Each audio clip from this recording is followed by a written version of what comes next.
make clear on the debate stage is the clear choice in front of voters and the clear contrast of, someone like Donald Trump, who, as we've been talking about, appointed a Supreme Court justice that overturned Roe. The ruling may not settle the issue at the high court either. This unanimous ruling focused on procedure and not the policy behind the challenge. There were a group of pro-life doctors and others who tried to demonstrate that they had some kind of injury, some kind of legal standing for this. Shannon Bream is the host of Fox News Sunday and the chief legal affairs correspondent for Fox News. And so what the court found, as you said, 9-0, and yes, there are unanimous decisions on difficult topics, is that they just didn't have standing, meaning they couldn't come forward and show that there was an injury for which they had legal redress. Now, as we've talked about, there were a number of states who tried to intervene in this case. They also wanted to be parties or plaintiffs to this case. The court did not allow that.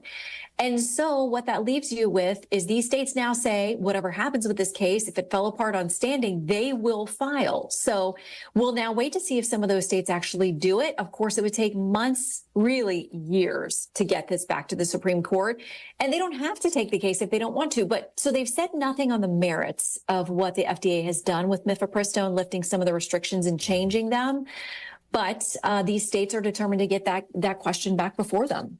Would states have a different claim in the standing kind of context? I think what they're probably going to argue is we have passed a state law that outlaws abortion, and by the FDA allowing mifepristone to be sent through the mail and without doctor visits and those kinds of things, we have standing to challenge that it's going to violate our state law. That would be my guess. This 9-0 decision written by Justice Kavanaugh doesn't really talk about whether or not the FDA exceeded any sort of statutory authority in relaxing these rules. It didn't get to that part of the case. Exactly. And that had been the thing, because some people had wrongly thought, okay, this is about taking mifepristone off the market altogether. That was never the case. It was about these changes they made at one point, allowing it later into pregnancy from 7 weeks to 10 weeks, and then some changes about whether you had to have actual physical doctor visits and follow-up. That changed a lot of that during COVID, where they said, oh, no, these can be sent through the mail. You don't actually have to see a doctor in person, those kinds of things. That's what was challenged, not access to the drug overall. And the court allowed the drug to be fully accessed during the pendency of these cases. But yeah, what they've said is like, we're not going to touch these issues about how the FDA is regulating mifepristone because we just don't get to the merits of the case. These doctors are not the right ones to sue. Yeah, it was interesting to read this opinion, Justice Kavanaugh saying that, these concerns are legitimate, that they are sincere, but he said the federal courts are the wrong forum for addressing these concerns about FDA's actions, basically saying that if you'd like, you can lobby the president, you can lobby the FDA, you can lobby Congress, but that's about it. So this seemed to be a case. And we've talked about that, right, where the Supreme Court is wary of, like, stepping into an area where they don't think they have a role. Is this kind of section of the opinion a nod to the idea that the FDA has some broad authority here as it relates to how they regulate drugs? Well, yeah, because remember there were questions during the arguments. I want to say Justice Kagan, I'd have to go back to my notes or the transcript, but I think she was the one who was asking, well, who do we want regulating drugs? I mean, do you want somebody who has nothing to do with knowledge of how these drugs work or impact patients or haven't studied them actually making the decisions? Or do you want experts like the people who staff the FDA? Now, that gets us potentially to another big case that we're waiting on, which is that Chevron decision, which talks about how much deference you give to federal agencies and bureaucracies where people are not elected and they're not, voters can't hold them directly accountable. But for now, they didn't even get to that analysis. I'll be interested to see, though, when we get that Chevron case, looking at agency action, whether the FDA is part of that discussion. I mean, it sounds like the justices should create a lot of work for themselves, too. Do we have any other major abortion cases we're working on? I mean, what is the next kind of arena in which abortion access hits the Supreme Court, if at all?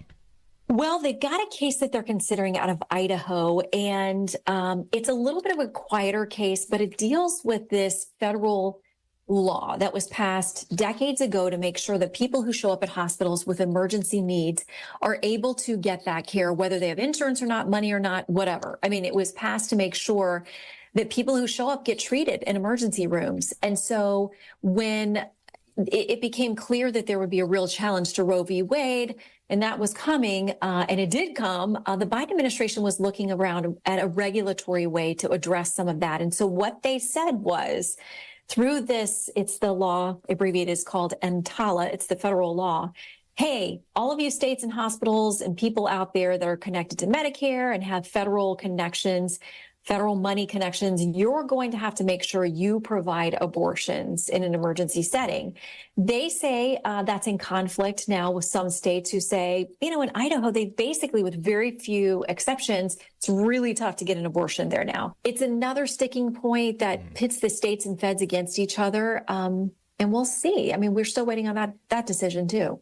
I want to talk a little bit about one of the justices here, Justice Samuel Alito. Obviously, there's been a lot of reporting the last several weeks, these flags and the intent of flying these flags on his properties. But this story took an additional turn, if we want to call it that, this week with the publication of these secretly recorded conversations that Alito had with, I guess, for lack of a better description, sort of an undercover reporter, right? This was recorded at an event for the Supreme Court Historical Society. Sort of catch me up, Shannon, on, first of all, what that event is, how this audio was collected, and what it means ultimately for Justice Alito and the Supreme Court writ large. So it is an historical society that people can become members of. And there's this big dinner, usually in June at the Supreme Court.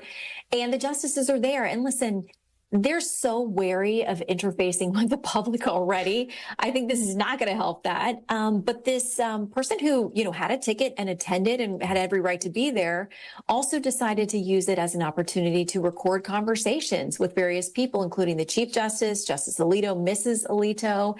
And she posed to somebody who it appears is much more conservative or religious than she is personally in her life, to try to get them to say some things. Now, what struck me when I saw and heard the recording from Justice Alito, I thought, this is the kind of stuff he says publicly. I mean, if you heard his graduation speech he gave a few weeks ago, I think it was at Franciscan, he said many of these same things. There was nothing shocking to me in it, maybe because, you know, I just cover him and I know, and I'm aware that he says these things, you know, that there are fundamental truths and that there are attacks on religious liberty. He's said that for a long time. And clearly he and Mrs. Alito are very open about their devout Catholic faith. So I didn't hear anything surprising in there. Now, the conversation she had with Mrs. Alito was much more personal in nature. And you know, there are people even on the left who are uncomfortable with that, saying, listen, this is a private citizen. You cozied up to her, tried to pretend like you were friends and that you shared her viewpoints and then recorded her, which is legal in D.C. It's a one-party consent area, so there's nothing criminal about it. But even folks like, you know, Dick Durbin, who is the senator who chairs the Senate Judiciary Committee and has been super critical of Justices Alito and Thomas and what's going on at the court, even he said, I'm uncomfortable with this, with the way that this went down. So to me, nothing shocking in the recording from Justice Alito or from the chief. But you know, it raises a lot of questions about whether these folks are going to go to any of these events anymore. This was posted on X, formerly Twitter, by this sort of liberal filmmaker. She's been pretty clear about her views in all of this. To your point, I thought it was notable that the chief didn't engage at all. No, no. He was like, I don't care or know who you are, and I will not be having any personal conversations with you. I mean, he kept it as bland as possible. You know, which and I just surprises nobody who's covered John Roberts. Right. If you know him, he's probably the most circumspect person you will ever talk to, especially if he has no idea who you are. He's going to be very guarded.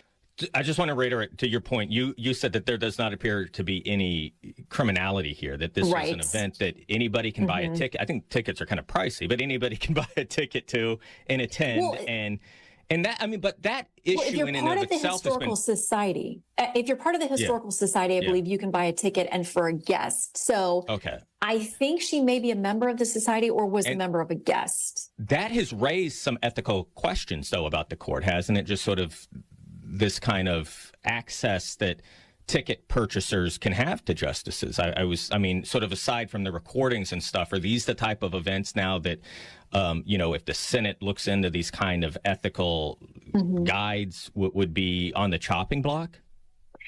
Maybe, but the vast majority of the money, as I understand it, for the society goes to charitable funds.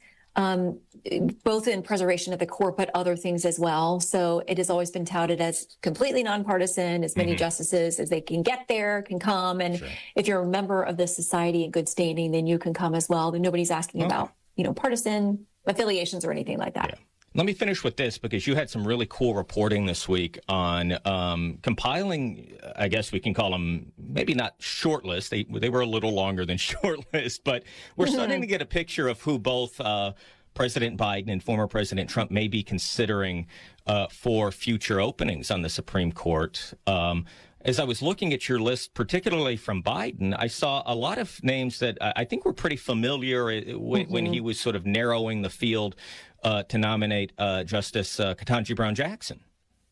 Yeah, and there are a lot of judges here who are federal judges. There are state judges, former, federal state judges as well. But other names that people would recognize: Lisa Monaco, who's the Deputy Attorney General right under Attorney General Garland. That would be a very interesting pick to me. Also, Elizabeth Prelogar, who you and I hear her argue cases, the U.S. Solicitor General at the Supreme Court all the time. That would make a lot of sense to a lot of folks. My favorite conspiracy theory, though, which we do not include in our article, is that one of the justices is going to step down before the election. The president's going to nominate the vice president, so Kamala Harris would become a justice, and the ticket would be wide open. I mean, listen, people get all over the place. We're trying to give you facts here of who we think, if President Biden wins another term, after that, who he might choose. So, yeah, we give you a very long list of people. Some of them are names you would recognize if you followed this last time around. But when the president made clear he was going to choose a woman of color for that next open position, but we have people who do not fit that description who are also on this list. And I think it's interesting. There's growing pressure. We've seen it on Justice Sotomayor to step down before the election, but I saw an article this week that named Justice Kagan as well. I don't think either one of them are going anywhere. And as far as Supreme Court justices are concerned, they're not particularly old, are they? No, they're not at all. I think the thing with Justice Sotomayor, she's been open about her health challenges, and she was very careful during COVID. And she's open about the fact that she's a diabetic and has at times traveled with medical personnel with her. But she seems, from all the arguments I attended this year, within a matter of just weeks ago, April 25th, I think was the last argument on Trump immunity, seemed totally fine to me and in no hurry to go anywhere. It's a good read. I would encourage our listeners, because you also include fun facts about all of We do. I like the fun facts. I did not know that the current Solicitor General is a former Miss Idaho. Well, that she was in Miss Idaho, but I'm like, I think that's super interesting because a lot of people think, I too competed in Miss America last century. And it's just an interesting little nugget because you get so much scholarship money through that. And I'm guessing that was part of her calculation too. Sure. It obviously forces you to get out there and to speak publicly and do things that are very terrifying if you have any stage fright. Sure. But it can fund your education too. So I thought, that's a fun little nugget. Prepare you for. I figure if you can handle that, you can probably get in front of the justices. Listen, I think it's terrifying. I don't know what you think when we're sitting there in the court, though. I'm like, the last thing I think I'd want to do is to stand before these 9 and just get eviscerated for an hour. Sure. But But the Solicitor General seems very much up to the task. I think she enjoys it. They seem to enjoy it as well. Yep. We have a few more, as we were talking before we got started, a lot of opinions left, more expected this Friday morning. So we'll look for those and continue to follow your reporting. Shannon Bream, and we'll also, of course, be watching Sunday morning for Fox News Sundays. Shannon Bream, always a treat to talk to you on an opinion day. Thanks so much. It is my pleasure. Thanks, Jared. Free speech lives here. Talk Radio 1210 WPHT.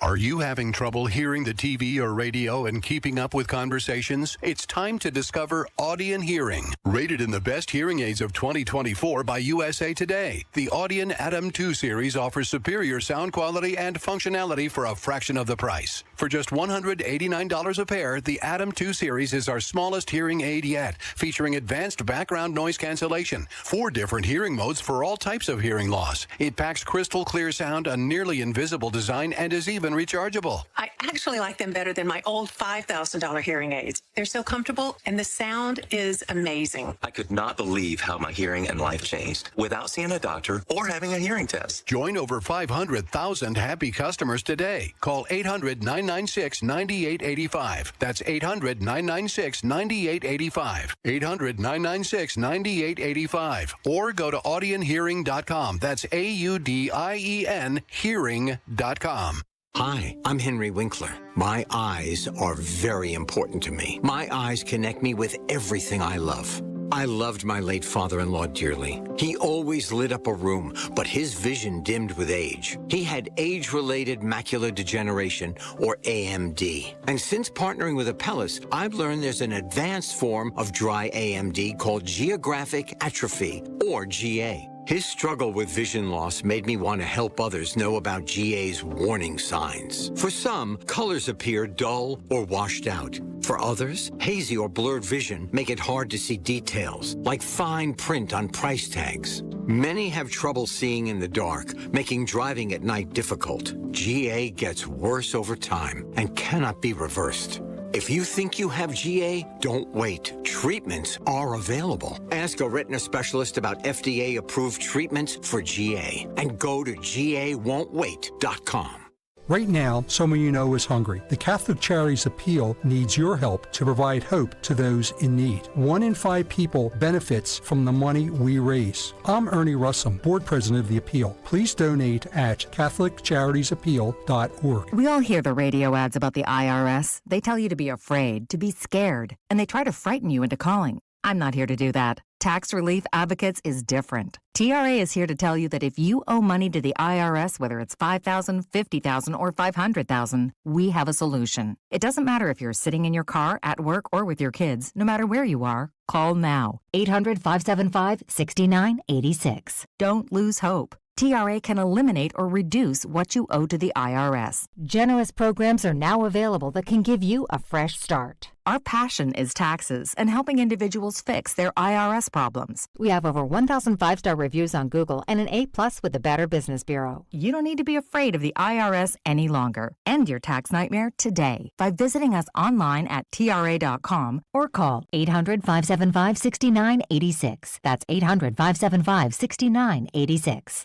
Tax Relief Advocates. Real solutions for real people. Don't miss the Labor and Energy Show with J-Doc and Krause, brought to you by Advocacy United, this Saturday night at 6. Find out about the important issues that'll affect you. The Labor and Energy Show, Saturday night at 6 on Talk Radio 1210 WPHT. Getting quality employees to fill positions in your company is essential, but finding those people can be a major hassle, unless you use ZipRecruiter. ZipRecruiter makes finding quality people a breeze. And right now you can try it for free at ZipRecruiter.com/free.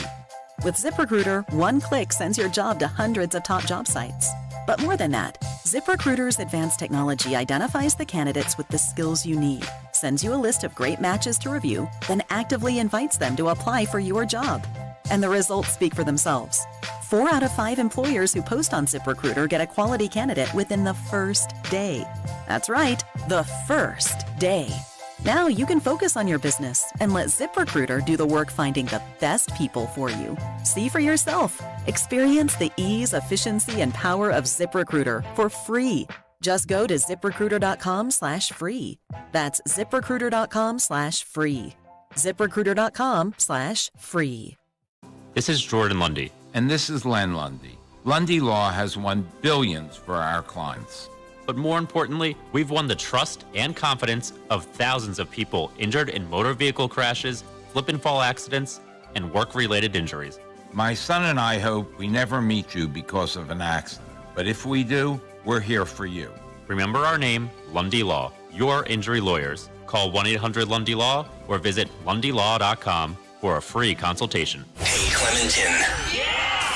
We know your favorite station is Talk Radio 1210 WPHT. WPHT. Dumb time. Dumb to your Donna weekdays noon till 3. Talk Radio 1210 WPHT.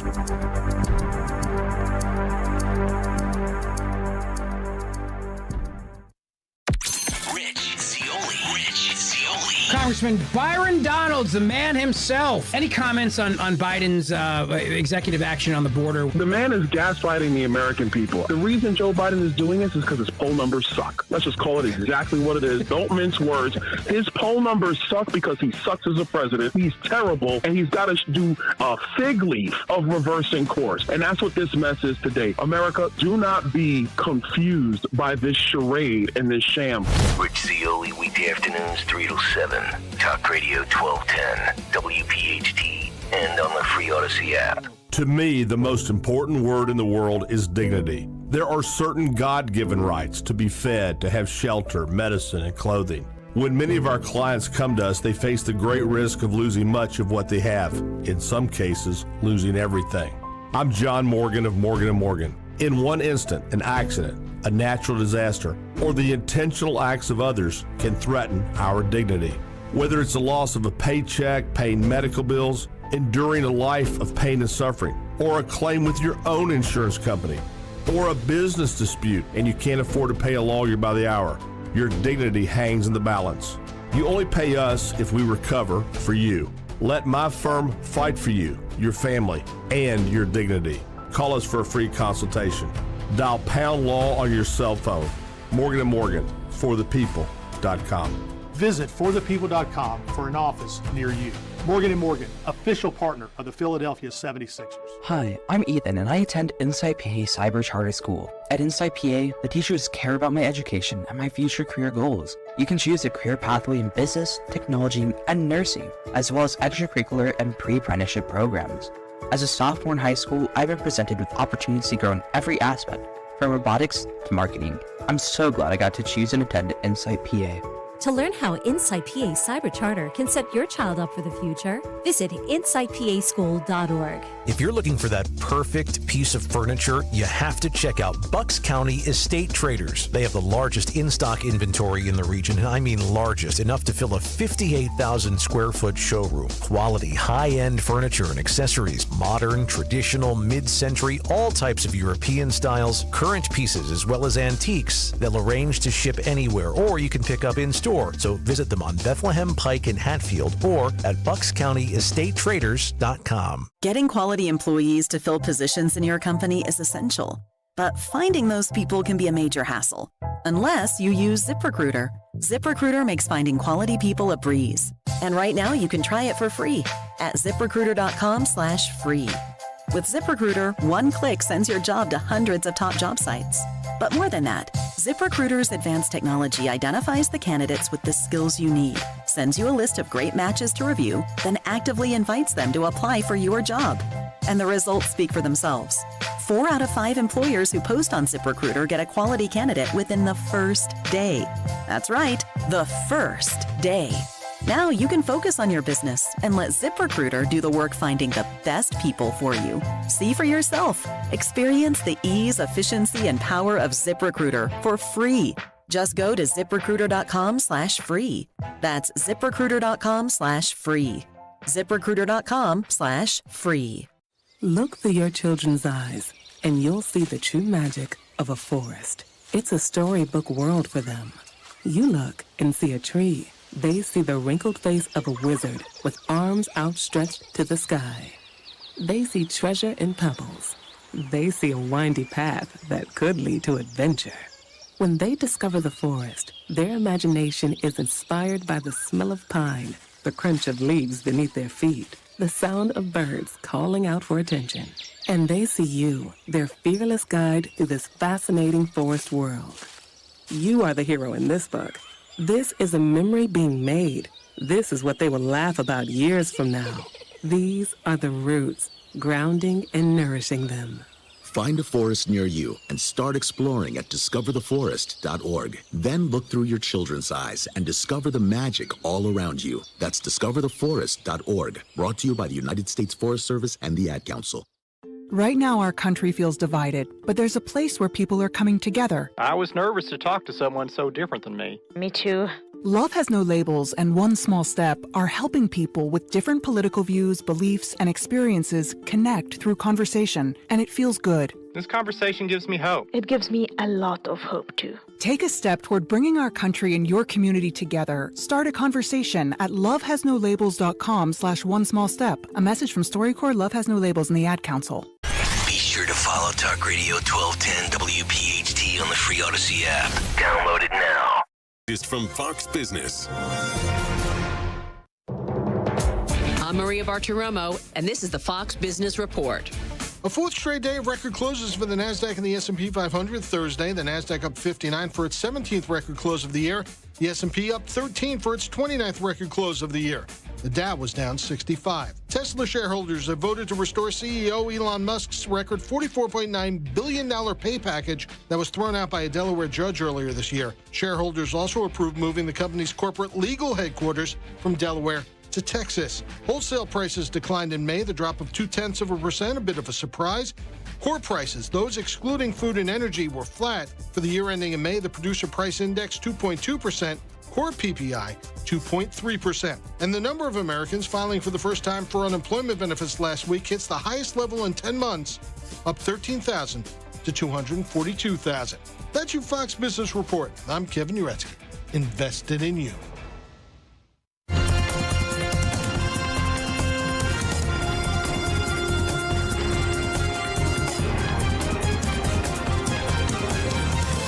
This is the Fox News Rundown. Soccer fans have a lot to watch over the next month. The UEFA European Championship starts today. Euro 24, it's called, featuring some of the best and most famous men's players of all time, with matches starting early in the day, our time, then starting next Thursday in prime time. USA's back, baby! We've got soccer morning, noon, and night. You're welcome, America. Team USA plays in Copa America, the America Cup tournament. Both tournaments are being broadcast by Fox Sports, airing on the Fox Broadcast Network and FS1. 78 matches, 40 teams in 30 days. Copa America is hosted in cities around the United States. The Euros played in cities around Germany. Well, the Euro it feels kind of like a mini World Cup in many respects. Part of the coverage, former Team USA players Alexi Lawless, here with us now, as is Stu Holden. You know, there's 32 teams throughout Europe that have qualified, spent many years to get to this moment, and then really this is what it's all about. This is high level international soccer, and the best of the best on display. Geopolitics aside, or people's heritage aside, if you have no dog in the fight, name a couple teams that somebody might want to pick to root for. All right, so look, you got your usual suspects in your France and England, I would think. Okay. And when it's France, you also have the stars that come along, including one of the greatest, which is Kylian Mbappe. And then when you're talking about England, Harry Kane and Jude Bellingham, these types of players. So they are stocked, both of these teams. They would be your upper echelon. I would even put Spain up there. Then you have that second level where Cristiano Ronaldo in Portugal. I would also put Germany, although Germany hasn't had a great couple of cycles here. They are a good team. They have plenty of talent, and they're hosting the tournament. So that's where we are right now. Plenty of stars, plenty of big teams, and this tournament in the past has thrown up surprises too. So anything could happen, whether it's Germany winning here or an Albania coming through. No, don't get me wrong. Albania's not winning the thing. You want to throw $1 on Albania? Wait, you win some money. No, you should throw $1 on Albania to finish last in their group. Okay. That's a pretty sure bet. Let's move on to Copa America. Starts, give or take, a week later. On June 20th, I think the first game is. Team USA obviously plays there. We're talking about our hemisphere now, another sort of mini World Cup on our side of the world, right? How many teams? What's the format? Look, the Copa America is very exciting because traditionally it's a South American tournament where it's Brazil and Argentina. Argentina, the reigning champions. Like we had in 2016, they're actually hosting the tournament again in the United States. Right. And so it gives us... all over the place, all right? All over, yeah. And you get an opportunity now, if you're a U.S. soccer fan, to see the U.S. play in real competitive games and against Argentina, Brazil, Uruguay, Ecuador, these countries that we don't typically get to play in real meaningful matches. And then the fact that these games are going to be in Kansas City, Miami, Houston, Dallas, New York, all over the U.S., it gives you a chance as a fan to actually tune into these games. It's going to be a lot of fun. And then you got the stars, too. Yeah. So when you're talking about Messi, obviously, arguably the greatest player ever to play the game, and now, by the way, in his backyard, the first time we were seeing him since they won the World Cup in a competitive type of tournament situation. So that's going to be fun. And is it a prelude to, once again, in his backyard, his new backyard in the United States 2026, and what's happening there? So that's part of the story and a big part of the story. And I think they got a great pathway through to yet again be in the final and win it again. But they really need a good tournament this summer in order to be good in 2026. Who are some American players to watch, to root for? Any human interest stories you're looking forward to telling? Christian Pulisic is the undoubted star of this team, and he's a guy that we've really seen develop now over the past couple of years. He broke on the scene actually in the Copa America Centenario back in 2016 when he came on the field as a young pup against Lionel Messi in Argentina. We got absolutely destroyed in that game, 4-0. He scored his first goal for the U.S. in that tournament as well against Bolivia, who they'll be facing this summer. But if the United States are going to compete against the big powers of the world and the Brazils and the Argentinas, like Christian Pulisic has to be that guy for us. And I think he's capable. He's coming off the back of one of his best club seasons in his career. He played and scored a bunch of goals in Serie A for AC Milan. And then there's some guys like, Claudio Reyna's son, Gio Reyna. Claudio Reyna is one of the big stars of the U.S. national team. His son is a part of the team now. He was kind of on the edge of being great, and I think we all realize he has potential. And that's the fun thing about this summer. We get to find out if these guys can really achieve that potential. You mentioned Gio Reyna. Many people that maybe don't follow soccer a whole lot will have at least heard about the drama around Gio Reyna with his parents and all this kind of craziness that went down. But the reality is he's also an incredibly talented player. But this is a talented player that hasn't consistently shown that he is the star that a lot of us make him out to be. And I think he has that in him. I think a wonderful tournament, especially when you juxtapose it against a bad tournament from him personally when it comes to the World Cup, I think it's exactly what the doctor ordered, what he needs. And let's be honest, I think what this team is, because it just adds another younger type of player into the mix, but undoubtedly talented, that Greg Berhalter has at his disposal. Well, speaking of young, I mean, the majority, not a large majority, but the majority of soccer fans, people who call themselves soccer fans in America, are in their teens, 20s, maybe early 30s. It just stands to reason, logically, that interest in the game and the quality of the game is going to just get better and better, right? We're investing at unprecedented levels now in youth soccer in the United States. And I think one of our issues as American sports fans, and I'm going to try to talk to the majority here, is that we're used to being the best in everything, whether it's baseball, whether it's basketball, football. Like, we have the NFL, and, when that championship trophy is handed over, like, congratulations, world champions. Well, you actually only won the United States, but we do know that team would win globally. Look, U.S. soccer has not been in a place on the men's side where we can say that we're one of the best teams in the world. On the women's side, I think that's why you see the support for the women's team and that we have been the team to beat throughout our history. Can we get there on the men's side? Look, that's the big question, and that's what I think over the next couple of years I'm excited to find out. Do I think we're going to win the World Cup in 26? No. Do I think we could win the World Cup in my lifetime? Potentially, but not for many years.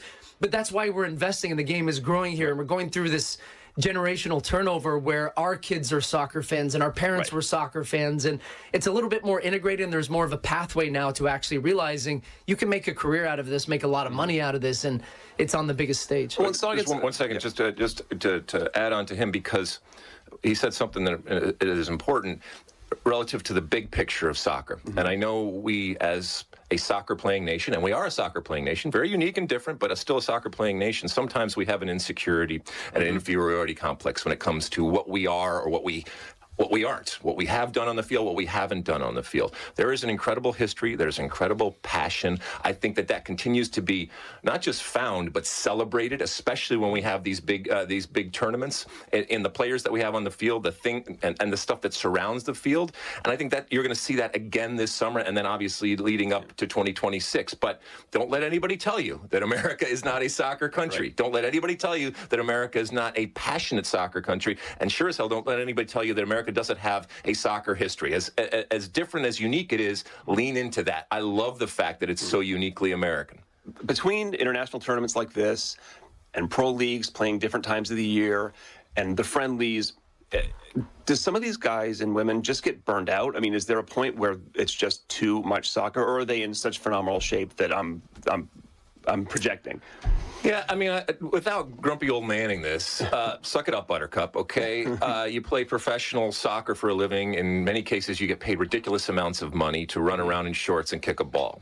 Having said that, the welfare of players certainly is important. But I look at it as I never wanted to train, okay? If I could have just played games, I would have been very, very happy. And I played a little different position in that I was a defender as opposed to a midfielder that's running around.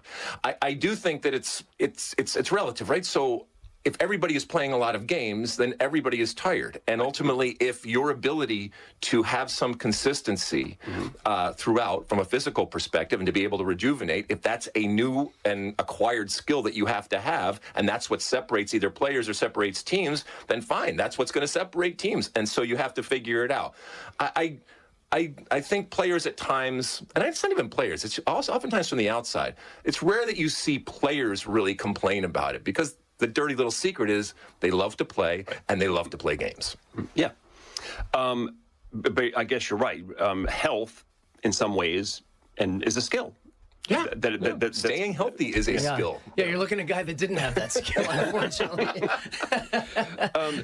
So the coverage, 78 games in 30 days, something like that. Some days you're going to be able to watch sports, watch soccer across the Fox networks almost all day into the evening. You're going to be in LA in a nice cozy studio. You're going to be running around. Yes. Sunrise, do the list. Sunrise to sunset. Yeah, starting June 20th with the Copa America, I'm going to hit the road. So I start with Atlanta, Houston, Dallas to New York, New York to Atlanta, Atlanta to Miami, Miami to Kansas City to Phoenix, then to Vegas, then back to Houston, then New York, Charlotte, and Miami to finish. So. Nice. You're going to catch me in every city, just about in the central eastern part of the United States. But honestly, it's the thing I love the most. Being in those stadiums, we've talked about, the passion, the fans, the energy. These games feel on another level because they actually mean something. And then, I'll be watching this guy and checking in on him back in LA, making sure he's not stuck to that seat. All right, cool. A lot of people, I think, soccer fans at work may want to sneak away and catch some of the Euro games in the mornings. Yep. And then you can come back in the afternoon and evening. Breakfast, lunch, right into dinner, right into late night. You don't even have to sleep, and we'll have all you covered when it comes to the linear part, to the digital part, all that kind of stuff. So. Alexi Lois, Stu Holden. Thanks, guys. Thank you. Kayal and Company, mornings 6 till 10. Talk Radio 1210 WPHT.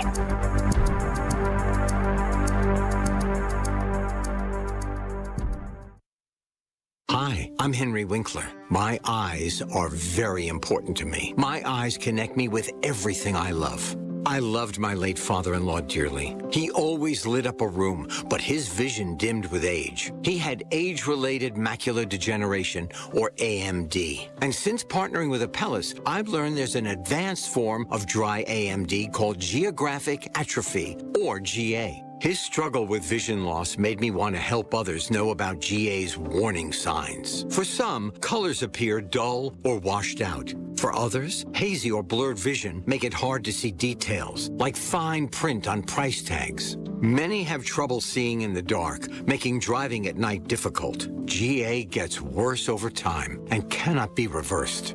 If you think you have GA, don't wait. Treatments are available. Ask a retina specialist about FDA-approved treatments for GA and go to GAWon'tWait.com.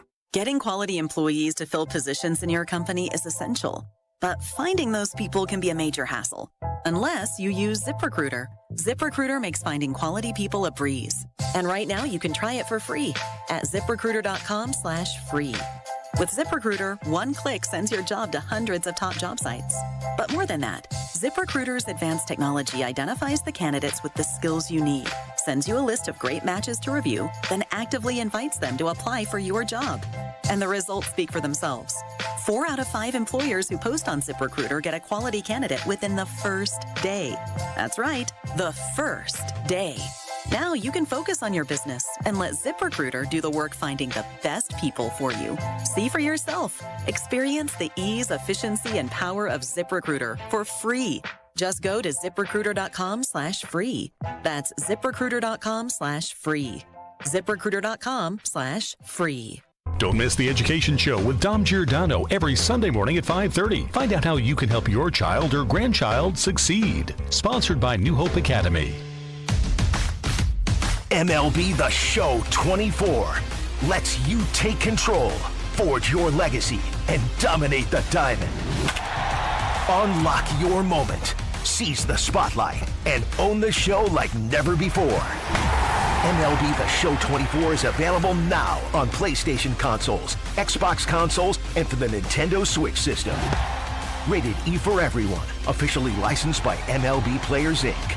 Pastor Brad Lacey here, First Baptist Church, Conshohocken. Join us Saturdays for the great message and be blessed. 5 a.m. right here on Talk Radio 1210 WPHT.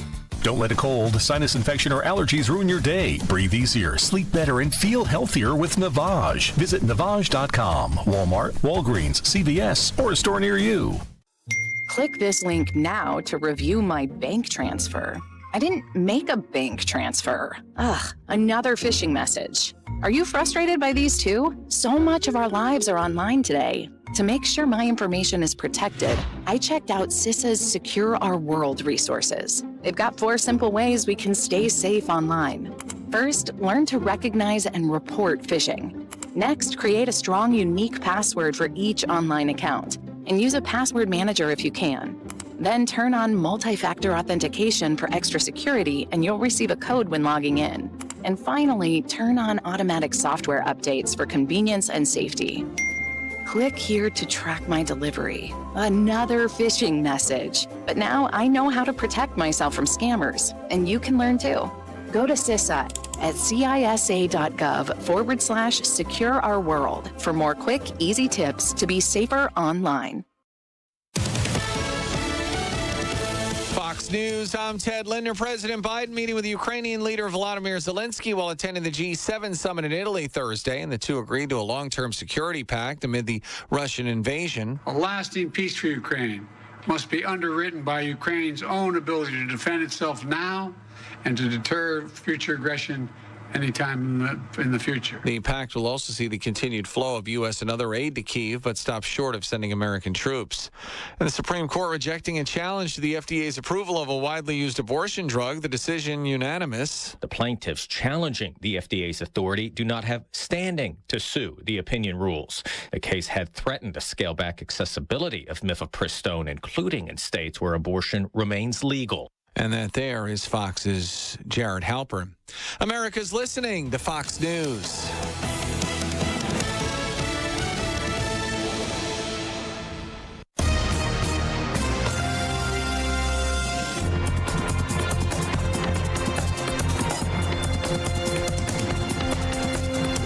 This is the Fox News Rundown. Now a look at sports. Trevor Lawrence is getting paid. Lawrence and the Jaguars have agreed on a 5-year, $275 million contract extension, according to multiple reports. The deal includes $200 million in guaranteed money. Lawrence is now tied with Bengals quarterback Joe Burrow for the highest average salary in the league at $55 million. According to ESPN, Lawrence is now the 6th quarterback to have an annual salary of more than $50 million, along with Jared Goff, Justin Herbert, Lamar Jackson, Jalen Hurts, and Burrow. With the salary behind him, Lawrence can fully focus on getting Jacksonville back to the playoffs. That's sports on the Fox News Rundown. I'm Joe Morgan, Fox News.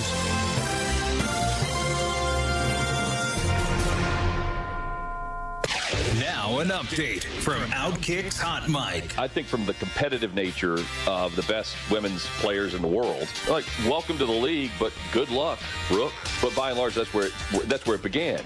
And then it has turned into what we saw with Kennedy Carter in the foul. Certainly Angel Reese. You mentioned her name. You think of Caitlin Clark.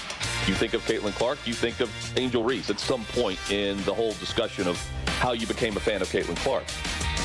I think the next big discussion, Chad, is going to be how much the WNBA is truly valued because of Caitlin Clark. Because according to the Wall Street Journal, you've got the NBA who will determine that value, not media companies. Because the NBA is negotiating on behalf of the WNBA. They're bundled together in this. From Outkick.com, I'm Jonathan Hutton for the Fox News Rundown.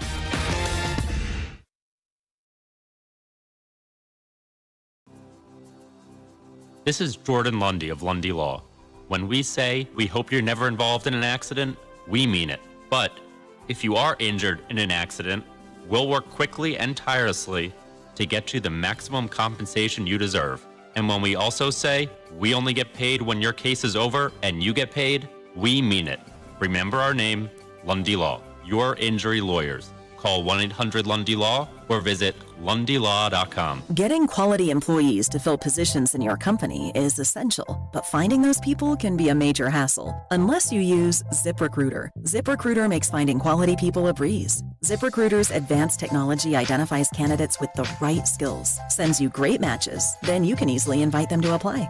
4 out of 5 employers who post on ZipRecruiter get a quality candidate within the first day. See for yourself. Go to ZipRecruiter.com/free to try ZipRecruiter for free. That's ZipRecruiter.com/free. Ready? Go. Okay, doctor. Operation. No, the most amazing care. They changed my life. Kindness Hospital for Children!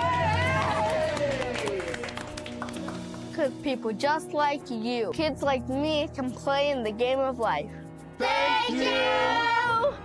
Go to loveshriners.org right away. Thank you!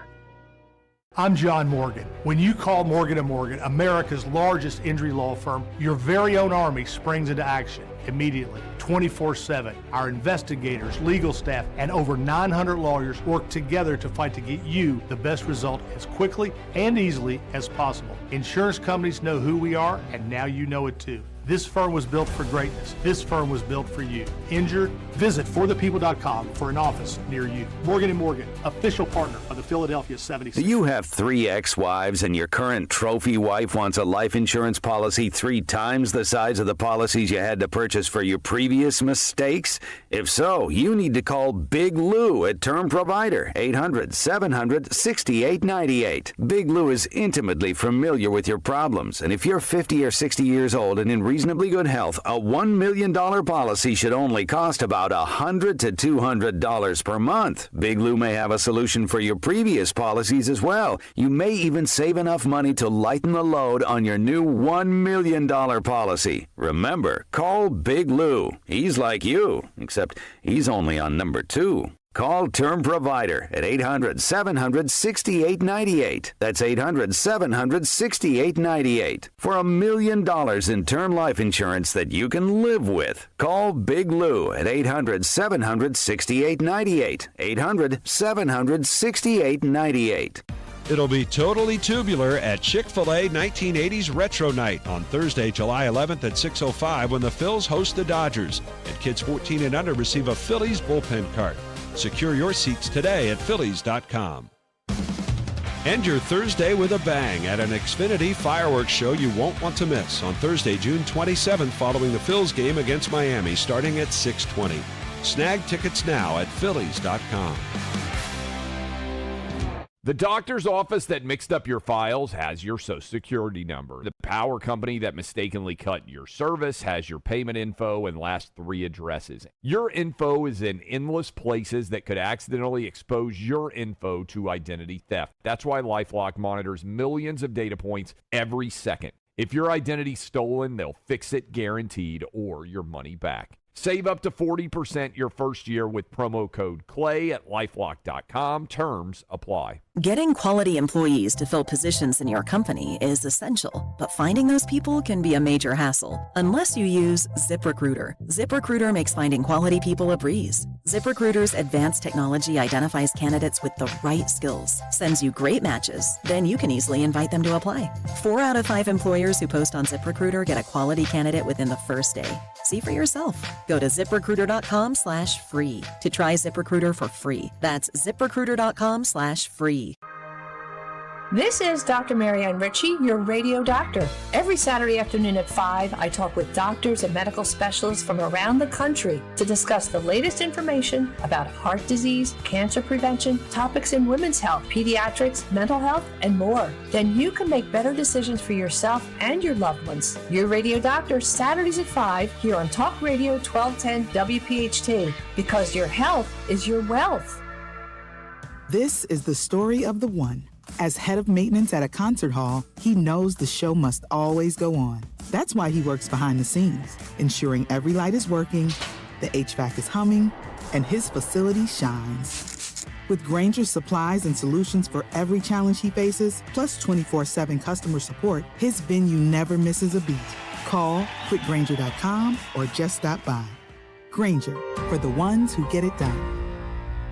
Are you the decision maker in your company? Consider this. For the first time in decades, there's a better option for a corporate card and spend management platform. Meet Ramp, the only corporate card and spend management system designed to help you spend less money so you can make more. Most corporate credit cards offer points as incentives, but those points amount to less than their worth in real cash value. Ramp's business cards offer you cash back, real money in your pocket. Plus, you control who spends what with each vendor. And Ramp software collects and verifies receipts automatically, which means you'll stop wasteful spending and close your books in hours instead of days. Businesses that use Ramp add up to 5% to their bottom line the first year.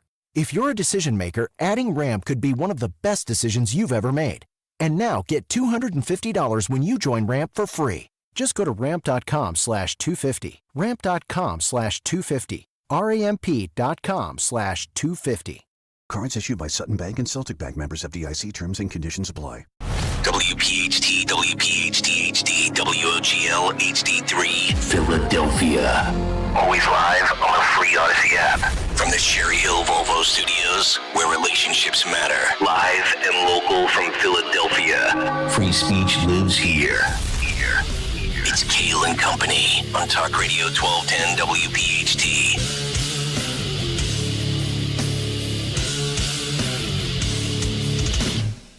And away we go. Live on this Friday, June 14th, Flag Day, Trump birthday, Dawn's birthday. It is indeed Kayal and Company right here on Talk Radio 1210 WPHT. We are always live on the free Odyssey app and, of course, streaming live for your video viewing pleasure on YouTube. As we head until 10 o'clock this morning, 855-839-1210 is how you jump in on social media at 1210 WPHT. I am at Nick Kayal, Kayal. Mary Walter in for Dawn this morning. Greg Stocker, the chairman of the board. Bill Almquist, Henry Mashett, our associate producers. We are absolutely loaded today on a Friday rolling into Father's Day weekend. Mary Walter, welcome back. It's good to see you again. It's good to see you too. How are you guys? I am doing excellent. How are you? Are you ready for the big weekend of Father's Day? Well, yeah, I got a lot going on this weekend, but I missed you. I missed you guys. I just wanted to tell you that. We missed you as well. Gregory, how you doing, buddy? She's lying. She did not miss us. No, I did. Sees my big squash, and she's like, what am I doing here? Yeah. She's like, oh, yeah, that's right. This shift requires me getting up early. Why do I do this again? Connecting at 5:30. It could be worse. It could be worse. Yeah. It definitely could. We have a lot of good things to get to this morning. A partial victory, a stay of execution perhaps for the GOP. Big ruling yesterday from SCOTUS. We will get to that in the big take this morning.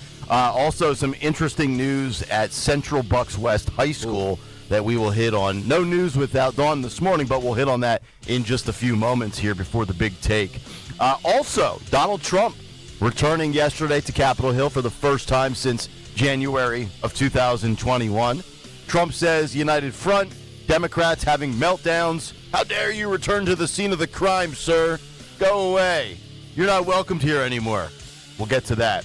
Also, is there a new Veep frontrunner by the name of Glenn Youngkin?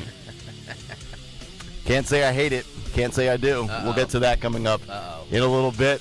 Also, the cut sheet absolutely loaded this morning. And more nonsense in Delco. You might recall Charlie Alexander, who goes by the Twitter handle of Chuckles152. Yeah. Which makes me giggle every time I hear that. He's got some new details. If you recall a few months ago when he joined the show, a lot of migrant issues in Delco. Yep.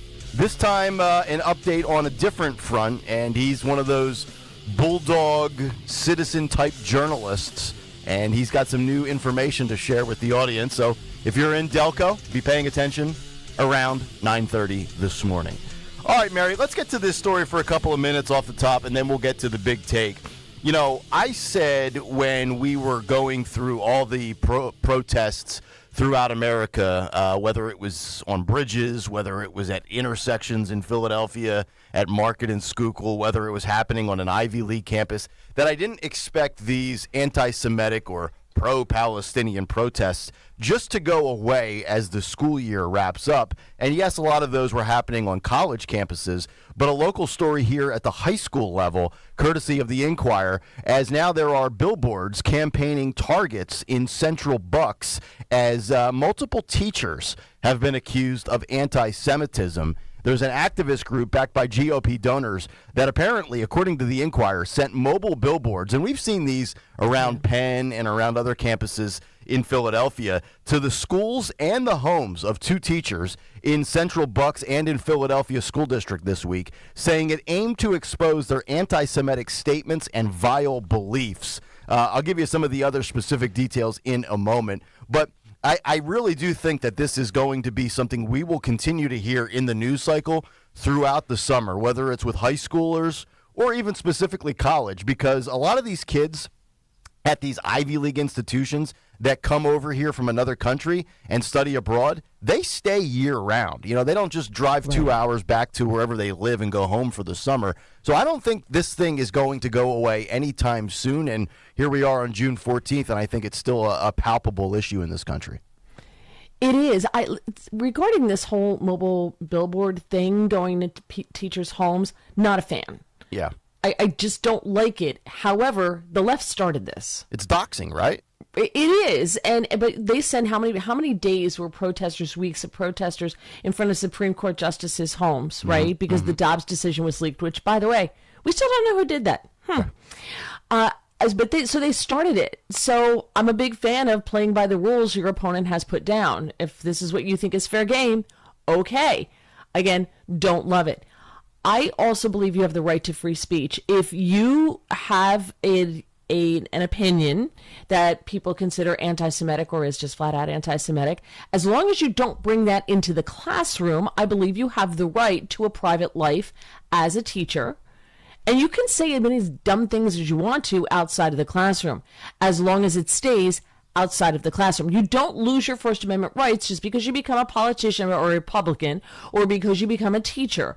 So as long as it stays outside of the classroom, they can say whatever they want, in my book. The group Accuracy in Media targeted Ishmael Jimenez, Director of Social Studies Curriculum for the Philadelphia District, and Youssef Abdel-Wahab, a Spanish teacher at Central Bucks West High School. Billboard trucks parked outside Philadelphia District headquarters on Tuesday and then also at CB West on Wednesday displayed their names and their faces, describing Jimenez as, quote, a leader of hate and Abdel-Wahab as, quote, a leading anti-Semite.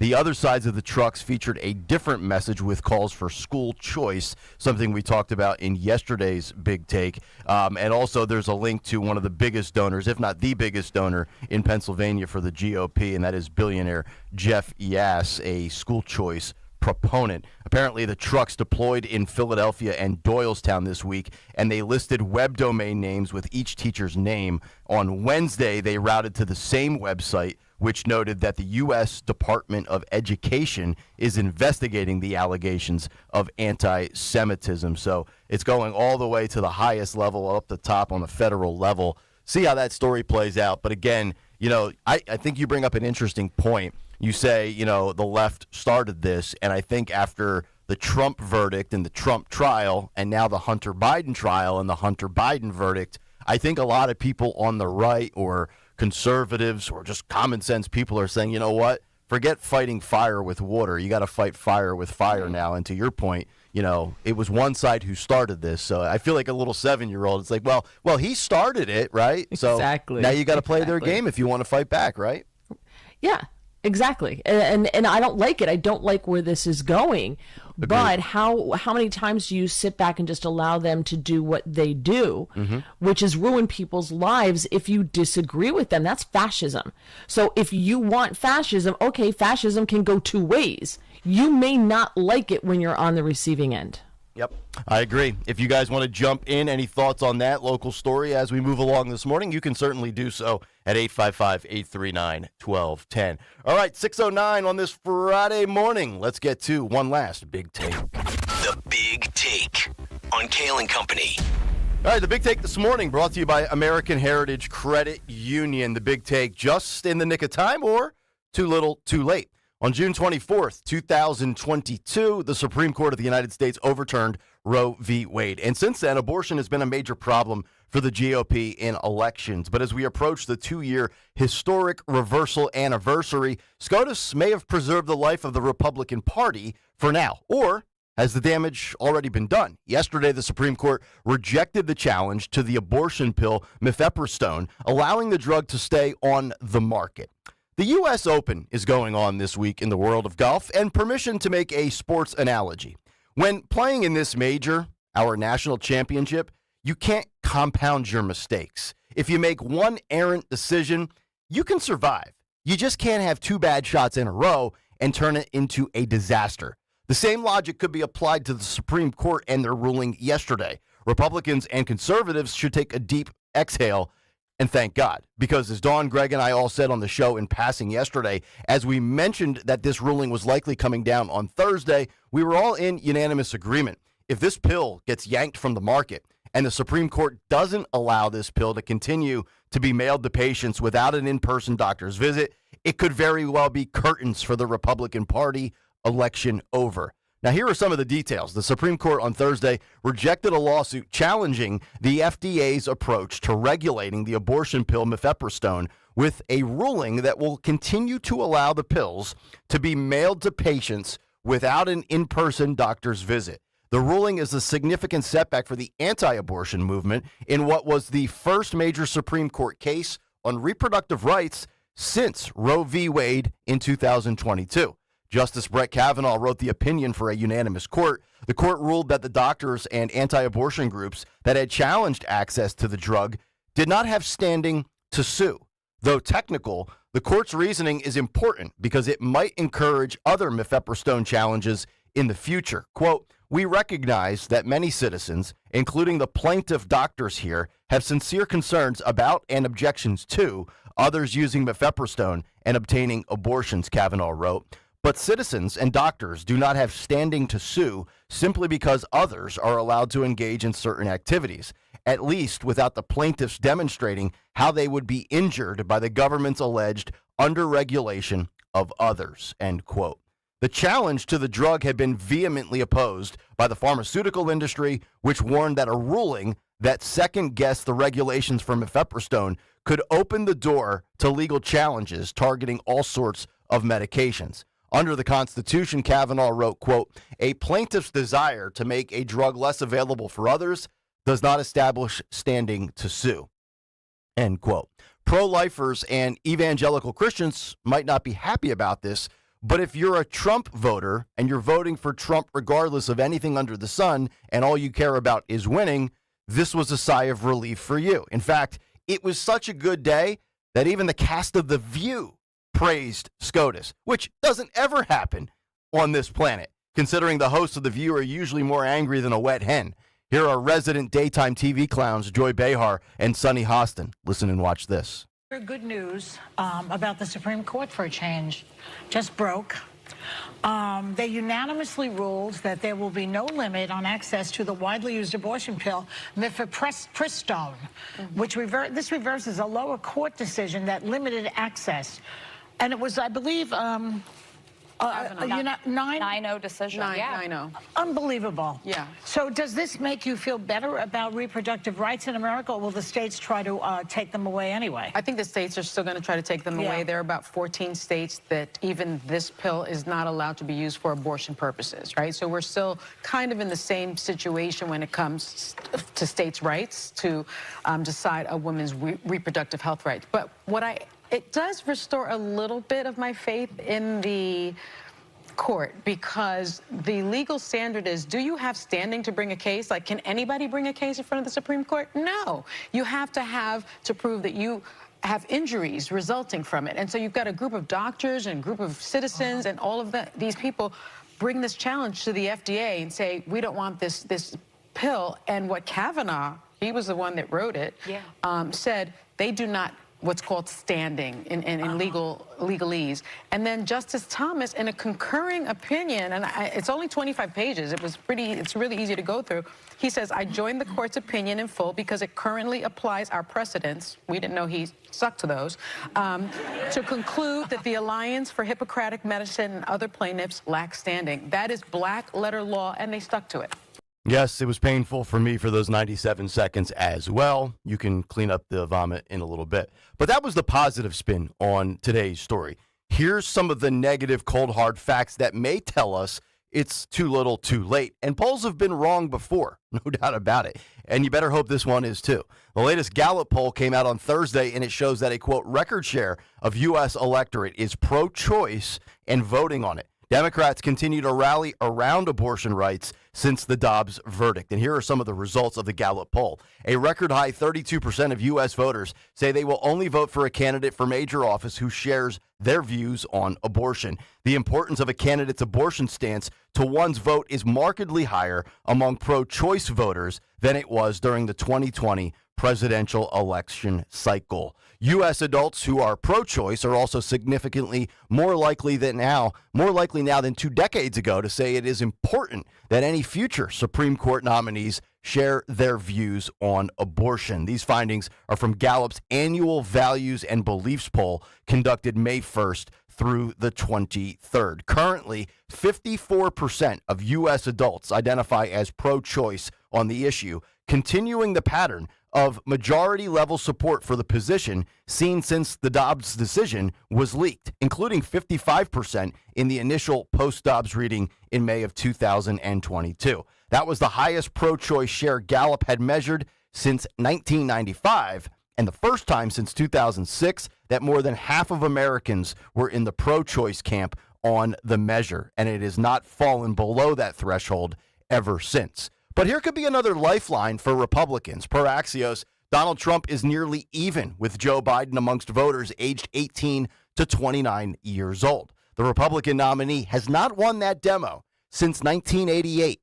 Guys, that was 36 years ago.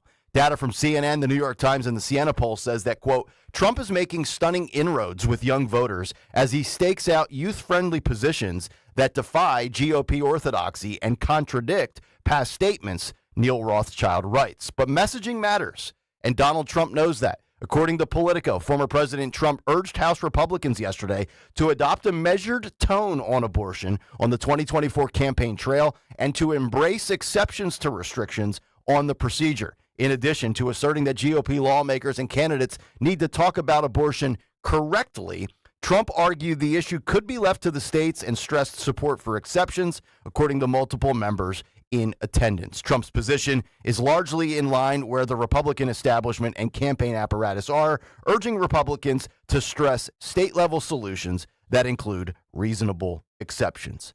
If this election is about abortion versus immigration, then yesterday, hopefully, from a GOP perspective, it helps slide some momentum slightly in Trump's favor. That is, if Trump and SCOTUS didn't already nuke themselves way back on June 24th, 2022. The election results since would indicate yes, but we haven't had an election since with Donald Trump on the ballot, and that's the big take. The Big Take on Kayal and Company. And the Big Take this morning is brought to you by American Heritage Credit Union. If you are buying a home with the MyCU Home Connection program through American Heritage Credit Union, you can unlock exclusive cash rewards, benefits, and discounts. Learn more at AmericanHeritageCU.org/home connection. Insured by NCUA. Not a member? Join today. NMLS 433838. If you want to jump in, 855-839-1210 on social media at 1210 WPHT, and of course in the YouTube chat. It's the Kayal and Company comment community. Just go to youtube.com/@1210 WPHT and hit the like and subscribe buttons. Come back, we'll get Mary's thoughts on that, and then also some new updates as Trump returned to Capitol Hill for the first time in 3.5 years yesterday. The fallout and some of the speculation as we roll on 6 o'clock hour off and running here on a Friday morning. It's Kayal and Company. Mary Walter in for Dawn on Talk Radio 1210 WPHT. Are you tired of that dated old kitchen or bathroom? Ready for a refresh? You need to give my friends at Kitchen Magic a call. They've been transforming spaces quickly, beautifully, and affordably since 1979. From refacing to custom cabinets, backsplash, counters. Yes, you can get the kitchen you want now. Right now, they're offering 12 months of no payments, no interest financing, plus 10% off your remodel. Schedule your free in-home design consultation today. KitchenMagic.com. Tell them Dawn sent you. This is Larry Steinhaus with Investor Schooling. Are you ready for retirement? Have you prepared everything you need? Well, at Investor Schooling, we will teach you ways to better prepare for your retirement using real estate and the stock market. But you need to learn how to do it right, and that's what we teach. At Investor Schooling, we sell nothing but education. Come to Investor Schooling and learn how to have a better retirement. Go to investorschooling.com and RSVP right now for this Thursday's class at 7 o'clock. Go to investorschooling.com. That's investorschooling.com. This is Larry Steinhaus with Investor Schooling. Are you tired of hearing about the recession that's coming? Are you prepared for it? Well, listen, at investorschooling.com, we're going to teach you ways to prepare for the recession that you didn't even know existed. We're going to teach you strategies on how to use real estate. We're going to teach you strategies how to use the stock market properly. That's right, you can even make money in the stock market when the stock market goes down. Hey, go to investorschooling.com and register for a free class this Thursday night, and you will learn all of these techniques. Go to investorschooling.com right now, RSVP for this Thursday. We'll see you there. Fargo, the new virtual assistant from Wells Fargo, makes banking faster and easier. Like this. Fargo, what's my checking account routing number? And this. Fargo, turn off my debit card. And this. Fargo, what did I spend on groceries last month? And that's just the beginning. Do you, Fargo? You can in the Wells Fargo mobile app. Learn more at wellsfargo.com/getfargo. Terms and conditions apply. Your mobile carrier's availability and message and data rates may apply. Wells Fargo Bank, N.A., member FDIC. The odds of winning the lottery are 1 in 302 million. Here's a better bet. Turn to Work Money. We're a nonprofit here to help keep more money in your pocket. Start saving now at workmoney.org. Imagine outpatient care where all your needs are met in one location. Jefferson Health's Honickman Center is where you'll discover nationally ranked specialty care and more, like patient ambassadors, imaging and lab services, a pharmacy, calming spaces, and valet parking. Designed by patients, for patients. Discover a new level of care, created with you in mind. To schedule an appointment, call 1-800-JEFF-NOW. Ad paid for by AG Marketing Group. Attention timeshare owners. If you need to get rid of your timeshare for any reason, please listen to the following message. Getting out of a timeshare commitment is not easy, and it takes time. But we specialize in helping consumers legally get rid of their expensive timeshares forever. Can't get the vacation dates that work for you? Maybe you felt taken advantage of or forced into the timeshare? Maybe you just can't continue to shoulder those monthly payments any longer. If you need to eliminate your timeshare commitment, then you need to take down this number, 800-866-7061. We will safely and legally get rid of your timeshare payments forever, all with a 100% satisfaction guarantee. Don't continue to let your timeshare be a financial burden to you and your loved ones. Call us now at 800-866-7061. The call is free, the consultation is free. Call 800-866-7061. That's 800-866-7061. Again, 800-866-7061. Don't miss the Education Show with Dom Giordano every Sunday morning at 5:30. Find out how you can help your child or grandchild succeed. Sponsored by New Hope Academy. Have you subscribed to our YouTube channel yet? What? Do it today at 1210 WPHT.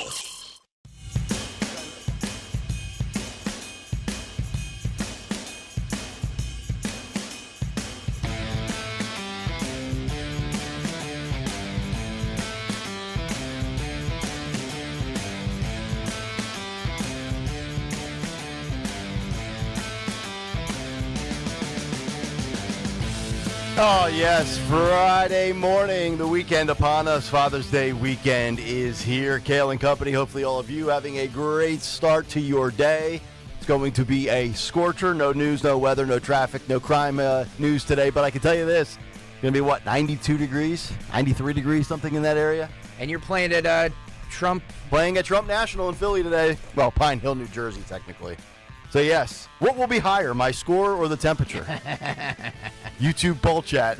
1210 WPHT on YouTube if you want to like and subscribe. Looks like a beautiful course. Yeah, it should be. It should be. Our buddy down the hall from the B Morning Show, Bill, played it back in 2001 before Trump took it over, and it was just, I think, called Pine Hill. So I'm imagining 23 years later, probably looks a little bit different.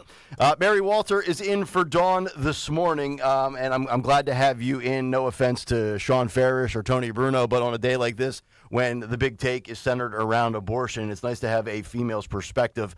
And Mary, I want to tee you up and defer to you here because thank you for being a female, Mary. I was just going to say, you're just here. I'm just here for the ovaries. Yes. Is that what's happening? Yes, and and if you saw the story in the Daily Mail, the trans-friendly front hole. Yes. Have you seen that story, by the way, from the Canadian Cancer Society? I did. I just I can't. I just can't. We've just hit the point where we're just clowning ourselves at this point, right? Yeah. Mary, females are now relegated to the holes that they have. Oh, like, boy. It's just, oh, boy. I mean, these people are so insane and out of their mind with their inclusive vocabulary that they almost just spit in the face of biological females. I wouldn't stand for it, personally.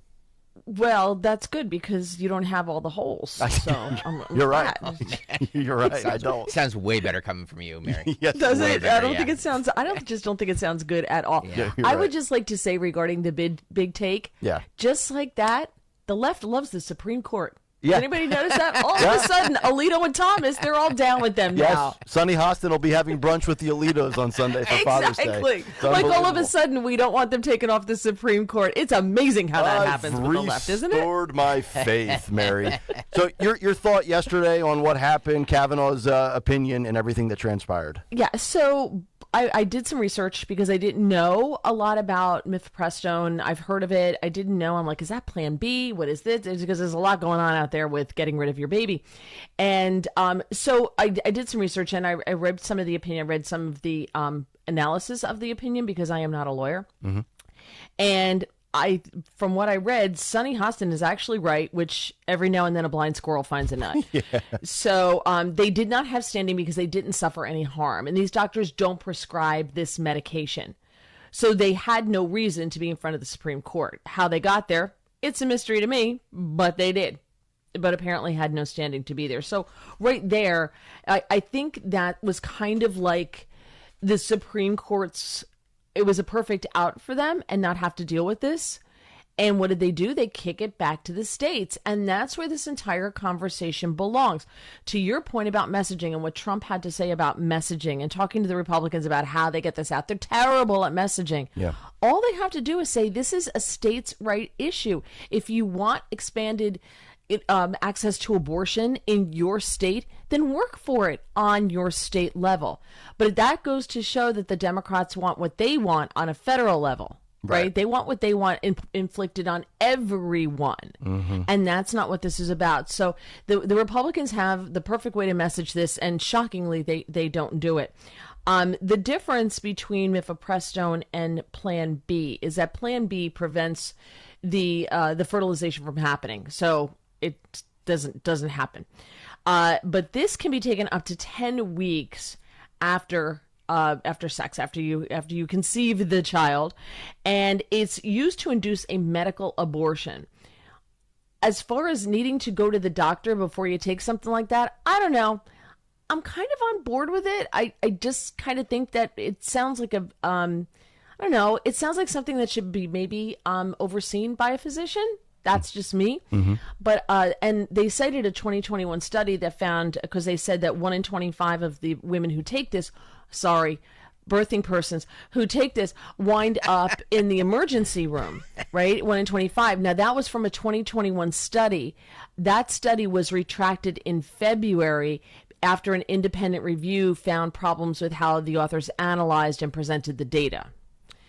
So I don't know what the numbers are, but I'm just a big fan of maybe you have to go to the doctor at least once before you do something like that. Who knows? Maybe the person really isn't pregnant, right? Like maybe she's not really pregnant and she's going to take this drug and it could cause bigger problems. Maybe it's a different medical problem that she has, and it's really not pregnancy. I don't know. How do you know that a woman took a pregnancy test? I mean, you could take a pregnancy test now, like a week after to find out if you're pregnant. How do I know that these women took those tests and used them effectively? You don't know. And I think that if there's a chance of something more complicated or inflicting harm on yourself by taking this improperly, then that needs physician oversight. But again, that really wasn't the crux of this. That's what they were arguing, but they didn't have standing. So it's kind of null and void. 855-839-1210 if you want to jump in. Let's grab John. He is in Quakertown, and he has some thoughts on the topic at hand this morning. John, good morning. How are you, sir? Hey, good morning, Nick. Good morning, Greg. Good morning, Mary. Thoughts, but also really actually looking for y'all's opinion. I just can't get my head around, so I get it when it comes to policy. Everybody's affected by taxes. Everybody's affected by the economy. Everybody's affected by foreign policy. Everyone's affected, even if you, even gun control, right? You could make the case that everybody feels like they're affected by that. I don't understand how there is so much passion around abortion when, actually only at a maximum, half the people in the country are affected by it. And not everybody's getting an abortion. So I just don't understand why that is such a massive issue. I'll give you the answer. There's three little tidbits here, and I appreciate the call, John. Number one, since the Roe v. Wade decision 2 years ago, every time abortion has been on the ballot in any election at any level, the Republican has lost. I think it's 0-for-9. It might be a little higher than that, but every time it's on the ballot, it's a loser for the Republican Party. Number two, I think, and this is just my personal opinion, I think it's policy plus emotion. I think it's females that say, my body, my choice, my bodily rights, my female health care, however you want to brand it and package it. And the reason why I think it's a major issue continually moving forward, especially with Trump still in the equation, Trump's biggest liability is females. Trump's biggest issue is the suburban women out there. They already hate him enough. Now you throw this on top of it, and they have daggers for that guy. Whether you can wrap your head around it or not, I think that's just the cold, hard truth. I'm not sure if you agree with that assessment, Mary, but I think those are two or three of the big things since the 2-year anniversary, which I think is now, almost 10 days away now. Yeah, and then this goes back to the Republicans' lack of ability to message. Whenever I get into it with someone on X, they're like, how could you possibly vote for him being a woman? What about you? What about your daughters? Blah, blah, blah. I'm like, well, I got news for you. I don't think that abortion is the only source of birth control out there. I think women have power. I think women should seize that power. Women have the right to choose and they have the power because we live in this country. We don't live in a country where we're going to get sold off to somebody, to have babies with. We can choose who we have sex with. We can make that choice, right? And if you make a poor choice, well, that's on you. We can choose to use the birth control that's available out there, right? And we can choose to take it responsibly and properly. If you really, really, really don't want to get pregnant, then don't take that chance. So I believe in arguing the empowerment of women. I sound like a lefty, but the empowerment of women, you know what? You're ultimately in control of this entire process. So don't act like abortion's the only thing out there that you have available to you. So stop making women victims, empower them, teach them so that they can make an intelligent choice. Let's teach people how to make better choices all the way around, because there's a lot of people out there that are really bad choice makers. So I think the Republicans are missing the messaging on that as well. I made a bad choice last night as well. I poured a second double around 7:30. What's wrong with you? Stop with that. Stop. It's a work night. What was I going to do? Greg, drinking during the work week. Yeah, I know. He has a problem. Right? He has a problem. Choices. They have phone numbers for that. And there's also a 1-800-GAMBLER. That's another number in my phone. 855-839-1210. That's the only phone number you need in your phone. 855-839-1210 if you want to jump in. So I want to get to this Glenn Youngkin story. I find this to be fascinating, Mary. I'm totally wrapped up in the Trump VP sweepstakes. Every time there's an update, I love to. He is. And there's so much to it because does it matter? I don't know. I could argue either side, but I do find interesting the possibility, and there's been some calls that we've had in the last week or so, and even tweets that say, the guy or the gal that I want that person to be able to take the baton from Trump, and in a perfect world, 4 years of Trump and then 8 years of the next person, 12 years of conservatism and Republican control across the board. We always talk about it with Biden, and is he going to hand the baton off to Kamala, or, will there be a switcheroo? But the Glenn Youngkin story is interesting. And he, apparently, according to reports, Trump met with the Virginia governor, Glenn Youngkin, as a potential running mate on Wednesday at Trump National Golf Club in Loudoun County, Virginia. And it was the first time that the two leaders have met, and it comes as Republican speculation continues to swirl around Trump's running mate. That is the headline from the Daily Mail. And I think this is interesting because I think you can make the case, if you pay attention to a lot of the news-making Republican governors in this country, Ron DeSantis, Greg Abbott, Glenn Youngkin for sure, and then to a lesser extent, you get the Brian Kemps of the world, Doug Burgums, things like that. I don't know, short of DeSantis, that there is a bigger policy champion right now for Republicans at the gubernatorial level than Glenn Youngkin. And some people describe him as a moderate. Others say he's a soft-spoken, cutthroat guy. He certainly fights some of the culture wars. We know the culture wars have kind of already peaked for Republicans, using that as the basis of their platform. But I got to tell you, if DeSantis is out of the equation, which I obviously think he is, and you see some of these other stories out there, Mary, apparently the New York Post saying through 4 sources that Tim Scott, his stock has slipped. Yeah, he's barely a top 5 guy anymore. Kristi Noem nuked herself with the dog issue. Trump and Burgum are at odds over on Tuesday over who's going to endorse who. I think right now that I'm seeing this report, give me Glenn Youngkin as Trump's running mate. And, oh, by the way, I like it because if you look at the polls, Trump and Biden are pretty close in Virginia. And you go back to 4 years ago, Biden defeated Trump by about 10 points. It was like 54-44. And from what I read last night, that was the largest margin of a Democrat winning Virginia since FDR in 1944. Virginia, I think, is worth 13 electoral votes. If you can get Youngkin, and Youngkin can deliver you Virginia, that's a 26-point flip. And, oh, by the way, he could be the guy to run with the baton after 4 years. Are you in on this? Do you buy this? Do you think Trump knows? What are your thoughts? Well, Trump told Aishna Hazi from Fox yesterday that Youngkin could be on the short list. He said, I think I could consider that. I haven't been asked that question, but he could be on that list. So there you go. Mm-hmm. So he did say that. I like Glenn Youngkin. I really do. The problem Virginia has, as so many states have, is the big blue city, right? So Virginia just has Northern Virginia, where everyone fled the policies that they created in Washington, D.C. and moved to the suburbs when Virginia was red, and then, of course, voted blue. Yeah. I like Glenn Youngkin. I think he's good. I think the people of Virginia may be annoyed if he leaves.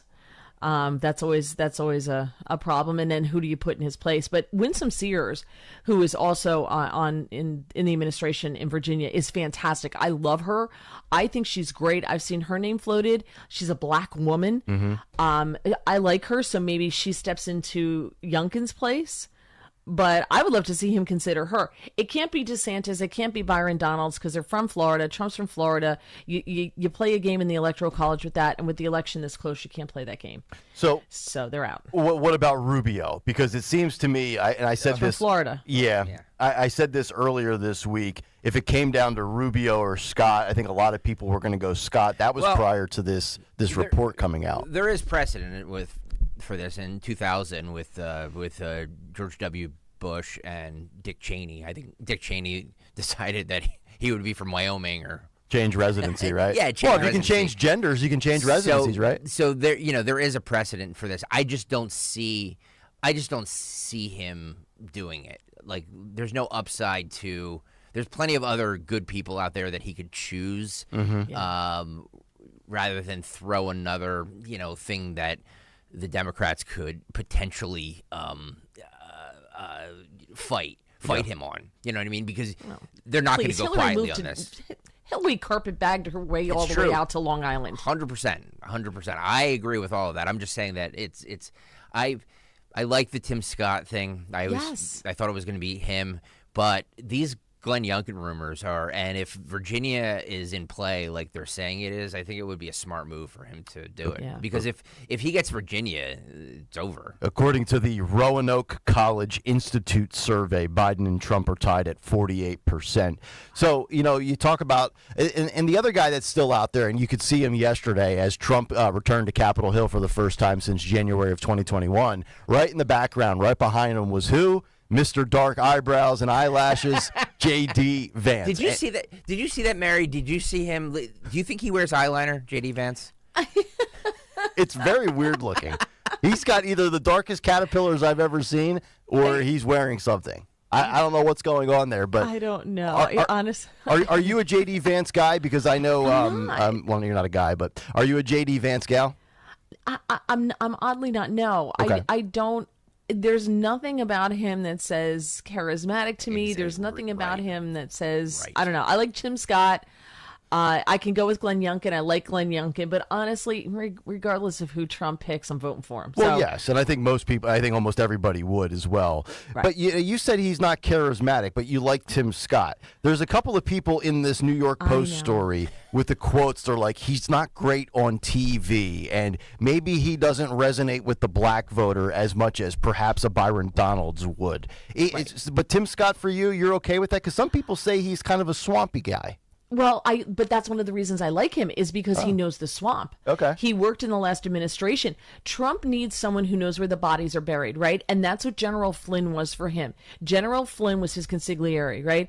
And what did they do right away? They took him out immediately. First thing is they took Flynn out. And Flynn, even though he knows the swamp so well, was dumb enough to trust the FBI, which I don't say that to besmirch Flynn, because I think he just who did any of us ever see that coming? No, of course we didn't, right? Mm-hmm. So I think Tim Scott, having worked in the Trump administration, knows where, like I said, the bodies are buried, and he also he worked on the what was it, the cities with the enterprise zones, right? So he's done some good work. So I like him. Can he take over as president? I don't know. I do see more like a Byron Donalds taking over as president. I like Byron Donalds a lot. So do I. But he's from Florida. Right. 855-839-1210. Mark the tape. I am officially on record as saying my number one Veep choice is Glenn Youngkin. Wow. Yep, that's my guy right now. Subject to change. I thought you were all in, since we're playing identity politics and talking about, he should choose a black person, he should choose this. I thought you were all in on him choosing a woman. Well, I was, but, Tulsi Gabbard's my gal, but she apparently is not on the list. And I've said for a while, to be fair, I have said that I don't know what the white guy brings you.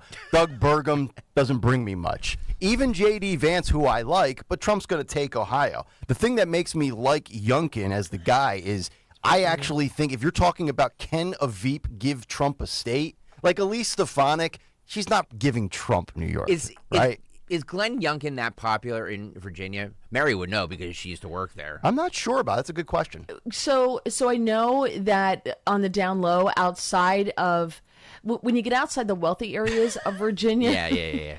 Obviously he's popular, but there are a lot of people in those wealthy areas that were always undercover, Glenn Youngkin supporters.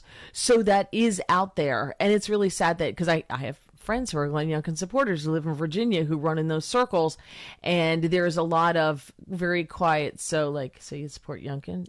It was like Trump in 2016. Remember, you had to have the secret password. Yep. Right? It's the same thing. All right. We'll continue on the other side. We're going to go to the other side of the spectrum a little bit on Joe Biden, the White House mom on Joe commuting Hunter. And the Biden administration is a little wary, but they're not worried about the European red wave. It's Kayal and Company, Mary in for Dawn. 6 o'clock hour brought to you by Styles CFO Services, where they offer a full suite of accounting and financial services to help transform your company, big or small. Visit stylescfo.com for your free 21-point assessment. Every organization needs a financial leader. Let Styles be yours. Hey, it's Rich Zioli. Our next Talk Radio 1210 WPHT Politics and Pints. I'll be hosting #1 international best-selling author, Navy SEAL Jack Carr. That's right, June 25th. Tuesday night, June 25th at the Zlock Performing Arts Center, Bucks County Community College in Newtown, PA. Tickets are on sale now, and they will sell out. Go to 1210WPHT.com and get your tickets. And I want to see you there. And if not, remember, I got a guy, and he's a Navy SEAL. See you then. At Cherry Hill Volvo, we have absolutely incredible offers and a plethora of both new and certified Volvos from which to choose. We are eager to offer amazingly competitive prices, plus an additional $1,000 Costco discount on all new Cherry Hill Volvos. When leasing or purchasing a new or certified Cherry Hill Volvo, you become a valued part of our team. Join Cherry Hill Volvo for the pricing and attention you deserve. I am Judith Krupnick, president of Cherry Hill Volvo.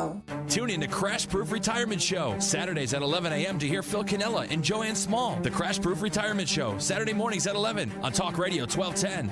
At Cherry Hill Volvo, we have absolutely incredible offers and a plethora of both new and certified Volvos from which to choose.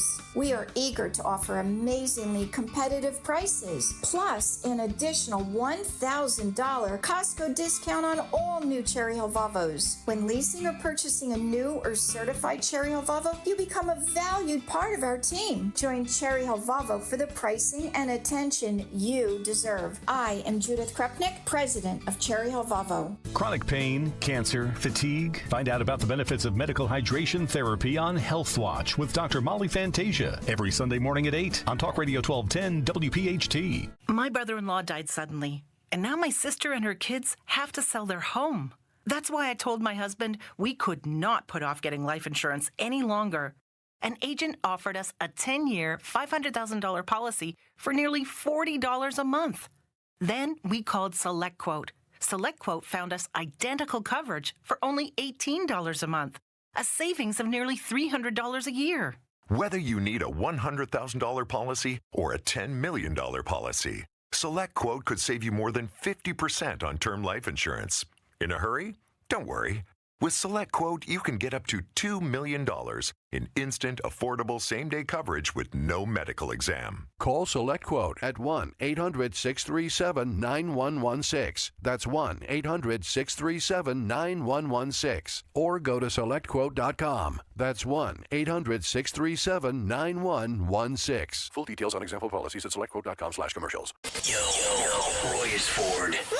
We know your favorite station is 1210 WPHT. Since my baby left me, well, I found a new place to dwell.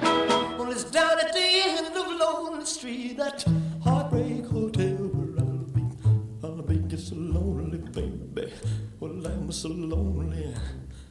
I'll be just so lonely. Harry Walters probably saying, why in the world are we playing Elvis? Well, the final day of Elvis week, as our gal Linda Kearns, attorney at law, donated $1,000 to families behind the badge to play Elvis music all week long and trigger Greg Stocker. Thank you. Yes.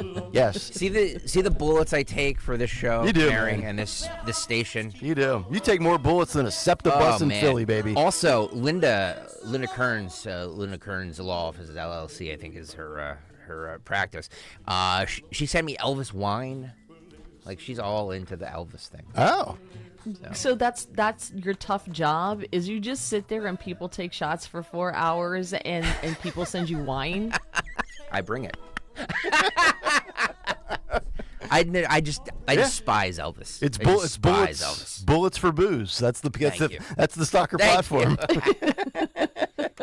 855-839-1210 if you want to jump in. Cut sheet coming up just about 1 hour from now. So we've had a ton of news this week, a lot of big stories coming out. Never a slow week. We are now 13 days away from the debate. 2 weeks from today, we will be discussing how Trump and Biden handled that June 27th debate on CNN. We'll be speculating as to what Joe was juiced up on and where he found that energy. By the way, some of the clips of him in Italy yesterday, just amazing. That'll be in the cut sheet coming up as well.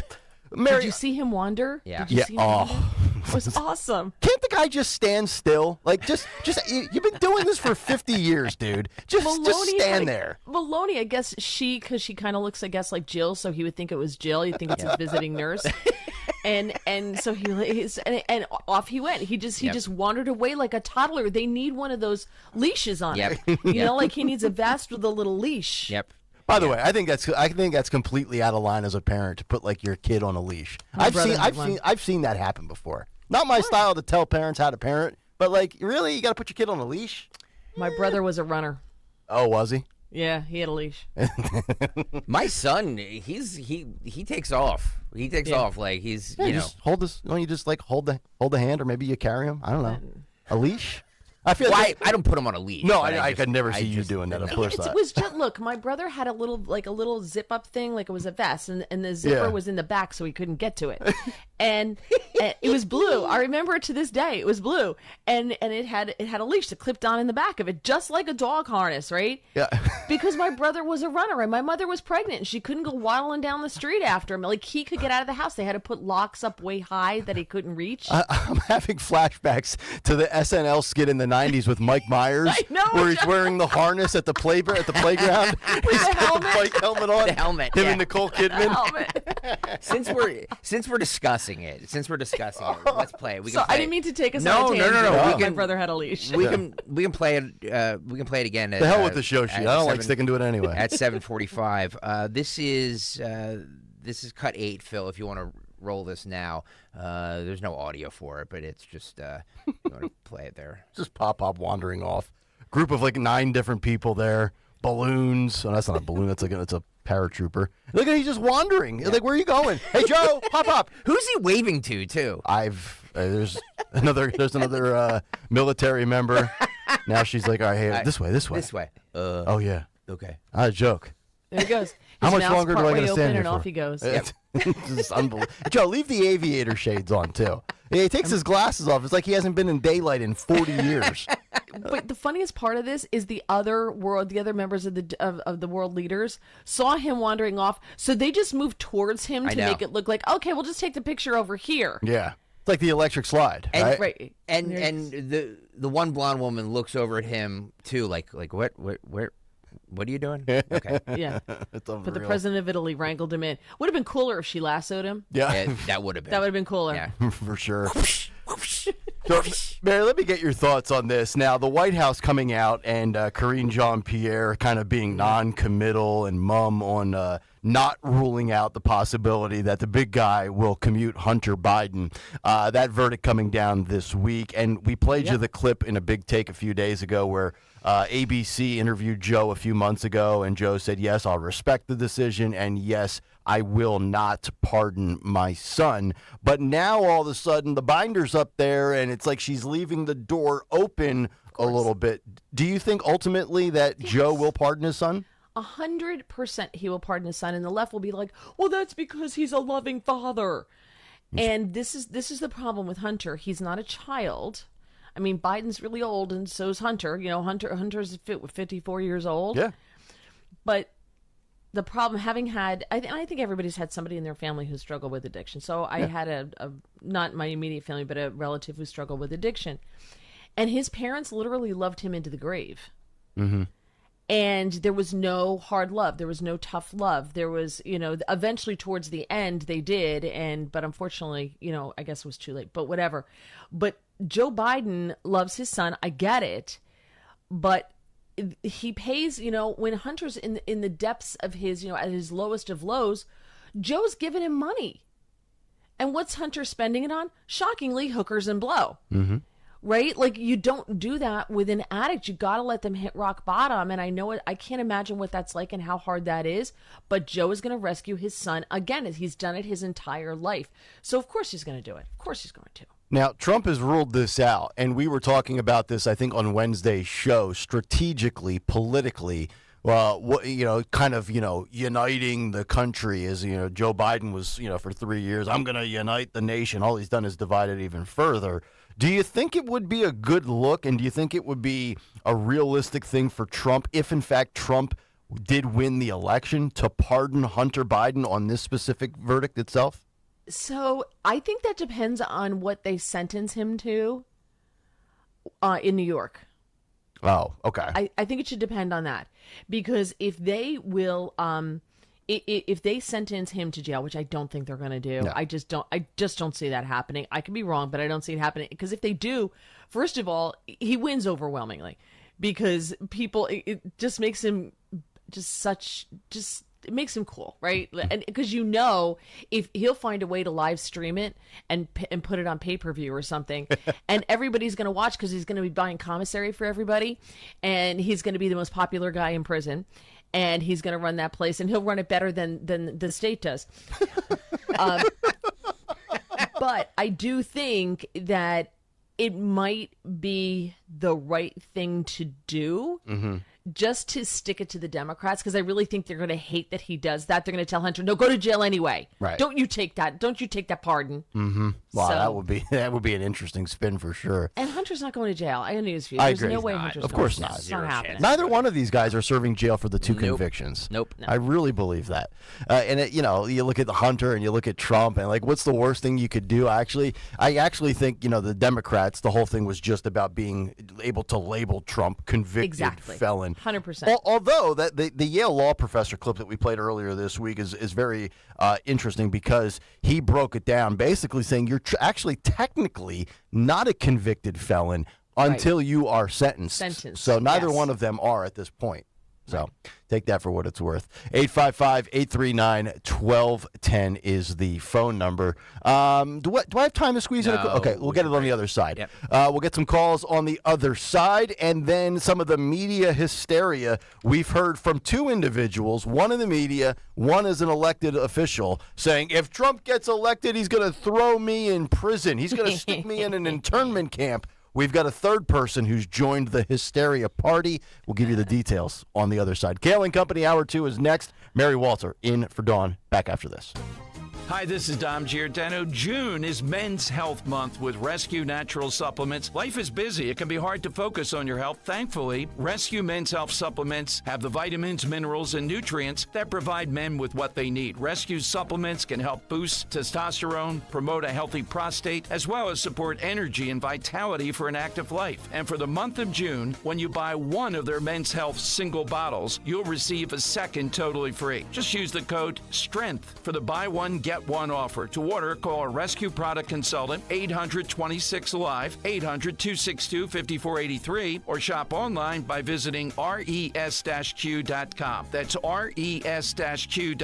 Discover the amazing benefits of Rescue Natural Male, Prime RX, Super Prostate, and more. Again, use that code STRENGTH for the buy one, get one free offer on Rescue Men's Health products. Shop res-q.com and do it today. Wesley Financial Group is not a law firm. This story is called The Ugly Truth About Timeshare. If you think you've done your family a favor by buying a timeshare, you need my help. Hello, I'm Chuck McDowell, founder of Wesley Financial Group. 10 years ago, I started helping folks cancel their timeshare. And in the process, started what's now called the timeshare cancellation industry. The ugly truth is when you buy a timeshare, you can't tell me how much it's going to cost or when it's going to end. I recently helped a couple that had their maintenance fees go from $800 to $3,200 a year. They also received a $4,000 assessment for a hurricane that was over 1,000 miles away. Sound crazy? The crazy thing is, this never ends. Call my office now.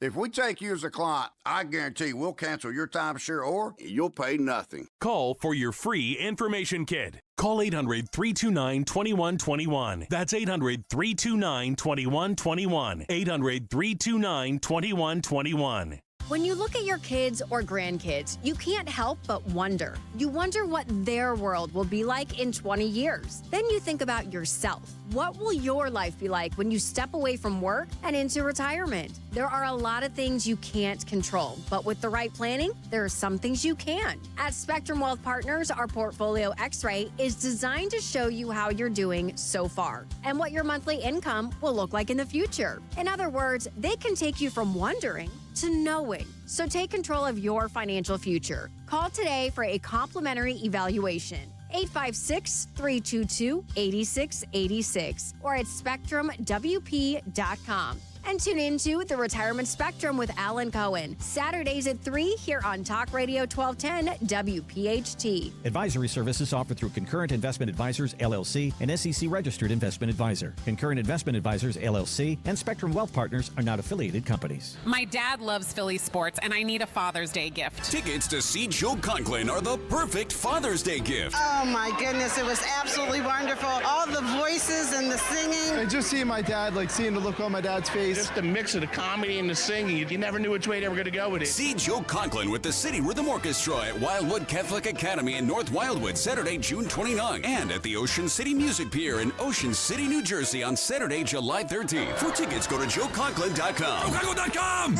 We all hear the radio ads about the IRS. They tell you to be afraid, to be scared, and they try to frighten you into calling. I'm not here to do that. Tax Relief Advocates is different. TRA is here to tell you that if you owe money to the IRS, whether it's $5,000, $50,000, or $500,000, we have a solution. It doesn't matter if you're sitting in your car, at work, or with your kids. No matter where you are, call now. 800-688-6641. Don't lose hope. TRA can eliminate or reduce what you owe to the IRS. Generous programs are now available that can give you a fresh start. Our passion is taxes and helping individuals fix their IRS problems. We have over 1,000 5-star reviews on Google and an A+ with the Better Business Bureau. You don't need to be afraid of the IRS any longer. End your tax nightmare today by visiting us online at TRA.com or call 800-688-6641. That's 800-688-6641. Tax Relief Advocates. Real solutions for real people. Imagine taking a shower that never runs out of hot water. Well, here's some good news. Bradford White's Infinity Series GS and GR tankless water heaters deliver endless hot water whenever you need it. They're highly efficient, too, saving you energy and money. Like all Bradford White water heaters, they're built to be the best for years of reliable performance. How you heat your water matters. Learn more about our Infinity Series tankless water heaters at bradfordwhite.com. WPHT, WPHT HD, WOGL HD3 Philadelphia. From the Cherry Hill Volvo Studios, where relationships matter. Always live on the free Odyssey app. La la la la la la la la la la la la la la la. Oops. Ever had your singing lessons cut short by icy water? Oh, I'm sorry, honey. Say goodbye to those cold notes with Navien tankless water heaters. With Navien, you'll hit all the right notes without the surprise chill. So keep singing and let Navien keep the hot water flowing. And get ready for the encore when you get your utility bill. La, la, la, la, la, Navien tankless water heaters. Visit tanklessmadesimple.com. I learned patience from my adoptive dad. All he had to say was, "Hey, you got this. Just breathe." Hey, we're pretty good. Yeah. Might have to start a band. I got it. Learn about adopting a teen from foster care. You can't imagine the reward. Visit adoptuskids.org to find out more. This message is brought to you by Adopt US Kids, the U.S. Department of Health and Human Services, and the Ad Council. Talk Radio 1210, WPHT. Free speech lives here.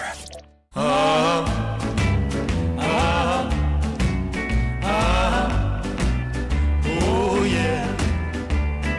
Don't want a four-leaf clover. Don't want an old horseshoe. Want your kiss, cause I just can't miss with a good luck charm like you. Come on and be my little good luck charm. It's Kayal and Company. You don't need good luck when you're always ready to go. You stay ready so you don't have to get ready, folks. Elvis Week continues. It's Nick, Mary, and Dawn. The music might be bad, but I don't know, it puts a smile on my face. I'm not going to lie, I do a little chair dancing here as we come back. I don't know why Stalker hates it so much. That's unbelievable. horrendous. Mary, do you hate Elvis? No, I'm ambivalent about Elvis. I just... It's just, it just is, right? Yeah. That's how I feel. Yeah, there's nothing, but I love that we can torture Greg with it. Exactly right. That's all that really matters. That's what it's all about. When I just say, by the way, Greg, what are we going back to the beard thing for the summer because it's too cool out? Scruffy Stalker, we call that. No, He's always Scruffy Stalker. Yeah, no, I've had the beard for. Yeah. I take it down every once in a while, but Yeah. He's always battling with his identity. My wife has yet to admit that I have it. She's yet to acknowledge it. She's seen it. She's just chosen to ignore I know it. Thank you, Nick. I know she's seen it. She just won't acknowledge it, if you know what I mean. Yes. She just pretends like it's not there. Uh-huh. I have to tell you, I Yeah. would love to be a fly on the wall in your home just to watch the interaction between the two of you, because I think there's a lot she ignores. 100%. 100%. She will sometimes schedule haircut appointments for me without my knowledge, just because she thinks it's getting too long. Does she have to get you in the car by telling you you're going to go get ice cream or something, and then she just drives you to the barber? I don't like Trump. I like Trump. I hate Biden. I don't like Biden. What is that? It's another one of your gems. Oh, man. I've got too many of them. Oh, my goodness. 7 o'clock hour brought to you by Malvern Retreat House. Visit Malvern Retreat House, the nation's largest Catholic retreat house. It's located in Chester County. Malvern Retreat House hosts men's and women's retreats, couples retreats, spiritual direction, recovery retreats, and more. Retreat from the noise and hear God's voice at malvernretreat.com. We're going to get to the new media hysteria in just a moment about the possibility of a second Trump term. But let's wrap up some of the Biden conversation that we were having. Our buddy Ed in Delran is with us. Ed, good morning. How are you doing, buddy? Good morning. And by the way, Nick, I love you, and I love you all the more for playing this Elvis music, because I've been a fan of Elvis since I've been a kid. Wow. Hey, I served the Bulletin back in the day, and I wrapped up magazines. I had like 12 of them, and I preserved them to this day because I was such a fan. Wow. Well, those have got to be worth a pretty penny, Ed. You might want to put those up on eBay and see what you could get. Well, guess what? They're wrapped in plastic, and I put them in saran wrap, and I put them in a vacuum bag and sucked all the air out, so they look like they came out of the newspaper yesterday. Yeah. Wow. Still looking mint condition. Absolutely. What do you got today on on Biden? Well, here's what I got on Joe Bite Me. It's pretty simple. What's going to happen, in my opinion, and let's mark this down because I'm going to call you back definitely after the election. You know that. Okay. And we're going to celebrate the Trump victory, because what's going to happen is Joe Bite Me is going to pardon him on his very last day in office and say, I just can't let them do this to my son. I love my son. Mm-hmm. You wait and see. He is going to pardon him before he walks out the door. All right. I marked the tape, January 19th, 2025. Trump's the eve before Trump is inaugurated. I've got you down for the prediction, Ed. I hope that comes true. I really want to dunk on my mother-in-law at Thanksgiving personally, but that's a personal family issue. So let's get to the new outrage. By the way, I just jotted this down on my handy-dandy legal pad during the break, Mary. I'm killing more trees than anybody with the paper I burned through. So the Mount Rushmore of fear of Democrats. Here's what I have. If I'm missing any, 3 or 4 word cliches and buzz phrases, pass them along. So we have threat to democracy. Oh yeah, that's a big one. We have dictator on day one. Mm-hmm. We have he will not leave if he gets elected. Mm-hmm. His sons will inherit the office, and the Trumps will stay forever. We have he's going to imprison media members. Trump was going to cause World War III. He's got the launch codes. He's got a nuke button. That's 8 right there. I'm sure I'm missing some off the top of my head. But the new one is not only being regurgitated by the media and mainstream corporate media, but also some of the fringe lunatics in the progressive faction of the Democrat Party, that being AOC. So first you had AOC. Then this week you had Rachel Maddow. By the way, AOC says she'll go to prison if Trump gets reelected. Maddow says she'll end up in an internment camp if Trump gets reelected. And now Brian Stelter, looking for some, publicity, no longer with CNN, no longer with a major platform. He also says he'll end up in prison if Trump gets reelected. The wildest thing about all of this, and I'm going to give you some of these quotes in a moment, Mary, is they're acting as if like Trump was never there before. Like we didn't live through a Trump presidency, or we did, and he did this. I mean, this is the level that people go when they don't have substance. Beyond abortion, which, like, the Democrats have that. Like, the Democrats could jam that down people's throat all day, and it's a if you want to call it policy, whatever it is. But the rest of it is all hysteria and fear. And that's what they do. That's what they do. And you have to imagine that people with a functional brain eventually will come around and see that and just be like, not falling for it this time. Being around a group of liberals is like hanging around 13-year-old girls nonstop. It's just annoying because 13-year-old girls are emotional and hysterical a lot. You know, somebody sat with the wrong person at lunch and there goes your day. So liberals are the same way. But what fascinates me about this is that they think that Trump wanting to imprison liberal media makes me not want to vote for him. I'm like, no, that kind of makes me want to vote for him. Yeah. Right. Like it's not the own you think it is. I'm like, yes, I'll vote for him twice if I can, if he's going to shut you up. Now, obviously, I don't really mean that. I don't, and obviously, none of this is going to happen. But I just find it hilarious that they think that they're so important that they're going to be Trump's target. Well, like, I just love that. I'm like, you are so self-important, aren't you? And the thing is, like, they know he's not going to do that. Right. And some of being in the media is doing a little bit of production and doing a little bit of theater and selling and embellishing. But, I mean, here's the thing about the mainstream media is this notion of fear and also this hatred and disdain for the guy. This guy made their careers. Think about the ratings that CNN had from 2016 through the pandemic. Think about where CNN is now, 3.5, 4 years later since Trump has left. I mean, they're losing to reruns of I Love Lucy.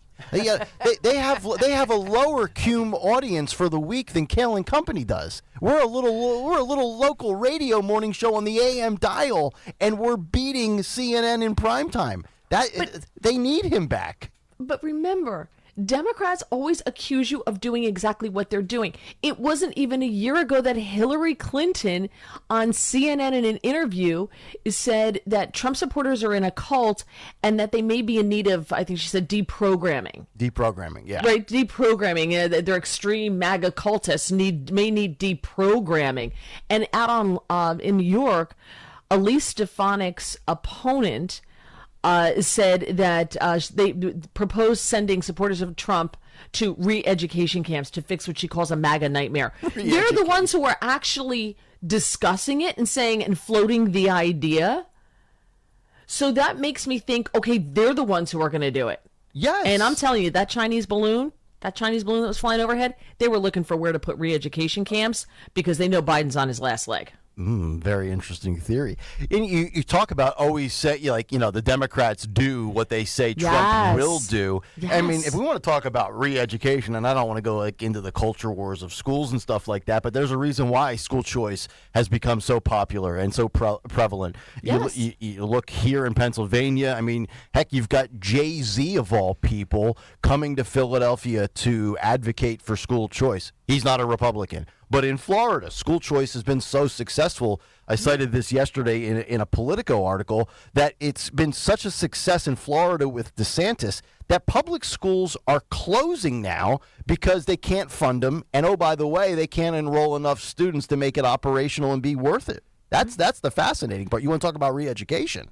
There you go. Yeah. Well, and indoctrination. Right. Parents woke up, and we can go back to what we were talking about before, and if you missed it, sorry. But Glenn Youngkin as a possible VP choice that I know you love, and I can get on board with that idea. He was the one who made school choice. He was the one who really thrust it to the national level. Yeah. And he's really good with messaging. I think he learned, I said this when he was running, that he learned the lessons of Trump when it came to fighting and when it came to the messaging. Glenn Youngkin knows what he's doing. So, if it weren't for Glenn Youngkin, this wouldn't even be a national issue. And that was the gift of COVID. If COVID had a silver lining, it was parents finally realizing what their kids were being indoctrinated into in schools. Yes, but I think if Youngkin is smart, and I think he is, Oh, yeah. he can't make it his whole portfolio. It's got to be just a piece of his platform. DeSantis made it, that works at the Florida state level. That will not work at the presidential level. What works for Trump, obviously, are the big issues. Not to say school choice and education is not, because educating your child is one of the most important things you can do, but it's about the economy, it's about the border, it's about wars, energy independence. And then, 5, 6, 7, or 8 on the list should be things like school choice. So here's some of the quotes here from these deranged nut jobs. So you have Rachel Maddow. She says, quote, "I'm worried about the country broadly. If we put someone in power who is openly avowing that he plans to build camps to hold millions of people and to root out what he's described in subhuman terms as his, quote, enemy from within. That was Rachel Maddow telling CNN, quote, for that matter, what convinces you that these massive camps he's planning are only for migrants, Maddow continued. I'm worried about me, but only as much as I'm worried about all of us. And then Stelter jumps in on the new hysteria. So they all get the same email with the talking points. I swear, I got to find a way to subscribe to that email just so I can prove it's true. But media watchdog Brian Stelter, who, by the way, no longer is a full-time guy on CNN. He just still pops up as a guest. He appeared on CNN on Tuesday, and he said, quote, I've talked to the heads of news organizations, CEOs, and media companies. He was probably interviewing everywhere, and nobody hired him, that are thinking this through, not in dramatic fashion, not because they're afraid of going to jail, but because they want to know what could Trump do to use his power in the second term to punish the media. Stelter further told CNN's Abby Phillip, we use the words that Trump and his allies have said, and we use them to talk about the future. Jail, of course, is an extreme part of the spectrum. Imprisonment is an extreme part. Phillip agreed by saying, quote, I'm glad that she's bringing it up because we need to think through these issues, even though it can sound a little bit out there talking about. Yeah, Abby, it is out there to talk about. It's complete lunacy. We lived through it the first time. You didn't go to jail. Nobody went to jail. And everything that they said would happen under Trump is happening under this guy. And everybody got rich. They all got rich. $20 million contract. Jim Acosta got his own show. People wrote books. People made millions of dollars off of the Trump presidency. Of course they want him back in. Yes. Of course they do. He's great business for both sides, by the way. MSNBC's ratings during a second Trump presidency are going to go through the roof. Yep. Through the roof. Yep. CNN's, maybe not so much, but MSNBC's definitely will. So, there's no crying about this from these guys and gals. So just two fun facts. Number one, did you know that Brian Stelter supposedly ran for a school board as a Republican in New Jersey? I'm just surprised he ran, period. I don't know if he actually... I don't know if he actually did, though, because when I looked for the results, because when I saw we were doing this, I looked for the results, and I couldn't find that he placed at all. So I don't know if he actually did run, but he was going to run for school board in Reddington Township, New Jersey, as a Republican. So I thought that was phenomenally... As a Republican? Yes, that right. Oh, I never would have thought in a million years that he is a Republican. Well, grifter's going to grift. I guess so. But as far as MSNBC and CNN go, so I do watch both of them. I watch News Nation, I watch Newsmax, Fox, CNN, and MSNBC. I watch them all. And I will tell you, CNN is more even-handed than MSNBC. Really? Believe it or not. There's been a lot of things that I've watched, and I'm like, oh. Like after the Trump trial, it was really their guy, Eli Honig. Yeah. Is there? He was the one who was on set saying, this is a miscarriage of justice. This is wrong. This is going to be overturned. MSNBC was, they had balloons and confetti, and they were insane. Yeah. So it's really kind of weird that CNN, and maybe that's why CNN has lower ratings than MSNBC, because they're actually a little bit more even-handed than MSNBC. Wow. Shocking. I did not know that, although, of course, since they've tried to rebrand the network with multiple bosses, they did, was it Mark Thompson, who was with the New York Times, we're going to try to be more centrist, and everyone's like, Chris Licht, and they've had a handful of people that try to salvage that sinking ship. So AOC, lastly, and this is the funniest one. I mean, it sounds nuts, but I wouldn't be surprised if this guy threw me in jail. AOC told Kara Swisher on the Kara Swisher podcast, quote, he's out of his mind. I mean, he did his whole first campaign around lock her up. This is his motto. So let's break that down for a moment, because she says, or Trump says he's going to lock. Did Hillary Clinton ever get locked up? No. Okay, I'm just I wasn't doing this format in 2016, 2017, 2018, or 2019. So I might have missed that in the news cycle because the last time I checked, Hillary Clinton still a free citizen. So there's the hysteria. I wouldn't be surprised if more and more jump on, and this list of fear phrases will continue to grow. Threat to democracy, dictator on day one, lock her up, he will not leave, imprison media members, internment camps, World War III, launch codes, and the nuclear button. Yeah. We'll see what else we can drum up here in the next 4 months, Mary. 855-839-1210, the number. All right, on the other side, a little deviation from politics. We got to go into society. A raging mother. Uh-oh. Some would call her a Karen. Oh, no. A raging restaurant mom who loses her mind over a crying baby. And we have the footage. Man. We have the footage. A little cut sheet hors d'oeuvre. Wow. As we work our way to 7:45. It's Kayal and Company. Mary Walter in for Dawn Stensland here on Talk Radio 1210 WPHT. Tonight, I think the Boston Celtics finish off the Dallas Mavericks. I think they sweep for the NBA Finals. I'm taking the Celtics tonight. -1. The NBA Finals are here. And FanDuel, in partnership with Valley Forge Casino, is giving you the chance to win alongside the champions. Right now, new customers get $200 in bonus bets. I was right, by the way, 2 days ago, so you might want to listen to me.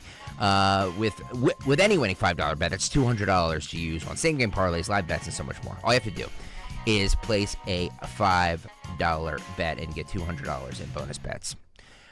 There's no better place to bet on all the finals than America's #1 sportsbook. Just go to FanDuel.com/Greg. FanDuel.com/Greg to get started and take a shot at an extra $200. FanDuel Sportsbook is official partner of 1210 WPHT and the official sports betting partner of the NBA. 21 and over. Present in Pennsylvania. First online real money wager only. $5 first deposit required. Bonus issued as non-withdrawable bonus bets, which expire 7 days after receipt.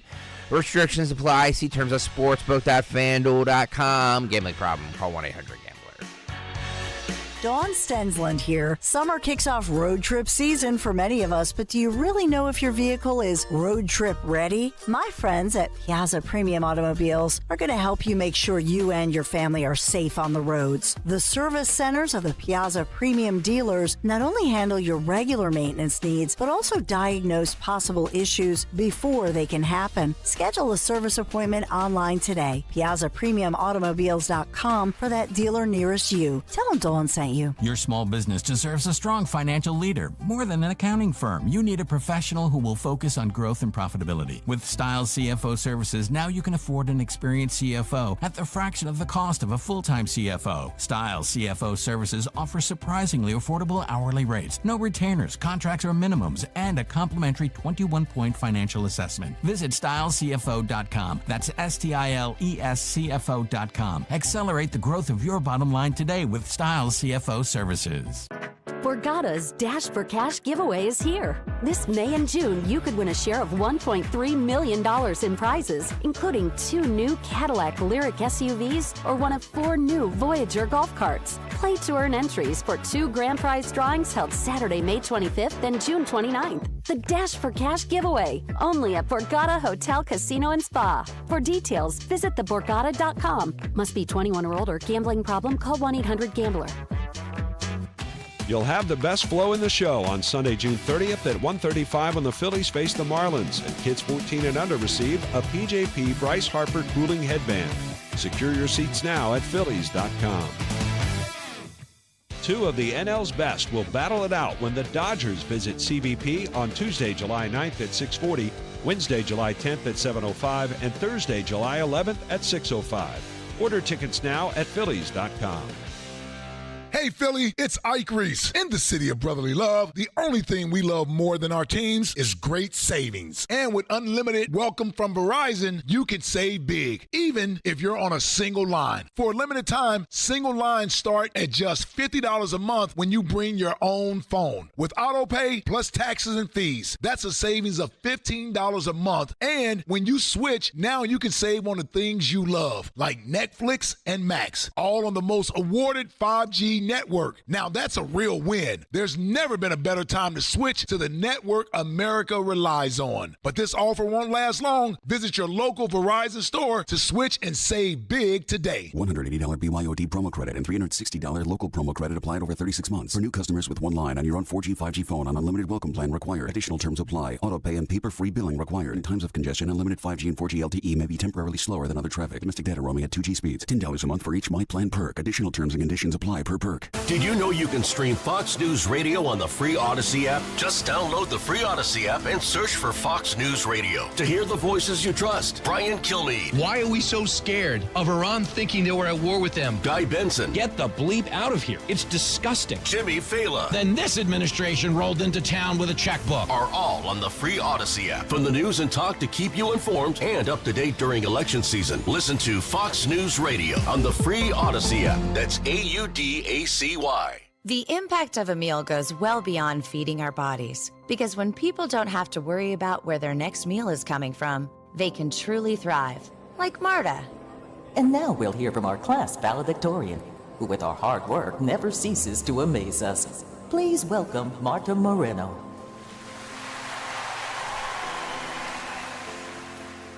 And Alex. Hey, Alex, how did the interview go? I did it! I got the job! I can't believe it! I knew it. Let's meet up later to celebrate. And Diego. Mom! I got first place at the science fair with my volcano project. That's amazing, sweetie. Congratulations. Because when people are fed, futures are nourished, and everyone deserves to live a full life. Join the movement to end hunger at feedingamerica.org/actnow. feedingamerica.org/actnow. A public service announcement brought to you by Feeding America and the Ad Council. Hey, Clementon. Yeah! We know your favorite station is Talk Radio 1210 WPHT. WPHT.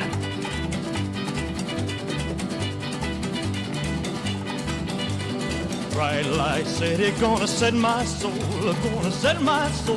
on fire. Got a whole lot of money that's ready to burn, so get those stakes up higher. There's 1,000 pretty women waiting out there. They're all living the devil may care, and I'm just a devil with love to spare. So viva Las Vegas. Kayal and Company. Viva Vegas, baby. Vegas. 7 o'clock hour brought to you by the Piazza Auto Group. Explore the most desirable luxury SUVs with the Defender, Discovery, and Range Rover models. Schedule a test drive at Land Rover Willow Grove. We were just out there a few weeks ago. Westchester, Harrisburg, or Wilmington to find yours today. What's on the cut sheet? Coming up 7:45 this morning. We're going to get to this raging Karen video coming up at a restaurant in just a moment. Big shout out, by the way, David Gelman Law Firm, gelmanlawfirm.com for sponsoring Team 1210 for our bike ride. And don't forget, you can donate. Make your donations at gregstockersucks.com, and you can sign up to ride as well. It's true. Yeah. It's true, Mary. I love that. Yeah. Go to That is so gregstockersucks.com, and you can make a donation. By the way, Nick Kayal, we have officially made bike jerseys for this year. Okay. So there is it's Team Kayal and Company. You'll get an official bike jersey. So all you have to do is sign up to ride. You don't even have to ride. You can virtually ride. Greg, do you ride? Greg, are you riding? Well, here's the thing, Mary. Thank you for asking. Oh, here we go. If we get to $20,000, we're over $10,000 right now. If we get to $20,000 by what's the date of the ride? July 21st? Sunday, July 21st. If we get to $20,000 by July 21st, I will ride. Okay. So that's 5 weeks from this Sunday. 5 weeks, so we need to raise about $9,000. Yeah. Okay. A little under $2,000 so a there's week. incentive because I just want to know, are you preparing for this, or are you just going to jump on a bike and wing it? Well, Mary, like most of my life, I just jump on a bike and wing it. I bring it. That's pretty much what I thought. Yeah, there's no preparing. So the comedic value involved in this alone can be worth making a donation. So here's the thing. I've done this ride 3 times. I finished it, depending on who you ask, twice. Some say once, others say twice. Depends on who you ask. Depends on what poll you look at. Exactly. So now, I mean, we need to raise $9,000 in 5 weeks. So you can do it. I know we can, but I am not riding until that dollar amount is $20,000. So we need incentive. Yeah. Yes. We need incentive, Greg. Will you shave? Will you shave your legs? Sure, for 20 I grand. mean, that's what bicyclists do. They shave their legs, right? For 20 grand for this charity, which I love. I love this charity so much. I will do anything to raise money for it. I even put my name out there with the word "sucks" behind it, just because I love this charity. That's such a hardship. Yeah, because I love this charity. The struggle is real. The struggle is real. First world I think problem. if you shave, if you get to a certain amount, like close to 9,000, like if you get to a certain amount, like say $5,000, and you only have 4,000 more to go, Greg shaves his legs on the show on camera. Oh yes. We bring in the razors and the shaving cream. The whole thing. Okay. And you can auction off someone who can do it. Oh, man. I'm never going to be working this show ever again. Nick, it was fun working with you while it lasted. Mary, we love you. Man. I got to tell you, Mary, every time you fill in, you bring it. Yeah, she does. You do bring it. She does. I like it. Look, I'll do anything. Just go to gregsoccersucks.com. All the money goes to the Families Behind the Badge Children's Foundation. That is the families of fallen officers. It's a great cause. They're great people who run it. Every dime goes to this organization. None of it goes to us. We're just acting like buffoons. Mm-hmm. So you raise money, to raise money. So please donate. Please be generous as you can. Indeed. All right. I just want to say on the YouTube chat, which I actually have up today, which usually I don't do. Yeah. But I can't see you guys. So Bree says wax his legs. I love that even more, and I think that you should auction that off. Waxing my legs? Yes. Like I love that. 40-year-old virgin? Yeah. Yeah. I've thought of it. For the right price for charity, I'll take it a step further. Because honestly, the only hair that I really want on my body that I need is my beard. Because without the beard, as a bald guy, it's just not a good look. Yeah, you look like a butt cheek. Yeah, I do. And some have called me an ass anyway, so it's par for the course. I would actually get my entire body waxed minus my beard for the right. Oh my God! Yeah. People can pay. Can people pay to be in the room to watch it? Whatever you want. Yeah. I love this. Wow. I would do that for the right charity. Yeah, right place. you guys are onto something here. Just saying. Yeah. So I think I've peaked. I'm out. Yeah. Well, I peaked at 31, so yeah. What are you gonna do?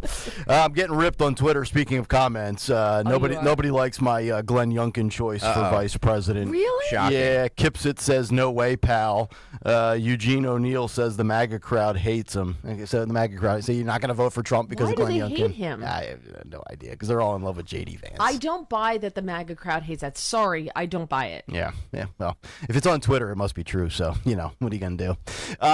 Let's get to this restaurant story. I thought this is fascinating. And I think these conversations are great because, we can talk a lot about unhinged members of society. Was it always this way? Is this a byproduct of the post-pandemic lockdowns and things like that? And there's lots of different data points out there. And, are people on more medication than ever? And it just seems like in general that more people are triggered. But you see these stories that pop up on social media and, it's not necessarily real life on an everyday occurrence. Although I do think the airplane thing, the flight meltdowns are legit. There's something going on in this country where people just really become unhinged as they're somehow sitting on a frontier flight from here to Atlanta, Georgia. But this occurred in a restaurant, and I saw this on the Daily Mail. And this is actually so good that whoever filmed this actually did the editing and the bleeping out of the curse words, so it made Phil's job even easier.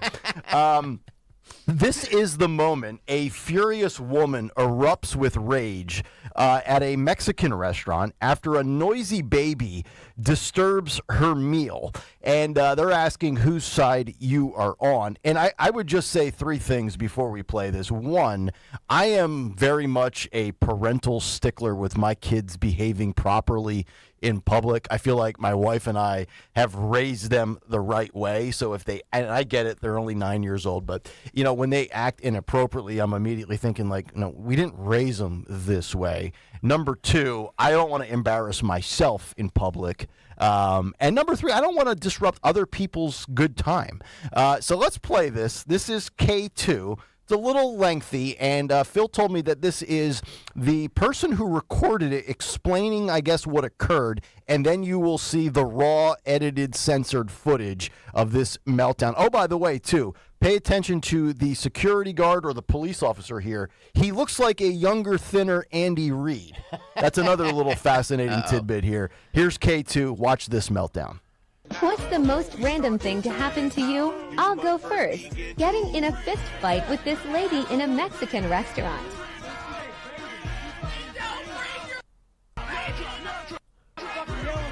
The whole restaurant literally rallied against this woman because she was being so feral.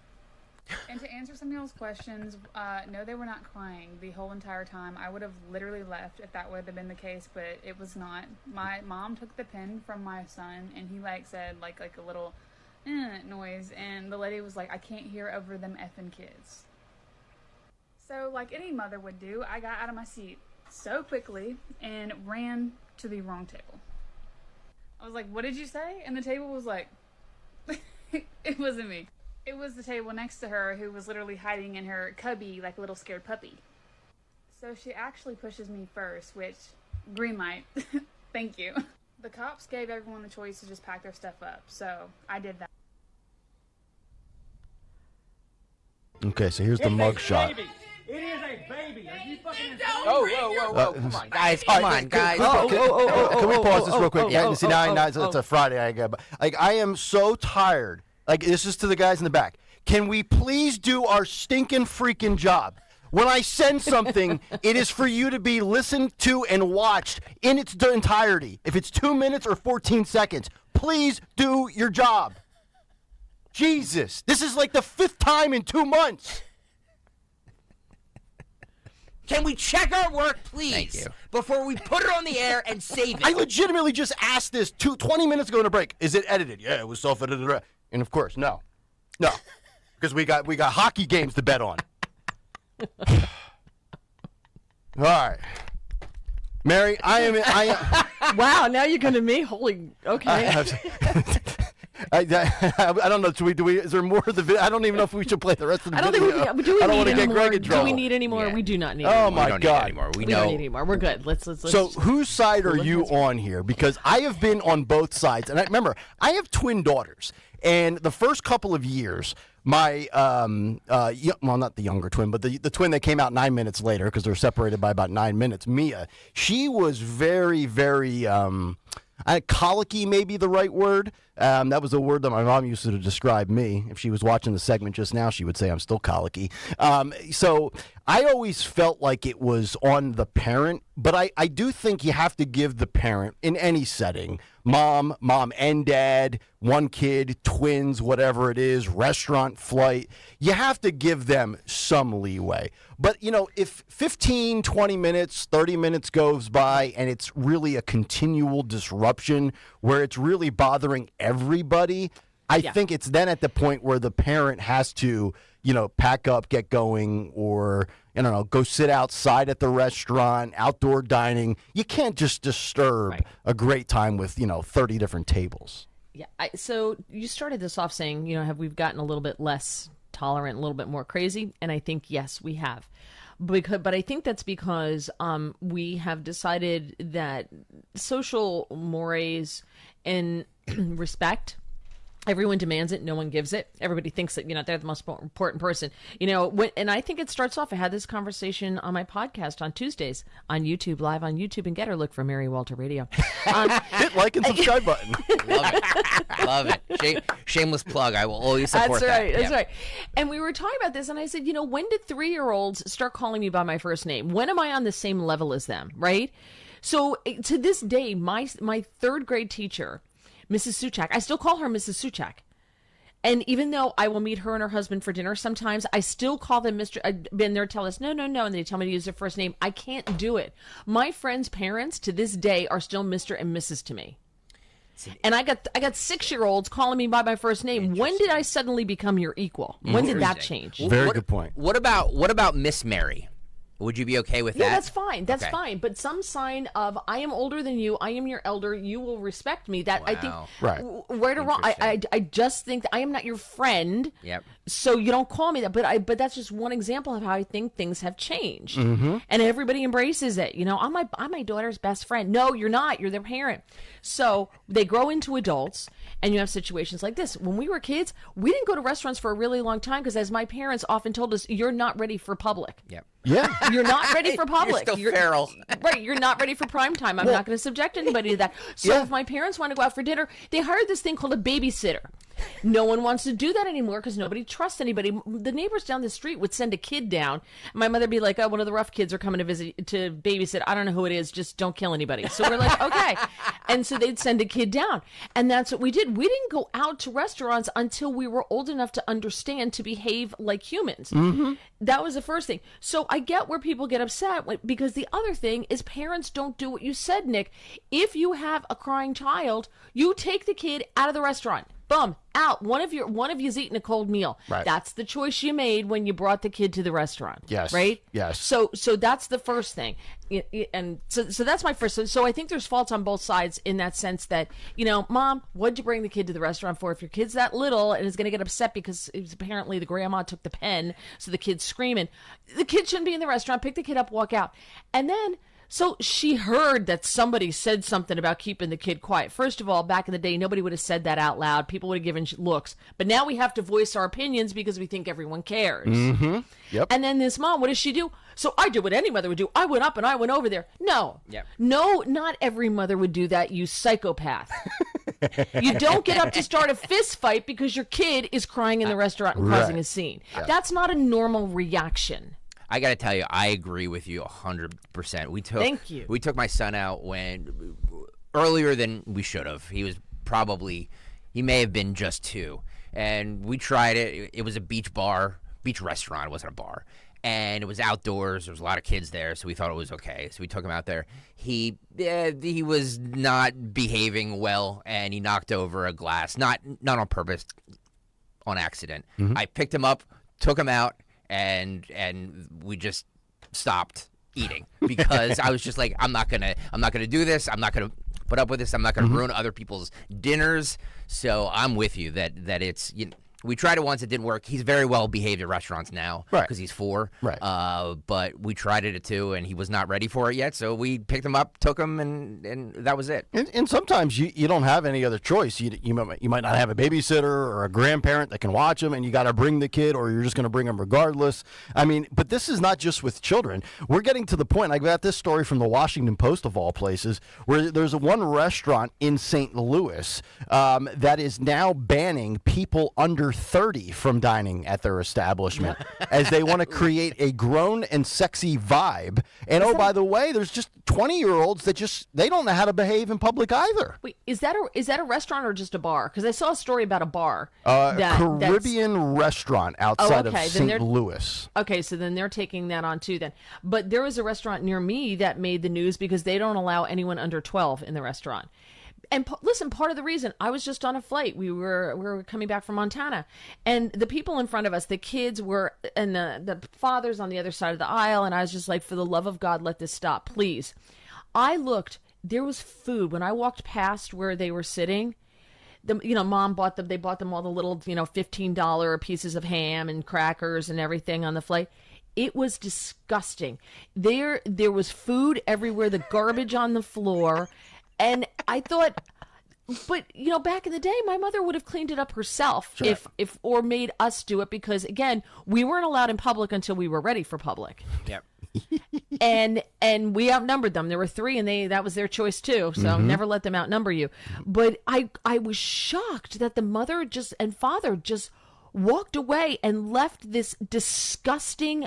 I wanted to clean it up. I felt so bad. Wow.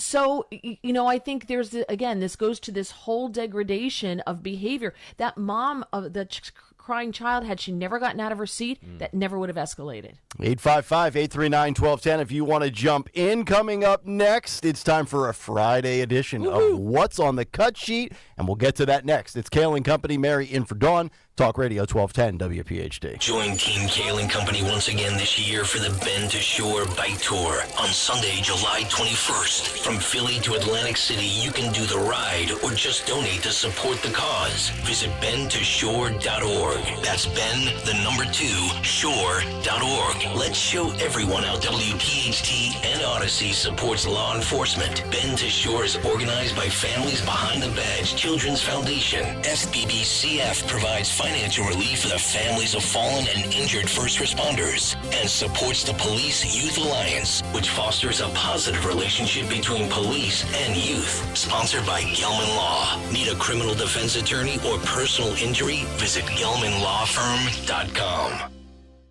I'm Philomena, founder of Kin Apparel here in Philly.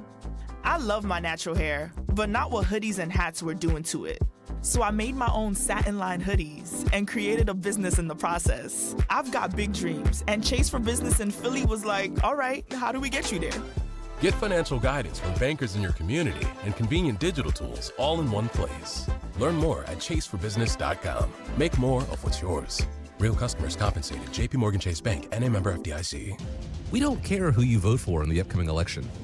You know why? Because this is not a political ad. Jim Cipriotti and the Retire Ready Financial Group meet with people every day wondering if they should be doing something different with their money because it's an election year. At Retire Ready Financial Group, we want you to know where your money is, how it's performing, and if the market does go down, how does it affect your retirement? We call it a portfolio snapshot, and we do it at no charge. Our goal is for you to have confidence as you enter retirement, confidence to spend, and confidence that you won't run out of money. Let's vote those election worries right out of your retirement. For your complimentary portfolio snapshot, call 610-894-7415. That's 610-894-7415, or go to retirereadyfg.com. Investment advisory services offered through Retire Ready Wealth Management, a registered investment advisor. Insurance and annuities offered through James V. Cipriotti, Retire Ready Financial Group, LLC. NPN number 2083768. This is Larry Steinitz with Investor Schooling. Do you know when the best time to buy investment properties is? It's now. It's always now. You just need to learn how to buy them correctly. Go to investorschooling.com and sign up for a complimentary class this Thursday night and learn how to buy investment properties and make money every time. That's right. That's what we teach. We teach how to buy investment properties and make money every time. Go to investorschooling.com and RSVP right now. Take a class this Thursday night at 7 o'clock. That's investorschooling.com. This is Larry Steinitz with Investor Schooling. Don't go through life ignorant about how to become a millionaire. Learn how to invest in real estate, the stock market, precious metals, and learn from an expert. At Investor Schooling, we teach these things and more. We only provide education, and we will teach you how to leverage real estate, how to leverage the stock market, and how to leverage precious metals to make more money than you've ever made before. Go to investorschooling.com and take a complimentary class this Thursday. We will see you there, investorschooling.com. That's investorschooling.com. Introducing the Honickman Center at Jefferson Health, outpatient care designed by patients like you.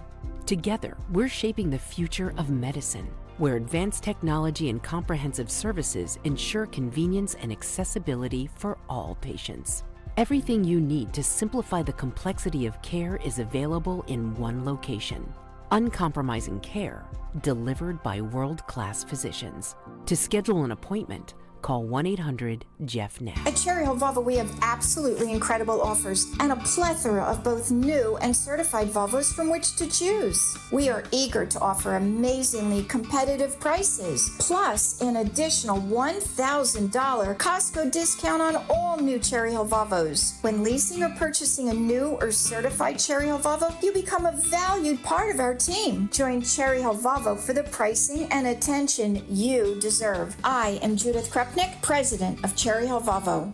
Hi, this is Dom Giordano. I've told you over the years about Dr. Bentz and all the infrastructure he has there, but one thing that he does that you don't see in too many dental offices, with Dr. Bentz, my dentist, whether it's a routine visit or a comprehensive, multifaceted process, he and his team sit down with you, they create a clear plan, explain it step by step. You will see the Bentz difference with that. Contact BentzDentalGroup.com or call 610-272-6949.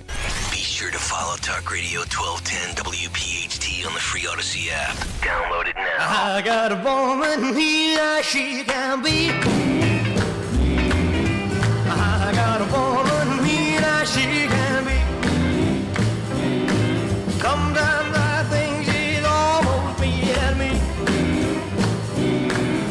A black cat up, died of fright, 'cause she crossed his path last night. Kayal Company, welcome back in 746 as we continue live on this Friday morning. Mary Walter in for Dawn, Nick, Mary, and Greg.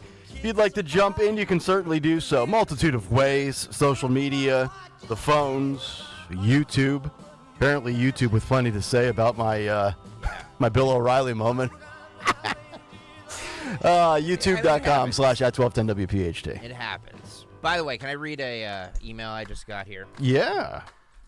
I'm not going to name names because of the people that he's mentioning, work for us and we're friendly with him. So, Steve writes he used to listen to sports talk radio for 30 years, and then Angelo left, and he's not a big fan of the new show. But he says that the reason he doesn't listen is because the host of that show now once waxed his nipples. Ew. Oh, yes, he did. And he says, and now you're going to do your legs. We don't want to hear that stuff. Your show is great and funny enough without doing that. Steve from Cherry Hill, New Jersey. Steve, I appreciate that. Wait. But it's for charity? No, Steve donates $9,000 to make you not do it. Wow. Look at you, Mary. There you go. Very good at fundraising. You are. I like that. I like that. Yeah. I don't know, Steve. You don't want to see, you better pony up, honey. Uh-huh. Yeah, I got to tell you, we don't really go down the road of shenanigans too much. The content is just never ending here, so we don't really need to, fill up slow days because you don't get them in this format, which I love. Oh, you don't want to do a Mount Rushmore of Philly movies? I was going to do a Mount Rushmore of my favorite cheesesteak eateries. That was going to be the August 3rd show. I was already plotting that one out. Oh, they just calm down. Oh, boy. Those people know I love them. Yes. And I love the guy who shaved his chest, so he's my boy. 7:48, let's get to a Friday edition of What's on the Cut Sheet. What's on the cut sheet? What's on the cut sheet on this Friday is brought to you by Cherry Hill Volvo, where they have amazingly competitive pricing plus an additional $1,000 discount on all new Volvos. Cherry Hill Volvo is where relationships really do matter. Judith, Yosef, and the entire team look forward to meeting you. Check them out on Route 70 in Cherry Hill. Cherry Hill Volvo, where relationships matter. All right, I'm going to start here with cut one. So, Jillian Michaels went on the Sage Steele podcast. Mm-hmm. Jillian Michaels, as far as I know, is not a conservative. No. In fact, she lists through her liberal bingo card because I believe she's a lesbian. She has biracial children.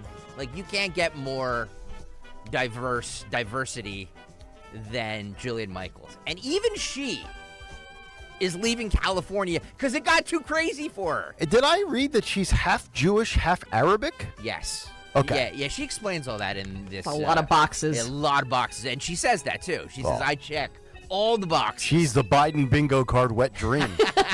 And she's leaving California. Yes. All right, this is cut one. Jillian Michael on with the Sage Steele podcast. Cut one, Phil, go. California got too crazy for me. Why? Okay, this is my parting line. I grew up here. I'm a woman. I'm a gay woman. My mom's a Jew. My dad's an Arab. I have a black kid. And believe it or not, my son is half Latin, even though he doesn't look like it. I hold 1 million cards in your game of woke victimology poker. And when I leave California, maybe you've lost your mind. Just maybe. Like, when you have me running from home, maybe it's gone way too far. What was the line? Like what was it? Oh my God, I guess girl, the there's end not enough time.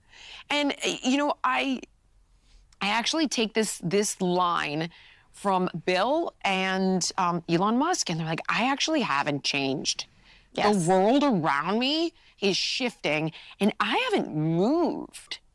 So some of these laws that are passing here are absolutely mind-boggling in relation to crime, protecting our kids. Like, we're decriminalizing everything, which arguably I would probably be okay with, but we're not regulating any of it. Right. So it's like, okay, you're going to decriminalize sex work, but only so women can legally loiter on the streets. Like, not to keep them safe, not to have them pay taxes, not to make them, regularly check for STDs, not to take away the pimps out of the equation. It's the like, if you made that argument to me, I'd be like, well, yes, we want, of course. I mean, I could be liberal. I could go there with you. But I grew up this way. But when it's like, oh, and then what we're going to do is we're going to pass a law for LGBTQ rights so that 24-year-old men can sleep with 14-year-old boys and not have to register as a sex offender because it's just not fair to the gays. I'm like, what?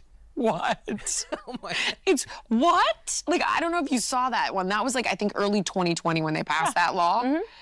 And so I was like, if a 24-year-old man touches my 14-year-old son, I will get a gun and take matters into my own hands. Yes. Like, are you fucking kidding? Or the fact that a 12-year-old child can be put on off-label cancer drugs to irreparably change their body. Again, if my son came to me and said, Mom, my daughter, I think I'm trans, I'd say, okay, like, you want to dress this way? You want me to call you whatever the heck you want me to dress? Fine. Explore it. I love you. I'm cool. Like, do you, as long as we're safe. But we're not changing your body until it's fully developed. I'm sorry. Conversation's over. Can't get a tattoo. Exactly. Are you crazy? Wow. Jillian Michaels going full circle, also having a meltdown there, which was epic. And it's to me, it's really simple, Mary. You look at it, there's two words with California. You have crazy, which she just documented there in great detail, and then the cost. Crazy and cost. I have no idea why anybody would want to stay in California. It's loony land. I just think we should wall it off and not allow them to escape. You voted for this, now enjoy it. Mm-hmm. Because she's going to go to Texas or Arizona or Florida or wherever she's going to go. She's going to buy a beautiful house because it's less expensive there, and she's going to live in the lap of luxury, and she's going to be so happy, and she's going to vote Democrat. It's a great point. So you know what? I think if we're going to do anything with the National Guard, if we're not going to use them on the border, can we just use them around California and Oregon while we're at it? We got a lot. Maybe people will volunteer for that service. And, sorry, you got to stay and enjoy what you voted for. I will say this as well, with all the craziness that's gone on in California. This notion that Gavin Newsom is eventually the heir apparent and the future of the Democrats on the presidential level, it is not a formality. It is not a certainty, because everything that has gone on in California, you can easily pick apart in a debate or in ads or in campaigns against. And I've said this now for multiple weeks on this show. And by the way, I mentioned about Youngkin today. Yes, I would put Youngkin ahead of DeSantis right now as far as stock. I would say Shapiro. Josh Shapiro in Pennsylvania, in my opinion, if you're going to sit here and ask me the question, in the future, Nick Kayal, better chance to be president, Gavin Newsom or Josh Shapiro? I would say Josh Shapiro, and I would bet a lot of money on that. Yeah. I think Gavin Newsom, this thing, nope, not going to work. Interesting. Just my feeling. Well, he did a good job getting the collapsed part of 95 rebuilt very quickly, right? Mm-hmm. So he's a little bit more moderate. He's not really on the train to Crazy Town. No, that's the whole thing. Right. It's just less craziness, right? Yes. And that's not to say I like Josh Shapiro, but I'm looking at from an electability standpoint. There's just too much wacko stuff going out on the West Coast. Yeah. Let's go to Italy, shall we, where the G7 summit is happening. There was a press conference that happened yesterday between Ukrainian President Volodymyr Zelensky and Joe Biden. Joe Biden started off by taking two questions from the American press from a pre-selected list. Let's start with cut 2, Phil. Go. Now what we'll do is we're going to take two questions from American reporters and a question each from 2 American reporters and a question each from 2 Ukrainian reporters. The first person I'm to call on is Colleen Long of the Associated Press. It's amazing to me that he cannot get through a sentence. It's unbelievable. Without... And everything's got to be scripted. Everything has to be this controlled environment. And, like, you know, Trump, I mean, my God, Trump's at his best when there's no restrictions. There's no prompter. And he's just spitballing and ad-libbing. Yeah, well, the whole shark or the electrocution thing, I think, was a bridge too far. I think he kind of went off the deep end on that one. I love that. Man, I was just like, dude, where are we going? I would much rather be electrocuted, by the way. Than eaten by a shark? Oh, 1,000%. Absolutely. Did we actually ever play that clip? I don't think we did. No, we didn't. Yeah, but there's no doubt. Give me the lightning bolt over Jaws. Yeah, well, Joe Biden, not only does the reporter, he has the answer scripted out for him on a card. You can see All it there, he has to do is read it. But you can tell they didn't give him Joe juice yesterday. I think there's only so much Joe juice you can give a guy before he's going to fall over. So he did not have the Joe juice yesterday because when he gets it, he gets really loud and really angry. Right? He becomes, I'm keeping the ball if it comes in my yard, Joe. Yep. And he was not that. He was like senile Grandpa Joe. Yep. You know, it's amazing, too, is when you look at these clips where, you know, Biden has to stay on script and Trump can just shoot from the hip. It's a lot like, you know, TV people versus radio people. Yes. You know, Yes. Dawn made the transition very easily, but a lot of TV people are like, man, I would love to talk radio. And then they do it and it's 2 or 3 or a 4-hour show, and you just can't stick to your script and your show sheet and your notes. You better be conversational and be able to think on your feet, because it's not just about being a prompter. And Mary, you know, you're great on TV, but you're traditionally a radio person, correct? Like that was your thing, right? Oh, 100%. The TV stuff is just commentary, you know. Yeah. Just because I'm old and been doing it forever, they're like, all right, what the hell? We'll just put her on TV for a little while. Like some people, I just, and it's part of it obviously is Joe's age. He was probably able to go off prompter in his 40s or 50s, but it's just so painful to sit through that. Like this guy has to have everything advanced screened. Well, the reporter, as Mary said, had a pre-approved question about Ukraine, but then veered off script, and that did not make Joe Biden happy. This is cut 3. Phil, go. American reporter, Josh Weingrove, Bloomberg. Of Bloomberg. Thank you, Mr. President. I have a question for President Zelensky shortly on the announcements, but if you don't mind, I'd like to ask you about your discussions on the situation in Gaza here at the summit. You were asked just a short time ago about it after the skydiving demonstration. Can you give us your assessment of Hamas's response? And do you believe that they are trying to work towards a deal, or is this response working against a deal? And what is your message to allies, including those here at the G7, about what more, if anything, the U.S. can do to drive towards a peace agreement? Thank you. I wish you guys would play by the rules a little bit. I'm here to talk about a critical situation in Ukraine. You asked me another subject. I'll be happy to answer it in detail later. I'll get back to you on Monday, Josh Weinstein Bloomberg, or wherever your name is, or whatever outlet you're from. How dare you go off script here? I'm not prepared. And how about that? And that's really the indictment. Hey, Mr. Biden, we don't want to talk about the one war that's been going on for close to 3 years. I'd like to ask you about the other war that's going on. You know, all these wars at one time that everybody said Trump would get us into 3 different wars and World War XII and everything, and he can't answer it. By the way, that's a very basic question. That's not a question that the President of the United States should be caught off guard by, or not even have some sort of canned talking points in their brain. Well, but how much you want to make a bet we never see or hear from that guy again? Oh, he's jealous. Right? He's like Simon Atiba. He's been revoked. Exactly. He's already on the plane back. Yes, right? He's been recalled. His press credentials have been revoked. He's done because the rest of them sit there. We're supposed to have investigative journalists. Whatever happened to those? There's a handful of them around still. Yep. And if you are a really good investigative journalist, you can really make a name for yourself. Unfortunately, no one will hire you. Yeah. So the best you can do is monetize your Substack and your X, your Twitter. Yep. But it's sad when we have a press corps that just sits there and willingly hands the questions over. This is what I'm going to ask. Agreed. And they dutifully ask just that question instead of doing what this guy just did, which is ask the question you really want to ask. Yeah. I said this for years in multiple formats. Your job, and look, I don't have a journalism degree. I'm just a radio host, but like Dawn's a journalist. And everybody that we work with, a lot of people have. Even Tony Bruno went to school for journalism. Back in 1913.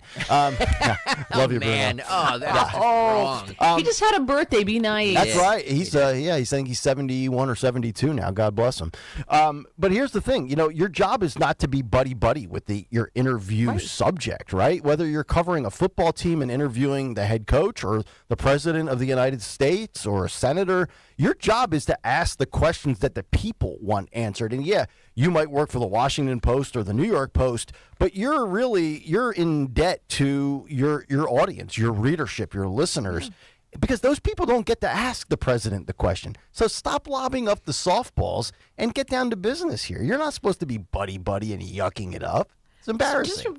Just contrast what we're seeing now with Jim Acosta taking the microphone out of the hand of an intern at the White House so he could scream at President Trump and debate him constantly over and over again. Yep. So I saved this one because the actual first question was from Colleen Long from the AP, but I saved it for the top of the hour. If you see what I'm doing there, Nikhil. I see that. See what you've done. So she asked about Joe Biden's plans related to Hunter Biden's felony conviction. And this is what he said, because then I want to have the conversation afterwards about pardoning, commuting the sentence. There's all different kind of, if you notice the language he says here, I'm just curious about both your opinions on this. This is cut, where are we? Cut 6. This is about Hunter Biden's conviction. Cut 6, Phil, go. With regard to the question regarding the family, I'm extremely proud of my son Hunter. He has overcome an addiction. He's one of the brightest, most decent men I know, and I am satisfied that I'm not going to do anything. I said I abide by the jury decision, and I will do that, and I will not pardon him. So he claimed I will not pardon him. He will not pardon him. He said that in the ABC interview as well. He will respect the verdict. And no, he will not pardon his son. For all the media and this whole Hunter Biden thing, the two most embarrassing aspects of it has been the pity party for Hunter Biden, a 54-year-old man who's been given 35 different opportunities to get his act together in his life, and then the loving, caring, I'm so proud of my boy Joe Biden response. And the media is like, no, I don't think Joe will pardon his son. No, Joe Biden is a walking pathological liar. Everything he says is debunked, is a lie, or is a complete stretch and a complete fabrication where he takes something with like 5% truth and then just goes way overboard with it. Yet the media lapdogs that carry his water, Mary, sit there and say, no, Biden's a man of integrity and a man of his word. Are you kidding me? And seriously. Listen, he needs the propagandists out there every single day to making excuses for him. Luckily for him, he read that card exactly the way it was written. Mm-hmm. Because if that reporter had said, "Will you not pardon nor commute the sentence of your son?" he would have been in a bind because he would have read, "I will not pardon my son," and he would have ignored the commute part of it. Right. Right. And of course, there'd be no follow up.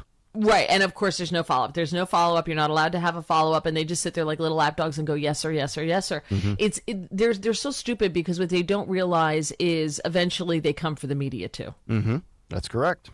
Former Hillary Clinton spokesperson was on the Laura Coates show last night on CNN, and he said that if he worked for Biden, he would advise Joe Biden to commute Hunter Biden's sentence. Of course. This is cut 11, Phil, go. For Trump's 2016 campaign, Brian Lanza. Good to have both of you here. Flip, do you think that Biden should pardon Hunter? Politically, no. I mean, I can't imagine how hard it is to be president of the United States with this unfettered power and not be able to use it. I hope he wins. If he doesn't, if I work for him, I'd say, Mr. President, on your way out the door, if he's still in jail, either commute the sentence or whatever the access you have to it, but politically, he can't. You think he should? Absolutely. Brian? Absolutely. Interesting. Yeah. Why? Yeah, listen, I think we made a public policy decision probably about 30 to 40 years ago to treat addicts different. And Hunter Biden's an addict. And the worst part is what I see with this prosecution is he was singled out because he's the president's son. We're now weaponizing our judicial system, and that's a problem. When it becomes red and blue, it's sort of tainting the judicial process. It hurts. And so I think, President Biden should pardon his son. I think President Biden should put pressure on the governor of New York to pardon President Trump. And let's get the politics out of our judicial process. Let's stop playing that, and let's go back to a normal sense of our judicial system staying out, not creating creative laws or stretching the laws or untested theories to bring down the president. Let's go back to the normal process and get this out. And I think the pardon of Hunter should be the first step. I can't believe I'm going to disagree with Brian Lanza, who was a 2016 Trump guy.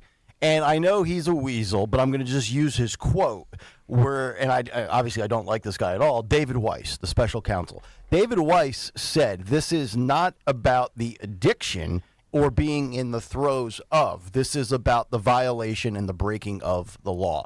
And we've talked a lot about the law and how silly it is and the 7 pages. But the reality is this. Hunter Biden broke the law. And is Hunter Biden clean? That's what we hear. But I've always heard that no matter how long you're sober, you can be sober for 20 years, you're always still considered an addict. I'm sorry, Hunter Biden's a grown man. He's been treated with kid gloves.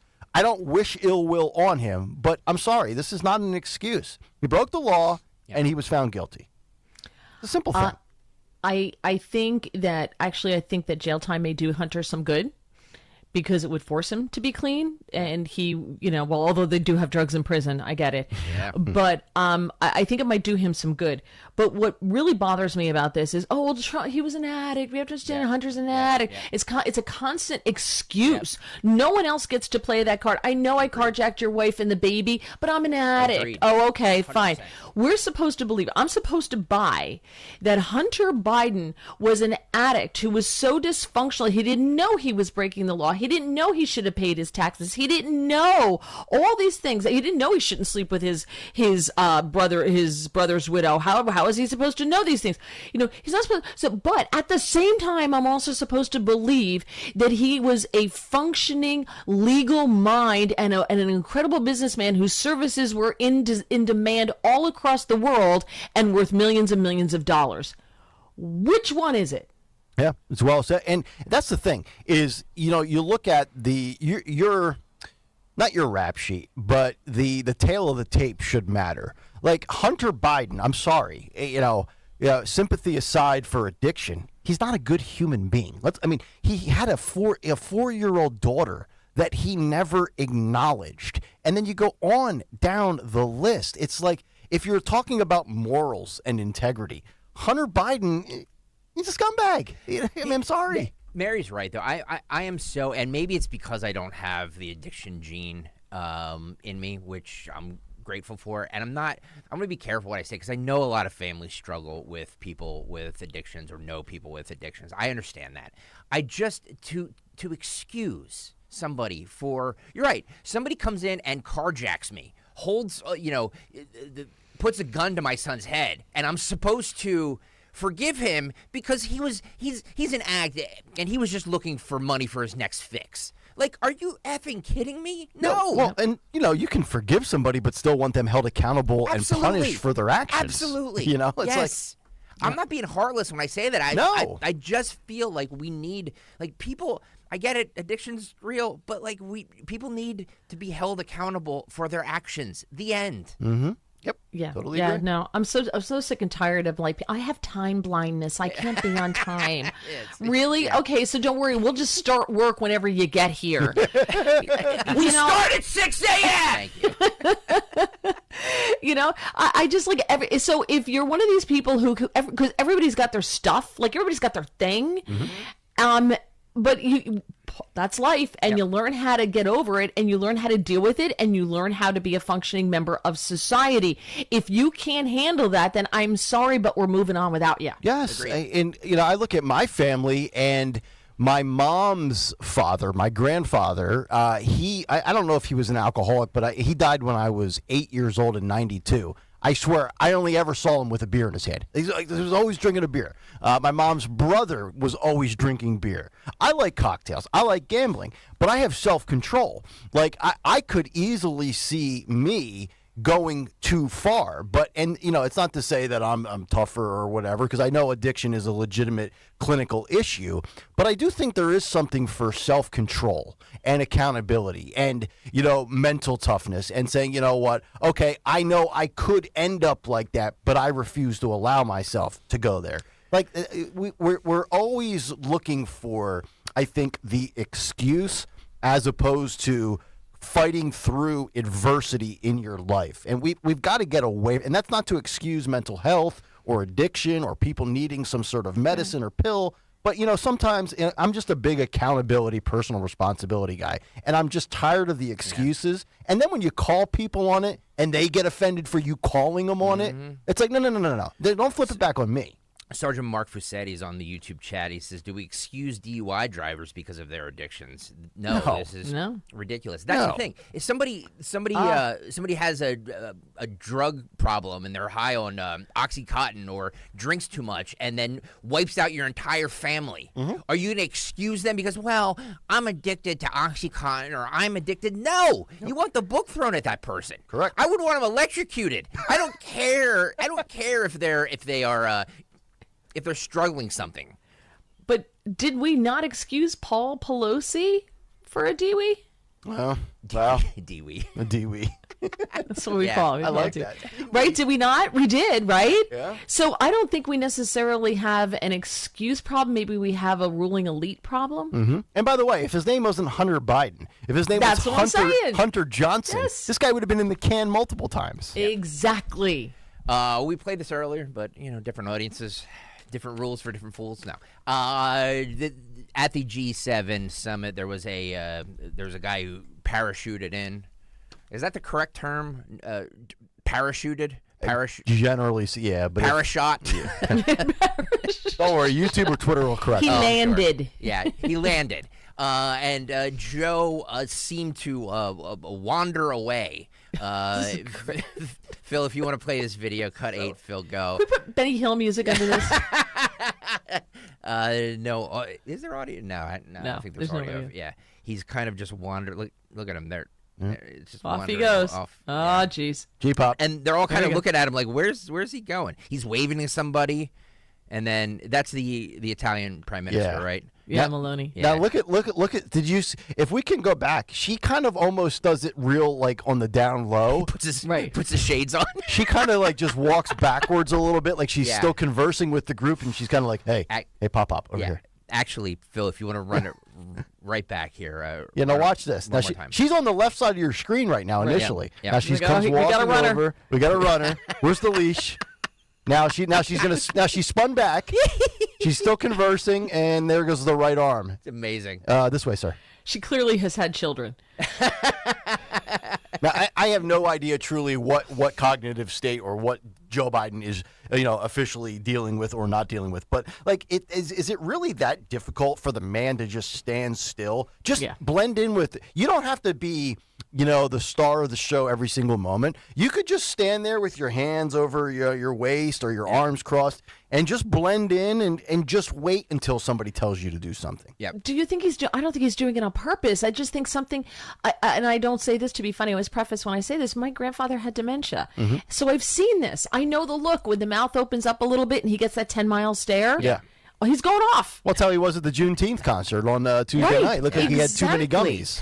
I will say the freezing was not part of my grandfather's thing, like that just freezing for, but the mouth drops open. He gets that long distance glare. Yeah. And then Joe goes off. But my grandfather would do that. He would like run away, and he was a big man. He was this big 6'3" German guy, and he would run out in the middle of the street or whatever because he didn't know where he was. He didn't know what was going on. And that's why I think you get Angry Joe when he's on the juice, right? Like I think he's a little bit more aware, and I think you get Angry Joe. Well, the freezing, according to my research, is part of, this is an elderly symptom after you were raised in the Puerto Rican community with the Greek Orthodox Church while fighting segregation in Scranton and Delaware. That's just one of the symptoms later in life. So attending the Jewish synagogue has nothing to do with it, right? It's Joe Bidenopolis. While we have the viewers over here on YouTube that wants to or that watched that last video, this video made the rounds. I don't know if it was from yesterday or not, but he's standing on the White House lawn with Chuck Schumer, Nancy Pelosi, and 2 other people. He shakes Chuck Schumer's hand, and then 3 seconds later puts his hand out again to shake it again He because just he loves forgot Chuck. about Yeah, it. Chuck's his boy. This is cut 7, Phil, if you want to roll this. Here we go. So he sticks out his hand Now again. our great speaker, our partner, who all That is an amazing. Look at him. Look, shakes his hand. Yep. Shakes his, and then one more time. No. And then puts his hand up to his mouth. Look at the big boy next to Biden. He's tallying himself off 3 times in 10 seconds. I know, yeah. He's a sweaty mess. Yeah, but did you see earlier in the day in Italy, to go back to that? Yeah. Did you see he saluted Maloney? Oh yes, I did see He that. shook her hand and then he saluted her. And she's just looking at him like, they all got the lowdown on Joe, right? Yeah, of course. But Mary, we are told behind the scenes in meetings, he's the life of vigorous. the party. Yes, he's full of very vigor. vigorous. He's sharp as a tack. You know what it is? He's camera shy. Yeah. He's agoraphobic. He doesn't like to go out. Come on. This is so bad. I can't imagine what he's like behind the scenes. My God. Can you imagine what he's like at his house when he takes the weekends and he goes to his beach house? You know what though? He's probably okay in the house because it's a familiar surrounding. Yeah. To him. Well, so is the White House. He's been there for 30 years. Yeah, but we don't know what he's like behind closed doors in the White House, And he's got a full-time minder. Some Secret Service agent that, did something for the higher-ups that they hate him now. So you get the Joe Biden, you're his nanny, you're his visiting nurse when Jill's not around. Gets that duty. How many guys have been bitten by his dogs? They all hate working for him. Yes. Yeah. So the dogs are biters, aren't they? Be careful of the Biden's dogs. Biden's dogs. Biden's shepherds. Supposedly, Joe just sat there and watched Commander bite people. One guy said, he goes, just watched the dog bit me 3 times, and he showed a picture of his jacket. It's a new one's just out. Like his jacket's got all these bite holes in it. We might have to throw up a third option for the poll. Yeah. Would you rather be electrocuted, eaten by a shark, or bitten by Commander? Now, see, if Trump was on his game, that would have been part of the story. Then I would have gotten it. But the whole boat thing, I'm like, where the hell are we going, dude? By the way, streaming live on YouTube, youtube.com/@1210WPHT, youtube.com/@1210WPHT. If you're watching right now, please hit the subscribe button. Also, hit the like button. Please do that right now. It helps us tremendously. And also, hit the little bell there because it'll alert you. Thank you. It'll alert you when we go live. Thank you for the sound effects, but please make sure you hit the subscribe button.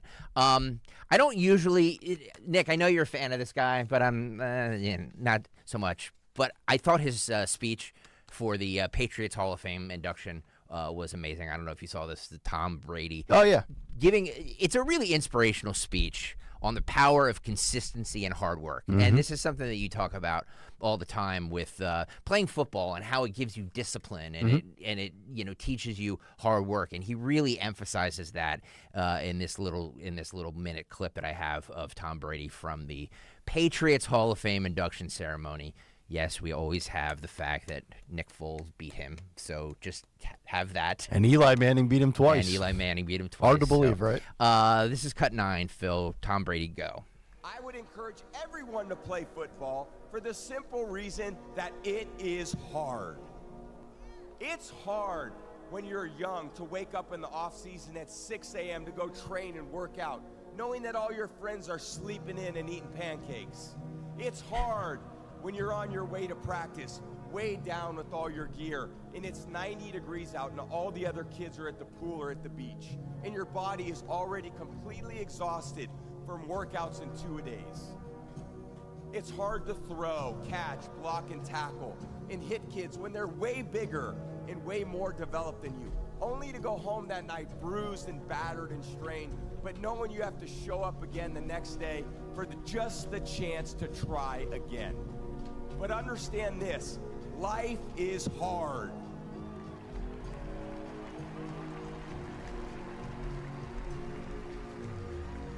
No matter who you are, there are bumps and hits and bruises along the way. And my advice is to prepare yourself, because football lessons teach us that success and achievement come from overcoming adversity, and that team accomplishment far exceeds anyone's individual goals.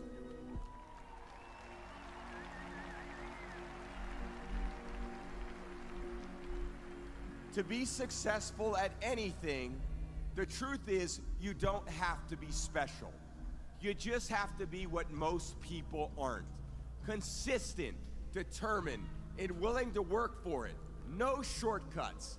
If you look at all my teammates here tonight, it would be impossible to find better examples of men who embody that work ethic, integrity, purpose, determination, and discipline that it takes to be a champion in life.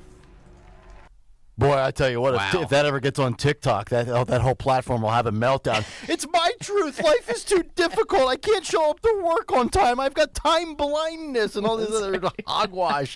That is, I love that guy. And what he's saying really is, you know what? Life is difficult. Merit matters. Hard work, grind. Not this ridiculous stuff of, hey, we're just going to give you a job because you check off a box and it's my truth. And the one girl that we played having the meltdown months ago that I work 9 to 5, but I take the train home and I don't get home till 6:30 and it's too late to hang out with my friends. Oh, God. Tom Brady's a dying breed. That doesn't exist much anymore. It does not. I am heartened by, kids, listen, kids love soccer now because moms love soccer because it's not football, that kind of thing. But I think I think playing sports and having some kind of activities for your kids outside of school is super important for all those things that Tom Brady talked about there, whether it's scouting, whatever it happens to be that your kids do is important. But I think what parents need to also do is teach your kid a commitment. Yep. Right? My parents said, I'd be like, I really want to do gymnastics. And so they'd sign me up and they'd be like, I don't like gymnastics. My parents are like, I pay for it. You're going. Mm-hmm. That's it. Yeah. You made the commitment. I put out the cash. I don't think you can repay me. So off to gymnastics you go. Yep. My daughters do that and dance. And it instills a work ethic and discipline to them. Exactly. But the commitment to it. Oh, I just want to try this. Now I don't like it. You don't just get to throw it away. Yeah. This is the choice you made. Mm-hmm. And I think that some of that is missing in the parenting when it comes to kids as far as making some kind of commitment. And like Tom Brady said, you go, even there are days you're not going to like this. It's hard. Right. You wanted to do this. This is what being part of a team is about. And you know what? This is what they're going to call work later in life. And, like sports creates a structure. Football, certainly, there's a regimented structure and a discipline, but it's on a very small scale compared to, the military. I mean, Mary, you mentioned, the Army's birthday. There's some people, I don't know if it's still a thing today, but for a while, a lot of people were like, I don't know what I want to do in life. I need to have some sort of discipline. And what do people do? They enlist in the military and they come out, completely structured, and they have a purpose. And, we have the Travis Manion Foundation here, and some of these guys come back and they lose that structure and they're trying to find, how the rest of their life will go. And the military is a great way. I don't know if 18-year-olds still do that anymore, but, I remember in high school, there was a couple of guys on my football team that weren't going to play college football, as most of us don't. And some of them went to the military because they wanted to stay in that kind of that setting of always having, a routine and a schedule and things like that. By the way, Morning Drive Radio will create a routine for you. 100%. 420 every day. Nick Kayal, thank you for saying that because I had very little discipline in my life. And at 24, when I started out in morning radio in Philadelphia here, it gave me structure and discipline in my life, which I needed at 24. Because I never played sports, I was kind of a slacker. I know it's really hard. I know it's really hard. Like you telling us you never played sports. I'm like, darn, not what I thought. Oh man, look at this. You really bring it every. Listen, you say you work for 4 hours a day, and this is part of your job. You say you work for 4 hours. I'm also brand manager here, so I do a lot. Well, you're also... I'm a capitalist and a corporate whore. It's absolutely true.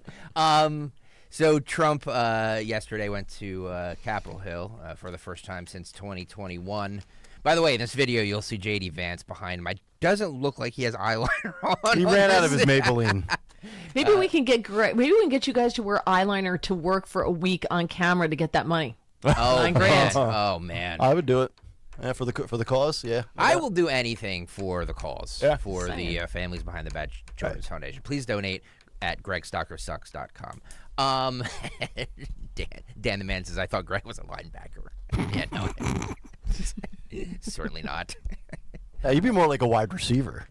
You're like 6'2", Yeah. 200 pounds. Yeah. You'd be a wide receiver. Yeah. A little taller, a little lankier.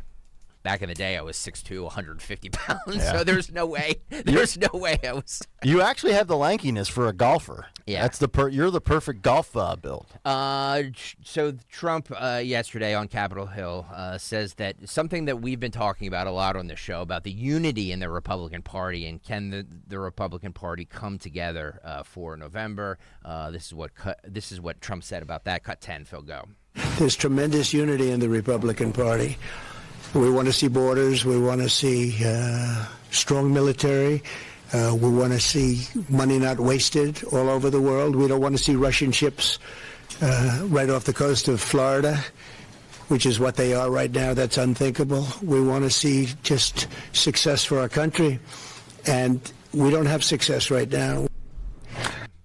And by the way, if you haven't been paying attention to that story, now the United States Naval Academy and Navy has a ship down off of, I think it's Cuba as well. So this is something to keep an eye on.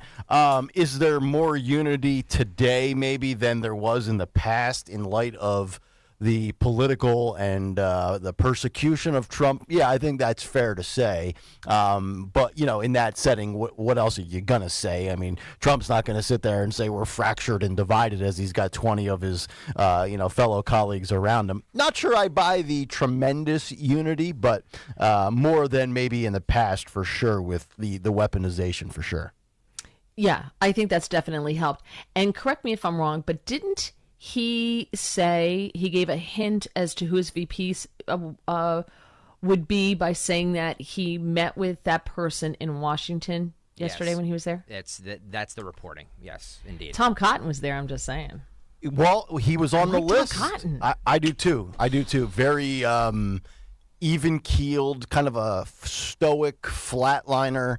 I wouldn't put him over Glenn Youngkin, and I know Twitter will get mad at me, but no. But see, okay, can I give you the flaw in your Glenn Youngkin take? He knows nothing. He knows nothing about the swamp. Uh-oh. Trump needs a consigliere who knows how to run the FBI, the DOJ, who the bad ones are, who you got to get out of there. Someone who knows what's going on there. Glenn Youngkin's green when it comes to that. He needs somebody who's an insider. Well, put Tim Scott on the payroll as a staff cabinet member. Find a spot for Tim Scott. Tim Scott's got the lowdown, right? Why not just make him VP? Why make a spot for this? Trump doesn't. I don't know. Why spend my taxpayer money to just make a spot? I like Tim Scott. I said when he make a VP. When he rolled out that message, it was so simple, it was so good, and I think a lot of people are like, oh, it's low energy. But it hit home. It was like, take out a loan, pay it back, commit a crime, go to jail. Make Youngkin the czar of communications czar. All right, Fine with but. that. I don't know if he knows enough about the inner workings of what's going on in the swamp, because it is a pit of vipers. One guy I think you can take to the bank that will be involved in some fashion is Vivek. There's no way that Vivek Ramaswamy cannot be a part of it, right? Agree. Okay. Burgum is Secretary of Energy. Okay. I like Burgum. Okay. Go to cut 12 here. Donald Trump was on the Logan Paul podcast. By the way, Logan Paul is the Intercontinental Champion for United States champion, sir. Sorry, I don't have all my Logan Paul. That's good Logan Paul knowledge. Oh, the belts are always changing, Greg. But he has a very, very popular podcast, and he asked a question that I think a lot of us want to know about UFOs, and Trump talks about. He doesn't buy into the UFO thing, which is interesting to me because of stuff he may or may not have seen while he was president. Mm-hmm. But they do get into it here. So if you want to know about UFOs, Logan Paul and Donald Trump have your answer. This is cut 12. Phil, go. I want to talk to you about aliens. Yeah. UFOs, UAPs. I know. The disclosure we've seen in Congress recently. It's confusing and upsetting a lot of Americans because there's something happening. There are unidentified aerial phenomena in the sky. We don't know what they are. Do you? So it's such a a question I do get a lot, and it's such an interesting question. I've met with pilots that look just like you, actually. Okay, they have more of a crew cut. Okay, they look like him and they look like you. Some of them look like you, a little fatter.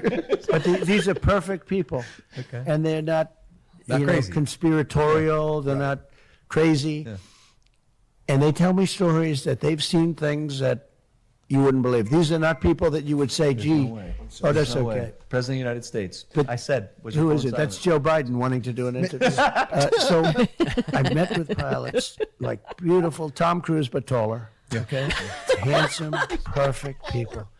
Sir, there was something there that was round in form and going like 4 times faster than my super jet fighter plane.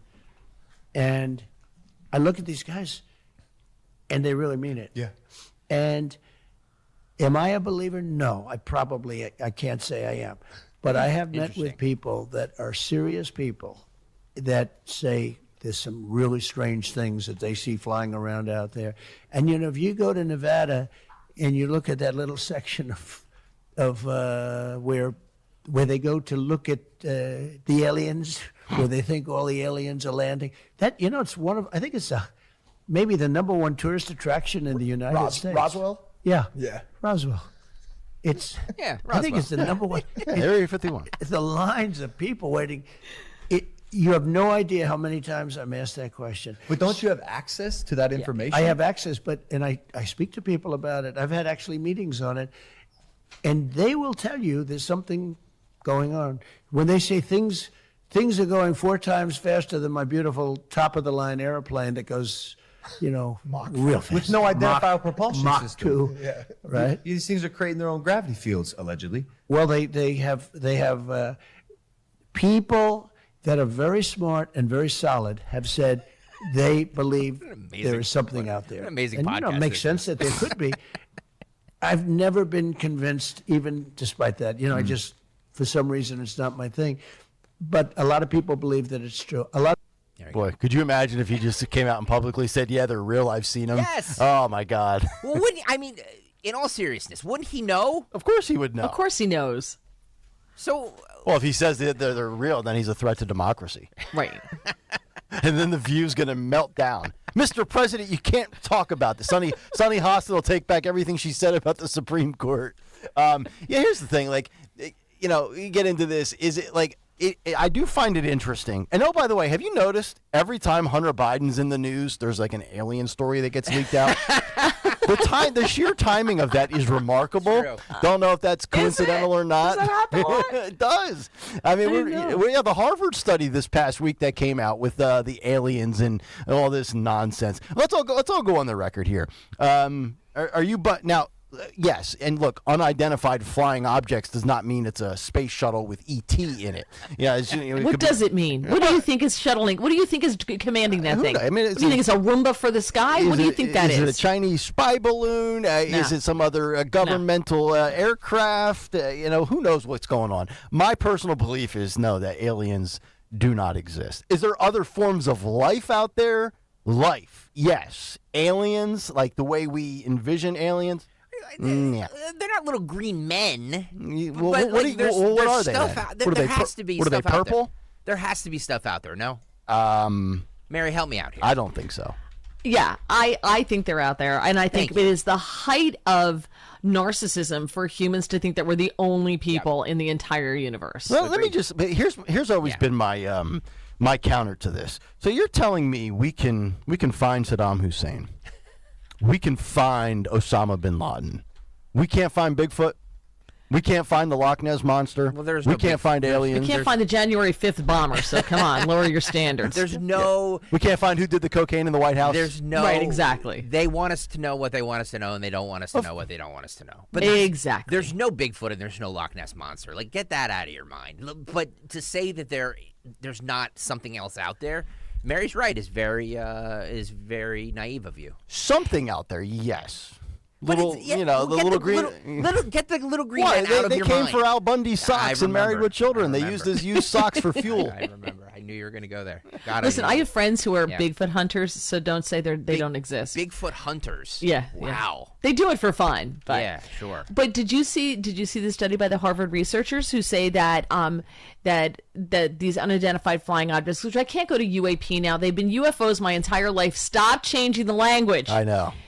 They said they may reflect activities of intelligent beings concealed in stealth here on Earth, maybe underground or near our environs, the moon, and or even walking among us, passing as humans. Yeah, I brought that up a few days ago. I don't know. Maybe that's Joe Biden. Maybe that explains him, or maybe somebody else. Maybe. But I tell you what, when I hear Harvard's study over the last 7 or 8 months, it's kind of lost a little bit of its prestige. I get it, but I gotta tell you, there was the video of those people where it landed in their backyard. Remember the green light, right? And they said it, and now people have looked at that video and they said it is not altered, and it looks like some kind of cloaking device for the one that was looking over the fence. You could see how it's blurry. So Gummies are powerful. I'm just kind of hoping that they're more intelligent than us, because right about now we could use a little help. 100%. Sure. By the way, the breakdown on YouTube says an ex-CIA guy just blew the whistle about all this stuff, and it went totally under the radar. See, I'm telling you. Actually, exactly. You know who blew the whistle on this, Nick Kayal? Who's that? Tom DeLonge from Blink-182. He did. Yes, he did. We can sit here and laugh about it, but he was the one, talking about all this stuff when he was stoned on his tour bus in 1999, and then it turned out and then he actually went out and found out some information, and it turned out to be true. How did he find out the information? He's connected. He just went out, and the guy from Blink 182 somehow has connections that the President Trump, the former President Trump, won't tell us about, right? They're very that Obama popular. won't tell us about. Come on. If somebody wants to donate $5,000, Greg will play Blink 182 all of. Nobody wants to hear that. Speaking of Nick, do you remember the other day we were discussing Kamala Harris becoming president if Joe Biden dies? Yes. Right. Yes. And like how that would be. I believe that if Joe Biden were to win, that he would probably serve, I don't know, maybe a year, and then hand the baton off to Kamala Harris. I think it's plausible. Well, this interview, and I want to, I think it was Ken who sent me this on Twitter. I've seen this. This has been floating around since 2022, but I think it's in light of the conversation we had yesterday, I think it's worth playing now. This is a 1989 interview by former President Gerald Ford, who was talking to a bunch of middle school kids, and a girl asked about the first female president. His answer is interesting. This is cut 16, Phil, go. Mr. Ford, what advice would you give a young lady wanting to become President of the United States? Well, I hope we do have a young lady at some point become President of the United States. I can tell you how I think it will happen. Uh-oh. Because it won't happen in the normal course of events. Either the Republican or Democrat political party will nominate a man for president and a woman for vice president. And the woman and man will win. So you'll end up with a president, a male, and a vice president, a female. And in that term of office of the president will die. And the woman will become president under the law or Constitution. And once that barrier is broken, from then on, men better be careful, because they'll have a hard time ever even getting a nomination in the future. But there you go. Yeah, they did.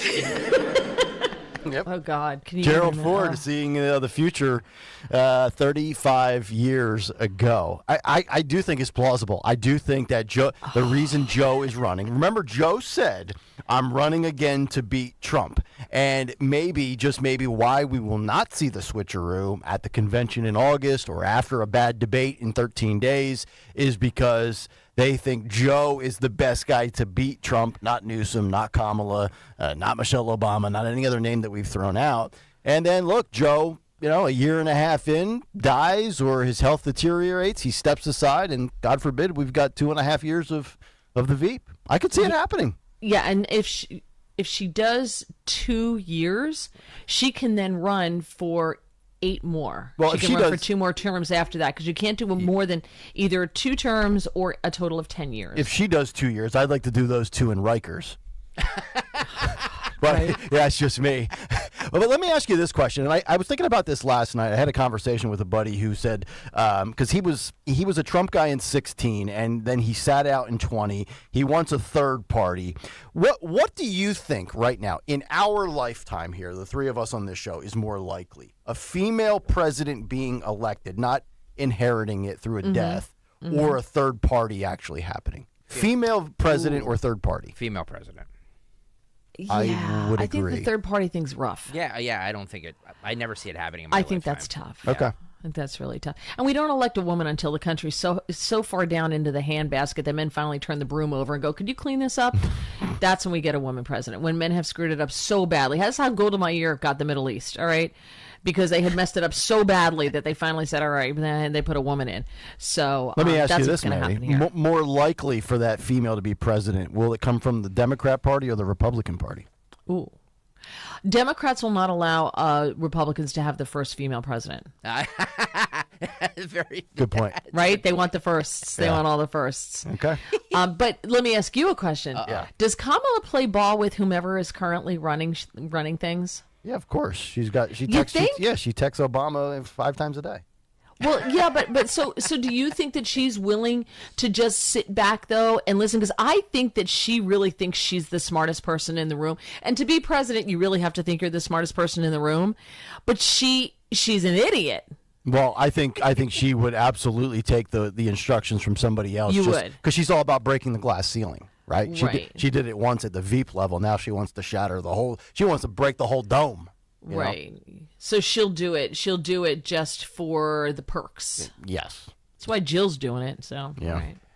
Is that all you got? No. Oh, you got more? Well, Wait, was that to me? Is we're that not all I going to got? do. No, I mean, Greg, as far as We're not going to do. do Kutchi Part 2 because we have the guest coming up. In Oh, that's right. That's right. Yes. Charlie Alexander, 9:30. A reporter asked Chicago Mayor Brandon Johnson why he spent $30,000 on hair and makeup with his campaign funds. And his answer... That's a racist question. You're kind of right, Yeah, I Nick Kayal. figured, yeah. Cut 14, Phil, go.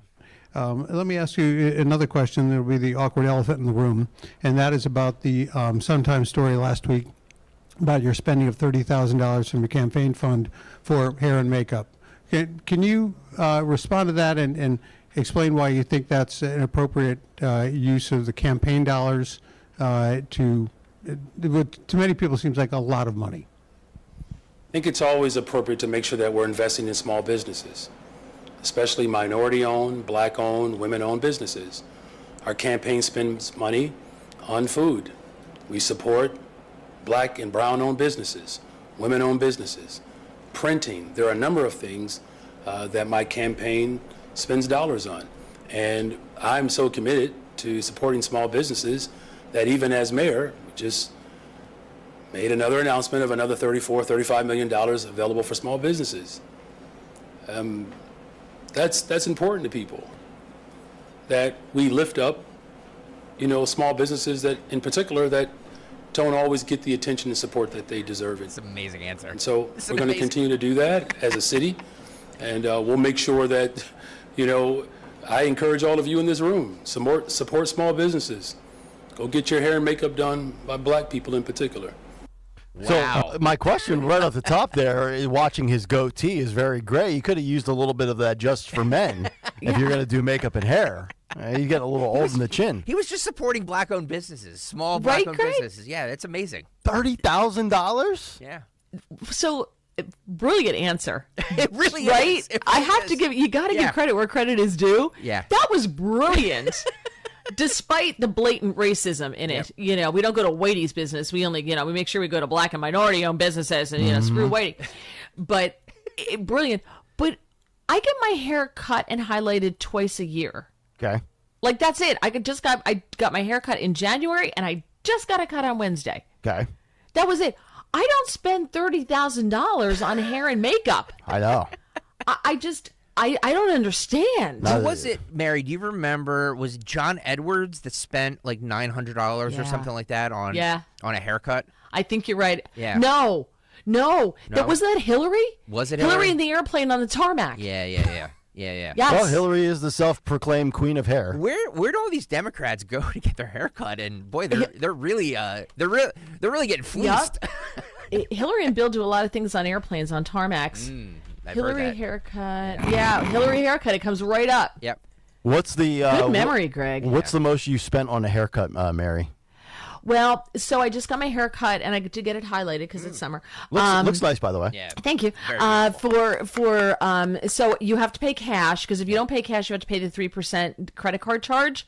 So I have to hit the bank, and I'm walking around like Hunter on Hooker and Blow Night with all the cash in my pocket, and it was $215. Okay, so that's twice a year. Right. And then I also get then I tip her, I gave her $50, and the girl who washes your hair, I give her $10, Nice. so Look at you. so you're looking at close to over $250. Boy, it's expensive being a woman. Yeah. Huh? No, it's clearly more expensive being a man Being a man, because it's true. Brandon Johnson spends $30,000. Right, $30,000. That's insane. What's the most you've ever spent, Stalker? My you don't get your hair cut too often, though. I was going to say, how much was the Flowbee? My haircuts are $20. Okay, so you just go to like a local. Yeah, and well, it's actually a friend of mine. Like she's a good friend of mine who cuts my hair. So I always tip her $20 on top of that. So it's like $40. What does she trim it in the kitchen sink? I was just going to say. Man, I'm taking shots today. Oh no, the kitchen sink haircut is a common practice. It's all good. It's like from Dumb and Dumber with the bowl. Yeah. The straight across. I mean, I don't know. I can't relate to what you guys deal with. I mean, I just shave my head in the shower every other day. That's all. I have to say, Greg, props to you, because I kind of just thought you got your wife to rock the Flowbee and just stick your hair into the vacuum and then just be done with it. The Flowbee. Oh, the Flowbee. Yeah. A lot of Flowbee jokes. A lot of people bought Flowbees during the pandemic, so It's do not absolutely true. diss the Flowbee. If it were up to me, I'd grow my hair down to my back, but corporate won't allow that. I have to be a bit responsible. Corporate allows this, so it's true. I'm going to say the bar is kind of low. It's a good point. It's a good point. I've kind of reinvented the brand manager job by doing what I'm doing every day. So Trump apparently called Milwaukee, which is where the RNC is being hosted in July, a horrible city. No, he also called another place an S-hole before too. So the mayor of Milwaukee came out and said that Trump calling Milwaukee a horrible city is bizarre and unhinged. This is Cavalier Johnson. Is that his name? Cavalier Johnson? Cavalier Johnson. I had a Cavalier Johnson in high school. I had a Chevy Cavalier back when. Isn't there a Cavalier Spaniel? Isn't that a brand of Spaniel? Could be. It's like whenever I hear the name Brittany, no offense to Brittany's, but I always think of the Brittany Spaniel. I'm so sorry. Yeah. All right, let's do this is cut. Where are we? Cut 17, Phil, go. Donald Trump wants to talk about things that he thinks are horrible. All of us lived through his presidency, so right back at you, buddy. I'd say that. Wow. Look, obviously Donald Trump is wrong about something yet again. I find it kind of perplexing. I find it kind of strange that he would insult the largest city in Wisconsin to insult the state that's hosting your convention. I think it's kind of bizarre, actually. It's kind of unhinged. There you go. Yeah, but it's true. And if you're going to sit there and say, well, Trump just blew his chance to win a swing state, not really. I mean, Trump has been critical of, He's not going to win Milwaukee anyway. It doesn't matter. Right. Yeah, he's critical of Philadelphia. He still can win Pennsylvania. He has won Pennsylvania, so I'm not surprised by any of that. Although Cavalier Johnson, pretty young. What is he, 17? He does. Is it me? He sounded like my dad when he said, right back at you, buddy. Yeah, right. Right?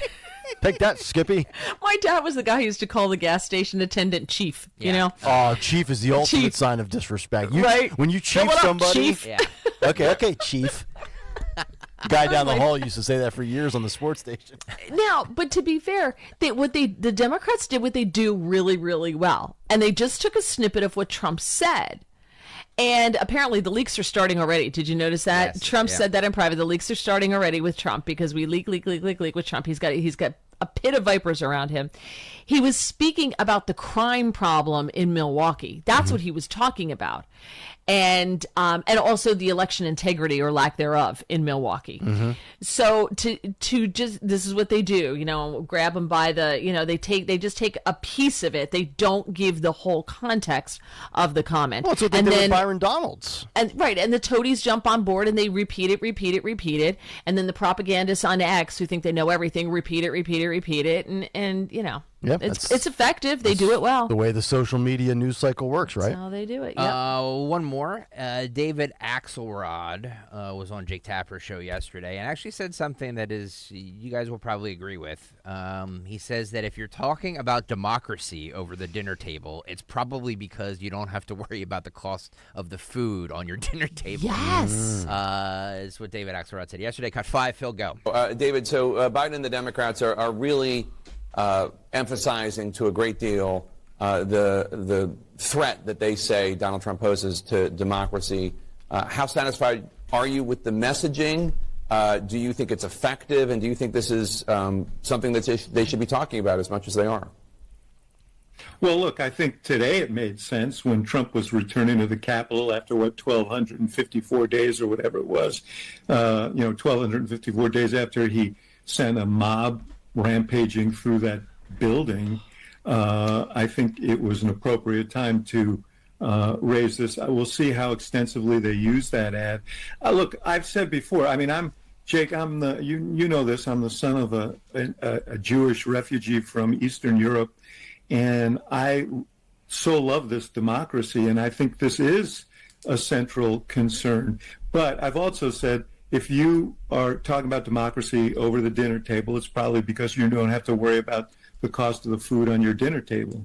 And I think that these campaigns are fought out on issues that are very close to the ground and close to people's lives. And I would think the messaging should address that. I think the people who are hanging out here, the people who need to be reached and motivated, are more motivated by those kinds of issues than they probably are by the issue of democracy. So, yeah, I agree with that. And now you have David Axelrod. You have Carville coming out 4 days ago. He did a radio appearance on a station in New York where he said that Joe should not have run for re-election. When you have some of these people that are very in the know and smart sitting here saying a lot of these things, you know it's an issue for Biden. But it's so spot on. Like, do you and of course, threat to democracy, it's just meant to scare you. But let's face it, the threat to democracy is actually coming from the Democrats going after Republicans in the way that they have with multiple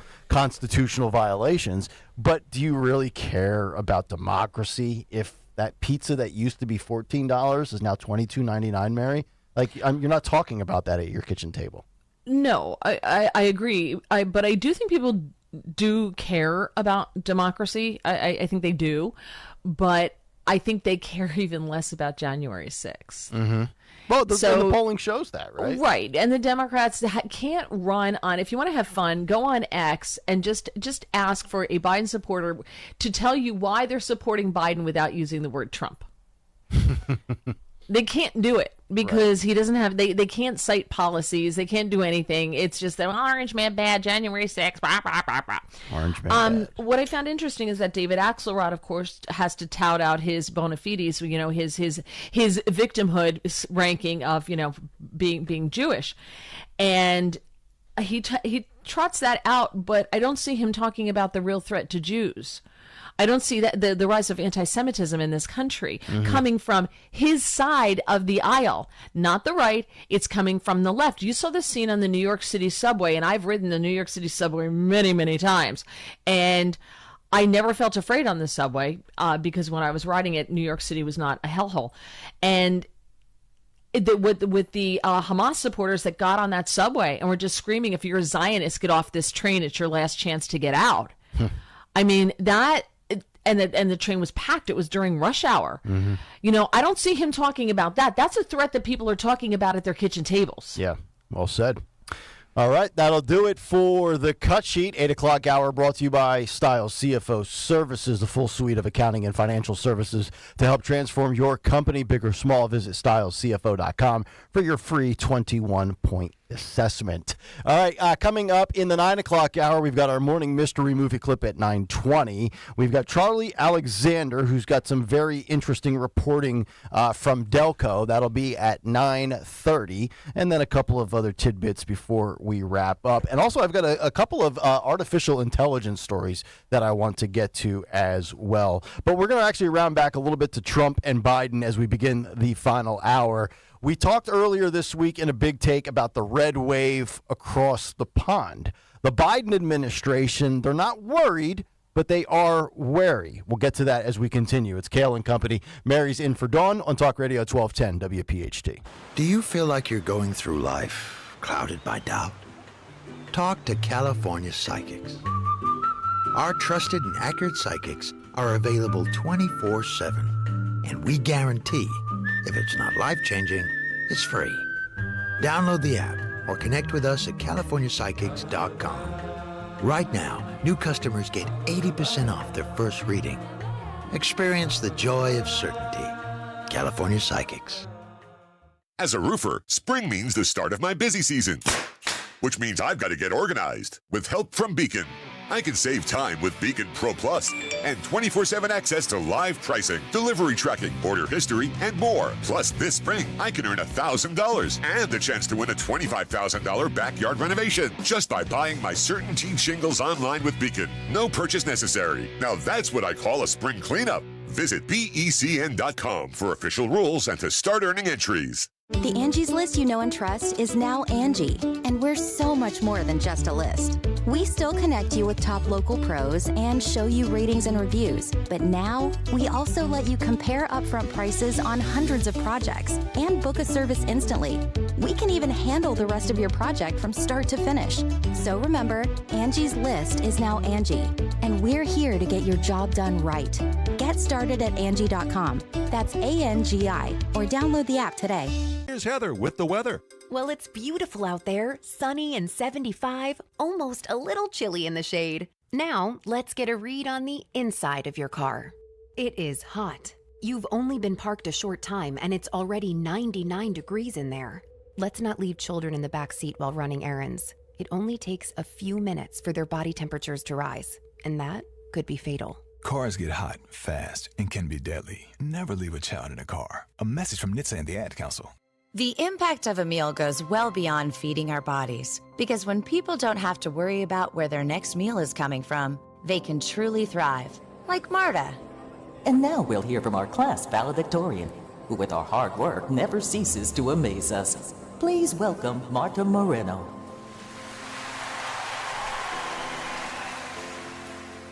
And Alex.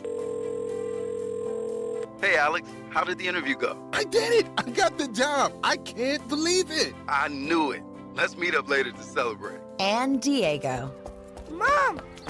I got first place at the science fair with my volcano project. That's amazing, sweetie. Congratulations. Because when people are fed, futures are nourished, and everyone deserves to live a full life. Join the movement to end hunger at feedingamerica.org/actnow. feedingamerica.org/actnow. A public service announcement brought to you by Feeding America and the Ad Council. When you haven't found love, it can feel like everyone else has. It's in every movie, every song, and all the PDA. Looking for love sucks.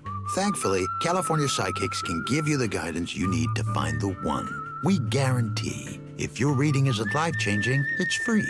And new customers receive 20 minutes for just $20. Visit CaliforniaPsychics.com and experience the joy of certainty. California Psychics. We're the Goo Goo Dolls. We're fortunate that our daughters have what they need to grow and learn. But that isn't the case for nearly 13 million kids in the U.S. that struggle with hunger. Childhood hunger is a heartbreaking reality that Feeding America is working to change. Each year, the Feeding America network of food banks rescues billions of pounds of good food that would have gone to waste and provides it to families and children in need. You can help kids in need in your community by visiting feedingamerica.org.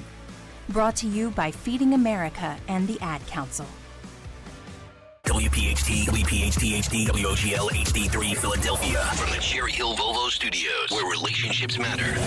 Always live on the free Odyssey app. Hi, I'm Rachel, and I have a serious heart condition called hypertrophic cardiomyopathy, or HCM. Some symptoms include being short of breath, feeling tired, or having dizziness or chest pain. I still had symptoms on my beta blocker, so I asked my cardiologist about any treatment advances. It was a breakthrough for me. That's why I'm working with Bristol Myers Squibb to raise awareness about HCM and to help others like me. Talk to your cardiologist today and visit hcmrealtalk.com for more information.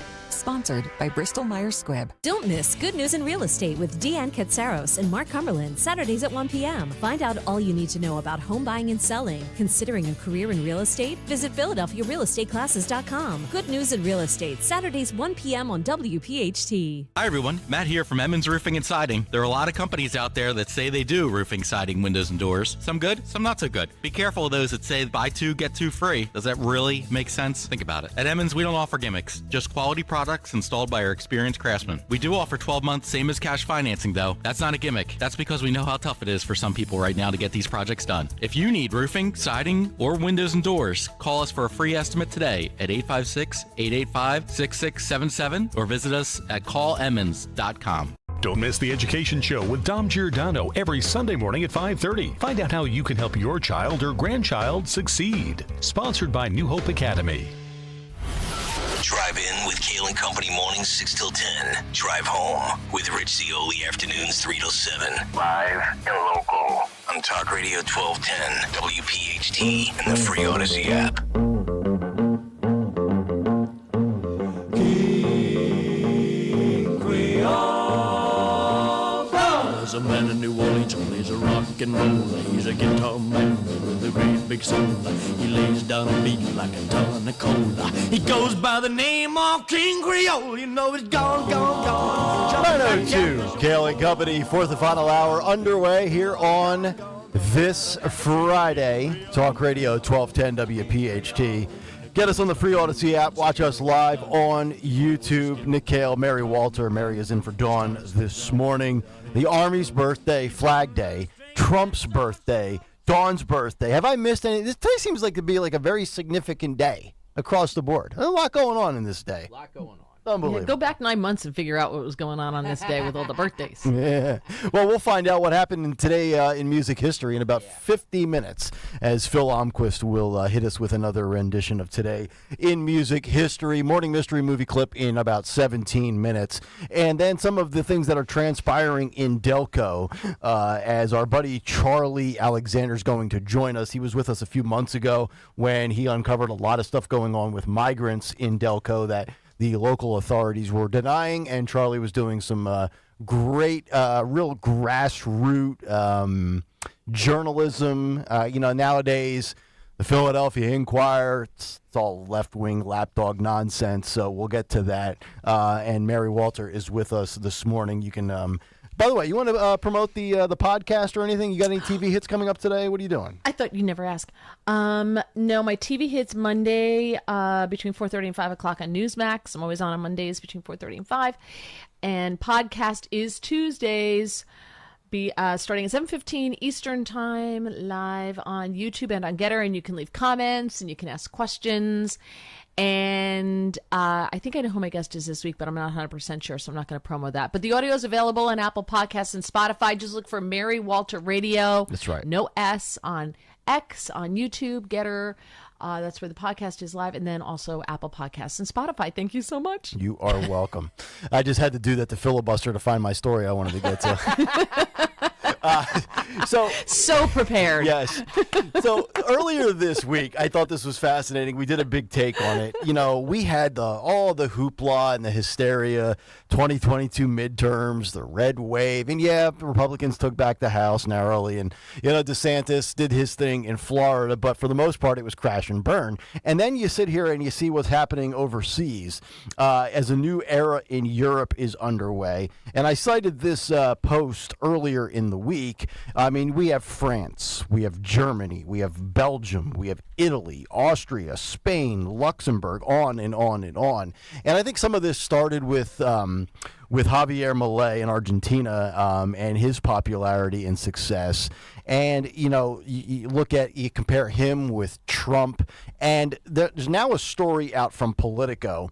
It says Biden aides wary, but not worried about the European Union far-right election gains. And I gave you all those countries. Let me just give you some of the details. France, National Rally wins a historic 31.5% of the European Union vote, forcing Macron to dissolve the national parliament.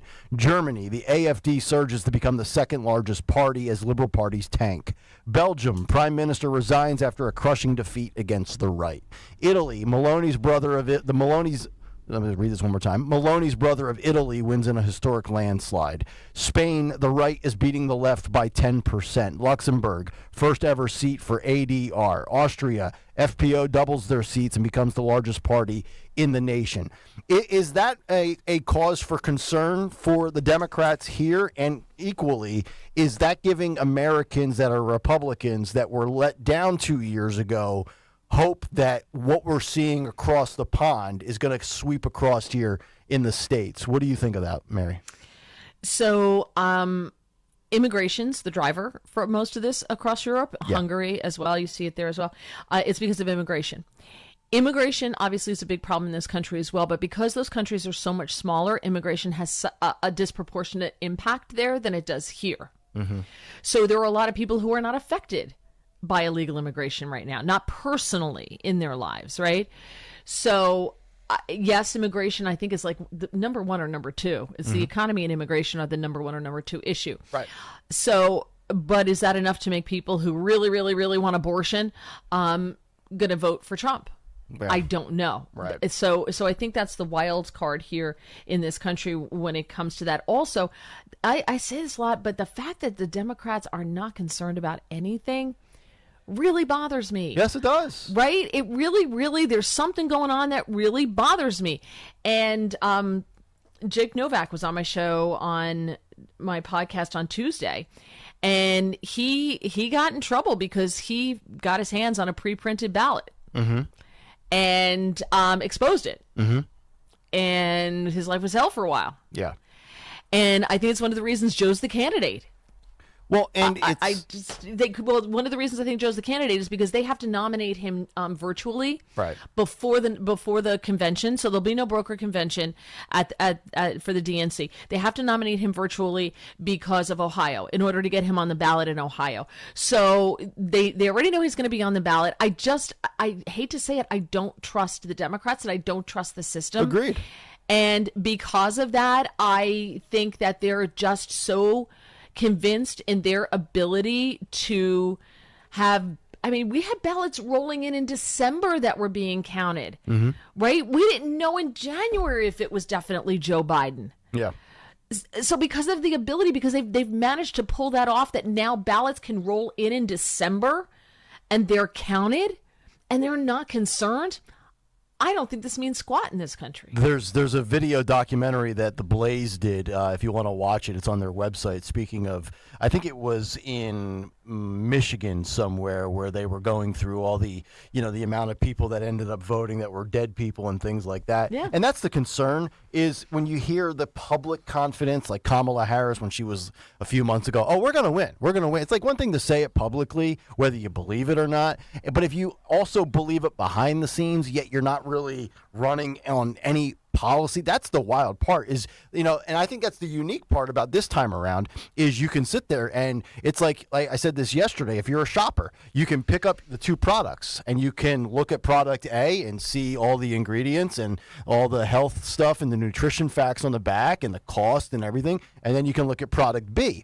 And if you do that with Trump and Biden and you just cover up the names and you stack issue by issue, I mean, it's almost advantage Trump in every single thing. Immigration, the economy, crime, wars, energy independence, inflation, all of that. And then you sit there and you say, Biden administration, okay, abortion, got that. And then after that, it's orange man bad, threat to democracy, everything on down the list. So are they worried?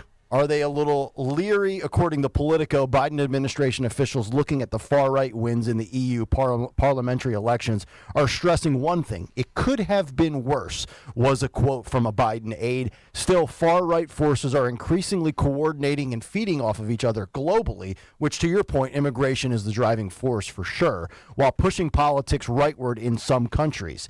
Politico goes on to write the following. Given the far-right support for GOP presidential contender Donald Trump, and the boost he gave them by winning the U.S. presidency in 2016, the Biden team and Democrats are balancing their optimistic take with the recognition that the results could still be a disturbing sign for leftists globally. Quote, Trump and congressional Republicans are now harbingers for what's happening in Europe, which is normalizing the far right, said Ian Russell, a Democratic consultant who works in the United States and Europe, who added, quote, that the parties of the center left continue to face pressure in Europe and by extension in the U.S. So if you're a Democrat right now, or if you're, I mean, we've seen James Carville's been having meltdown after meltdown on all of these interviews. I mean, everything we've thrown at the wall, the spaghetti's not sticking. To me, and we've seen this a lot in 2024, Kamala Harris has been out there a lot. And, she, 80, 90% of the time that she's out there, if she's not trying to get the black vote, then her main thing is abortion. If you feel like, and I'm just putting on my D hat for a moment, if I'm sitting here and I'm saying, all right, we're not doing well in the polls, where are we not resonating with them? Maybe it's time to kind of pivot away from the cliches and hammer home abortion. Everything always in this show in the 9 o'clock hour goes full circle back to the big take. We gave you the big take this morning on SCOTUS yesterday. That's the one card. Whether you think, and we had a caller earlier this morning that says, it's not that big of a, and I'm like, okay, but the reality is you might not think so. But suburban women and females, it does matter. And every time it's been on the ballot since June of 2022, Republicans have come up small. So if I'm a Democrat strategist, I'm sitting here and saying, the fear I'm driving home is the female reproductive rights and the health care. That's what I would be focused on 24/7 if I was on the Biden side of things. Yeah, well, and it's easy. They just roll out the same, they dust off the 4 years of dust on the playbook and they just roll it out again, right? That Republicans are going to take away your Medicare. They're going to cut they're going to cut Medicare. They're going to take away your Social Security. And now they just add January 6th into the mix and threat to democracy. That this is what they do. As far as abortion goes, again, it's all about the messaging. If Republicans were smart, and it's a big if, but this is where Glenn Youngkin, I think, can help out, is the message should be, you have more power. This has gone back to the states. So if it's easier to change the laws in your state than it is to change the laws on a national level. So you actually have more power, ladies. If you want to be able to kill your baby while you're delivering it, then lobby for that on a local level. And this is like the thing with the abortion stuff. And, if you're a Democrat and you want to try to drive home the fear, this is why I think it matters. Because what have we seen? And I haven't actually talked about, you and I haven't done a show together in a couple of months.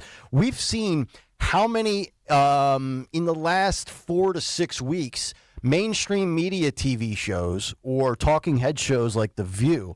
I mean, they're bringing out Charlemagne the God. They're bringing out anybody that is a minority with a platform. Because why are they doing that?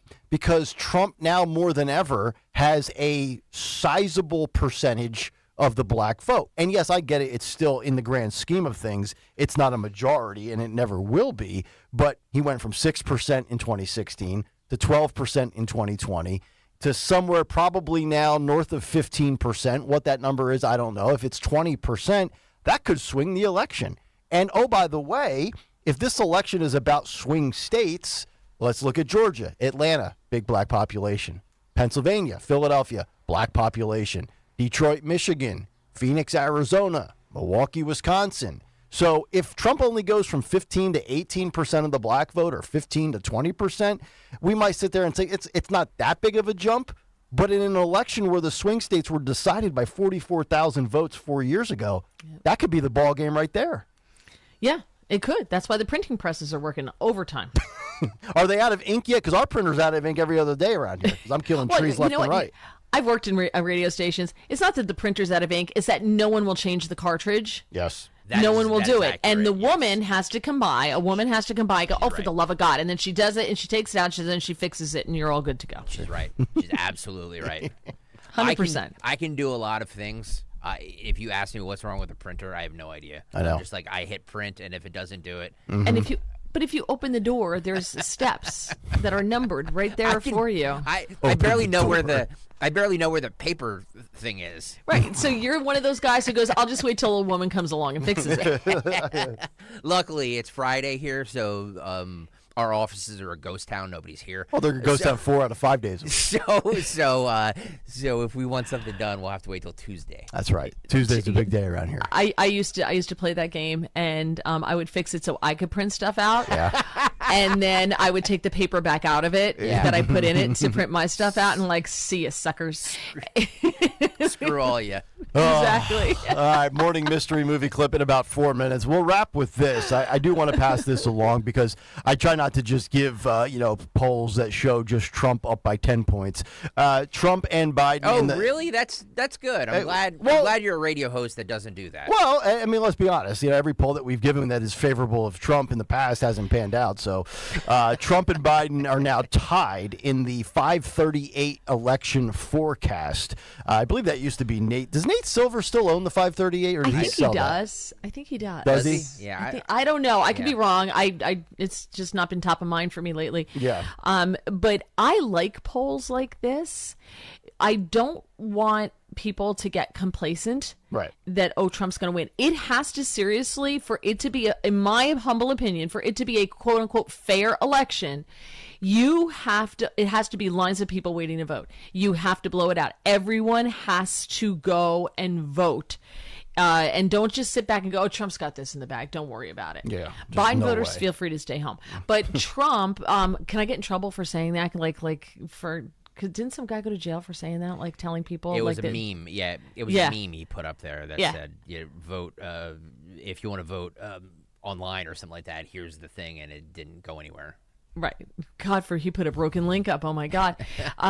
But I think I like these I like these polls. I think we should do more of them and cover more of them where it's really close. And then also the Monmouth University poll just came out, but this is in regards to the latest guilty verdicts for Trump and Hunter Biden and the effect it will have. And apparently, according to the Monmouth poll, over 1,237 individuals polled. It really is not moving the needle one way or the other. Some of the specifics, though, according to the survey, just over 4 in 10 registered voters say they'll either definitely or probably vote for the Democrat incumbent in a separate question. A nearly identical number say they'll definitely or probably vote for the Republican predecessor in the White House. So, I think really in conclusion, we got a lot of these data points, but let's think about what this is, right? This was a gun charge for a guy who has an addiction, and this was a ridiculous non-disclosure agreement. So if you're going to sit here and try to pull up the scoreboard and say it's 1-1, that's fine. But let's face it, this was nothing more than making both sides happy. And by both sides being happy, I'm saying, yeah, okay, the left is like, oh, see, finally, the orange man, justice has been served. But I will say this about the Republicans, and I said this a few days ago, and I want to get your thoughts on this. Were you one of these people after the verdict came out that were just completely uninterested by the fact that they convicted him on all 3 counts? Or were you kind of like, okay, this feels like, all right, we at least got one, even though we know the system is not apples to apples. So may I just say about that Monmouth poll that you were just talking about, how it's like 4 and 10, 4 and 10? That Monmouth poll also said, though, the majority of people in that poll say that the charges against Trump were politically motivated. Yep. But yet they agree with them. I'm like, well, how does that work? They know it's political and they don't care. But That's the scary part. But yet 4 and 10 are still going to vote for Trump. They said it doesn't have.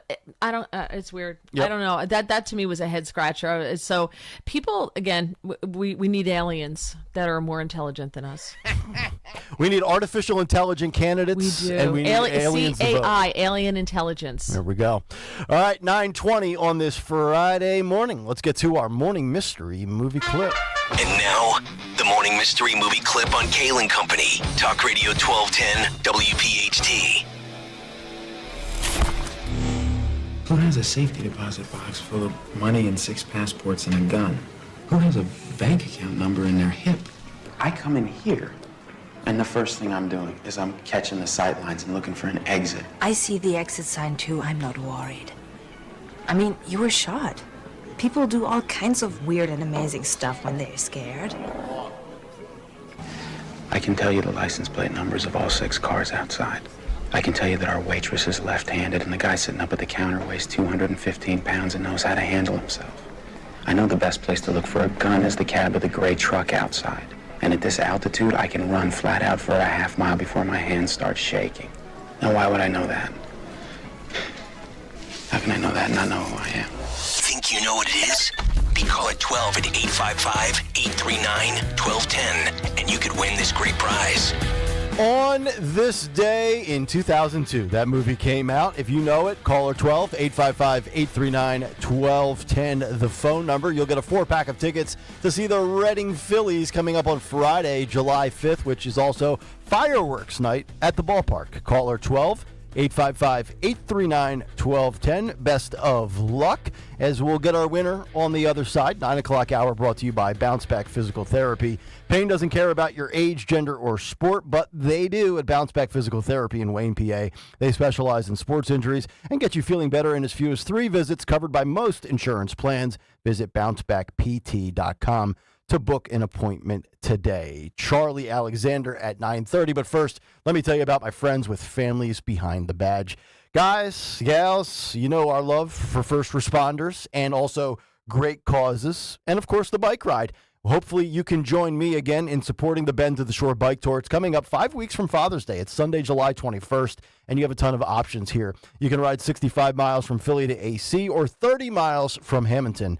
Family-friendly celebration at the Showboat Hotel after the ride. Register to ride with me and Team 1210. I'm going to be back as the captain this year, and all you have to do is go to bendtoshore.org, and when you sign up with the code NIC1210, we've double-checked it. It is active. It is working. $25 off your registration fee. That's bend2shore.org. Promo code NIC1210. Sign up today. FBBCF provides financial relief for the families of fallen and injured first responders, and they also support the Police Youth Alliance, which fosters a positive relationship between the police and youth.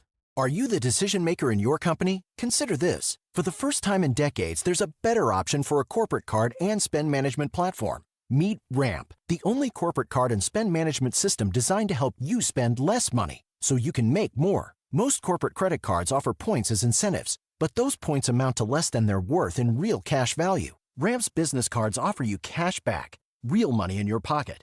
Plus, you control who spends what with each vendor. And Ramp's software collects and verifies receipts automatically, which means you'll stop wasteful spending and close your books in hours instead of days. Businesses that use Ramp add up to 5% to their bottom line the first year. If you're a decision maker, adding Ramp could be one of the best decisions you've ever made. And now get $250 when you join Ramp for free. Just go to ramp.com/250. Ramp.com/250. ramp.com/250. Cards issued by Sutton Bank and Celtic Bank, members FDIC. Terms and conditions apply. When you go on vacation, does it make sense to have someone else pack for you? Of course not. The same can be said for your retirement. Your 401k could be packed with things you don't know about or even need. If you're close to retirement but don't have a plan customized to your goals, That's kind of like taking a 30-year vacation with no idea what's in your suitcase. Seems like a stressful way to start what should be a relaxing time. Jim Cipriotti and the Retire Ready Financial Group can help you unpack your savings and build a plan to help reduce future taxes, along with a clearly defined income strategy. Call Jim at 610-894-7415 for your complimentary retirement game plan, or visit retirereadyfg.com. That's 610-894-7415. Investment advisory services offered through Retire Ready Wealth Management, a registered investment advisor. Insurance and annuities offered through James V. Cipriotti, Retire Ready Financial Group, LLC, NPN number 2083768. The odds of winning the lottery are 1 in 302 million. Here's a better bet. Turn to Work Money. We're a nonprofit here to help keep more money in your pocket. Start saving now at workmoney.org. Our lives aren't like they used to be. They're busier. Early morning Zooms, grabbing coffee to make that in-office meeting, getting to your kid's soccer game on time. Life is different, and so is advertising. To reach any audience, you need your message out there in all media, broadcast to streaming, on screens, and right to the ears of your customers. And that's what we do at Odyssey. Let's build a media campaign that targets the customers you know and want to reach more of, right here in our community. Advertise with Odyssey. Visit ads.odyssey.com. We all hear the radio ads about the IRS. They tell you to be afraid, to be scared, and they try to frighten you into calling. I'm not here to do that. Tax Relief Advocates is different. TRA is here to tell you that if you owe money to the IRS, whether it's $5,000, $50,000, or $500,000, we have a solution. It doesn't matter if you're sitting in your car, at work, or with your kids. No matter where you are, call now. 800-575-6481. Don't lose hope. TRA can eliminate or reduce what you owe to the IRS. Generous programs are now available that can give you a fresh start. Our passion is taxes and helping individuals fix their IRS problems. We have over 1,000 5-star reviews on Google and an A+ with the Better Business Bureau. You don't need to be afraid of the IRS any longer. End your tax nightmare today by visiting us online at TRA.com or call 800-575-6481. That's 800-575-6481. Tax Relief Advocates. Real solutions for real people. There's nothing quite like local. Local is your weekly farmer's market or homemade strawberry ice cream. It's live music on the corner, yoga in the park, and a chance to try something new. That's why AARP is local, right here in our community, offering free events and enriching experiences that can help with finances, family, and fun. Join AARP Philadelphia on June 25th for a free virtual floral arrangement session with Longwood Gardens. Learn more at aarp.org/local. Hello, saver. Whether you're saving for that trip to the tropics or saving for an emergency, now is the time to take advantage of Wells Fargo's savings options. Wells Fargo offers savings accounts that can help you save towards your goals. So, what are you saving for? Visit a Wells Fargo branch or wellsfargo.com/save to open a savings account today. Wells Fargo Bank, N.A., member FDIC.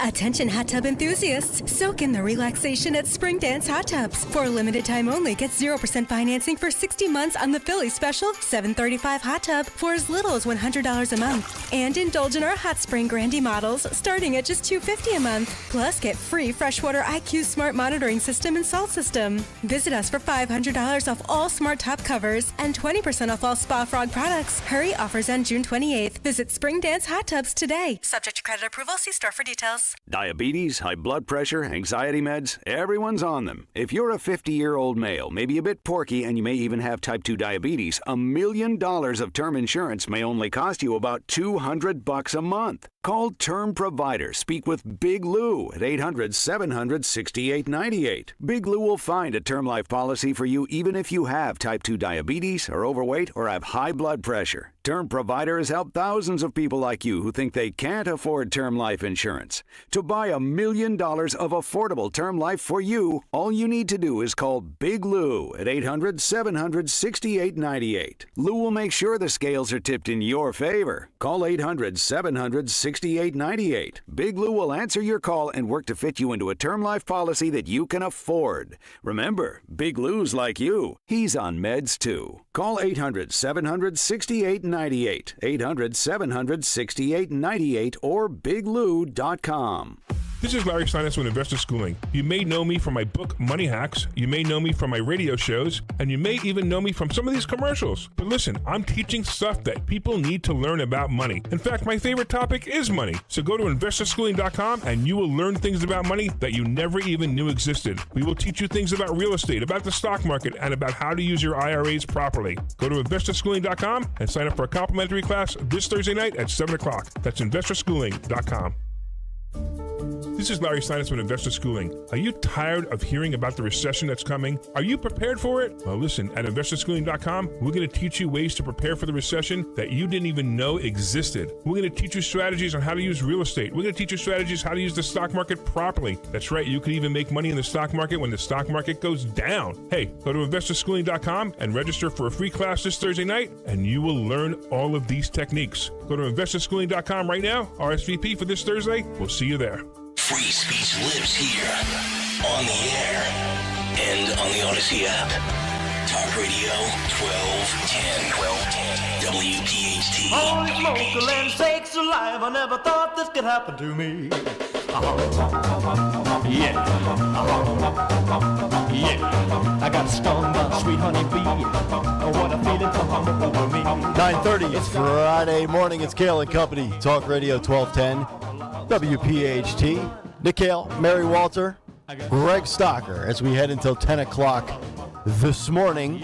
855-839-1210. We'll talk to our pal out in Delco, Charlie Alexander, in just a moment. But I believe we have our morning mystery clip winner on the line. Christopher is the winner this morning, and he's calling and listening from Florida, I believe. Christopher, wow. Good morning. What clip did we just play for you?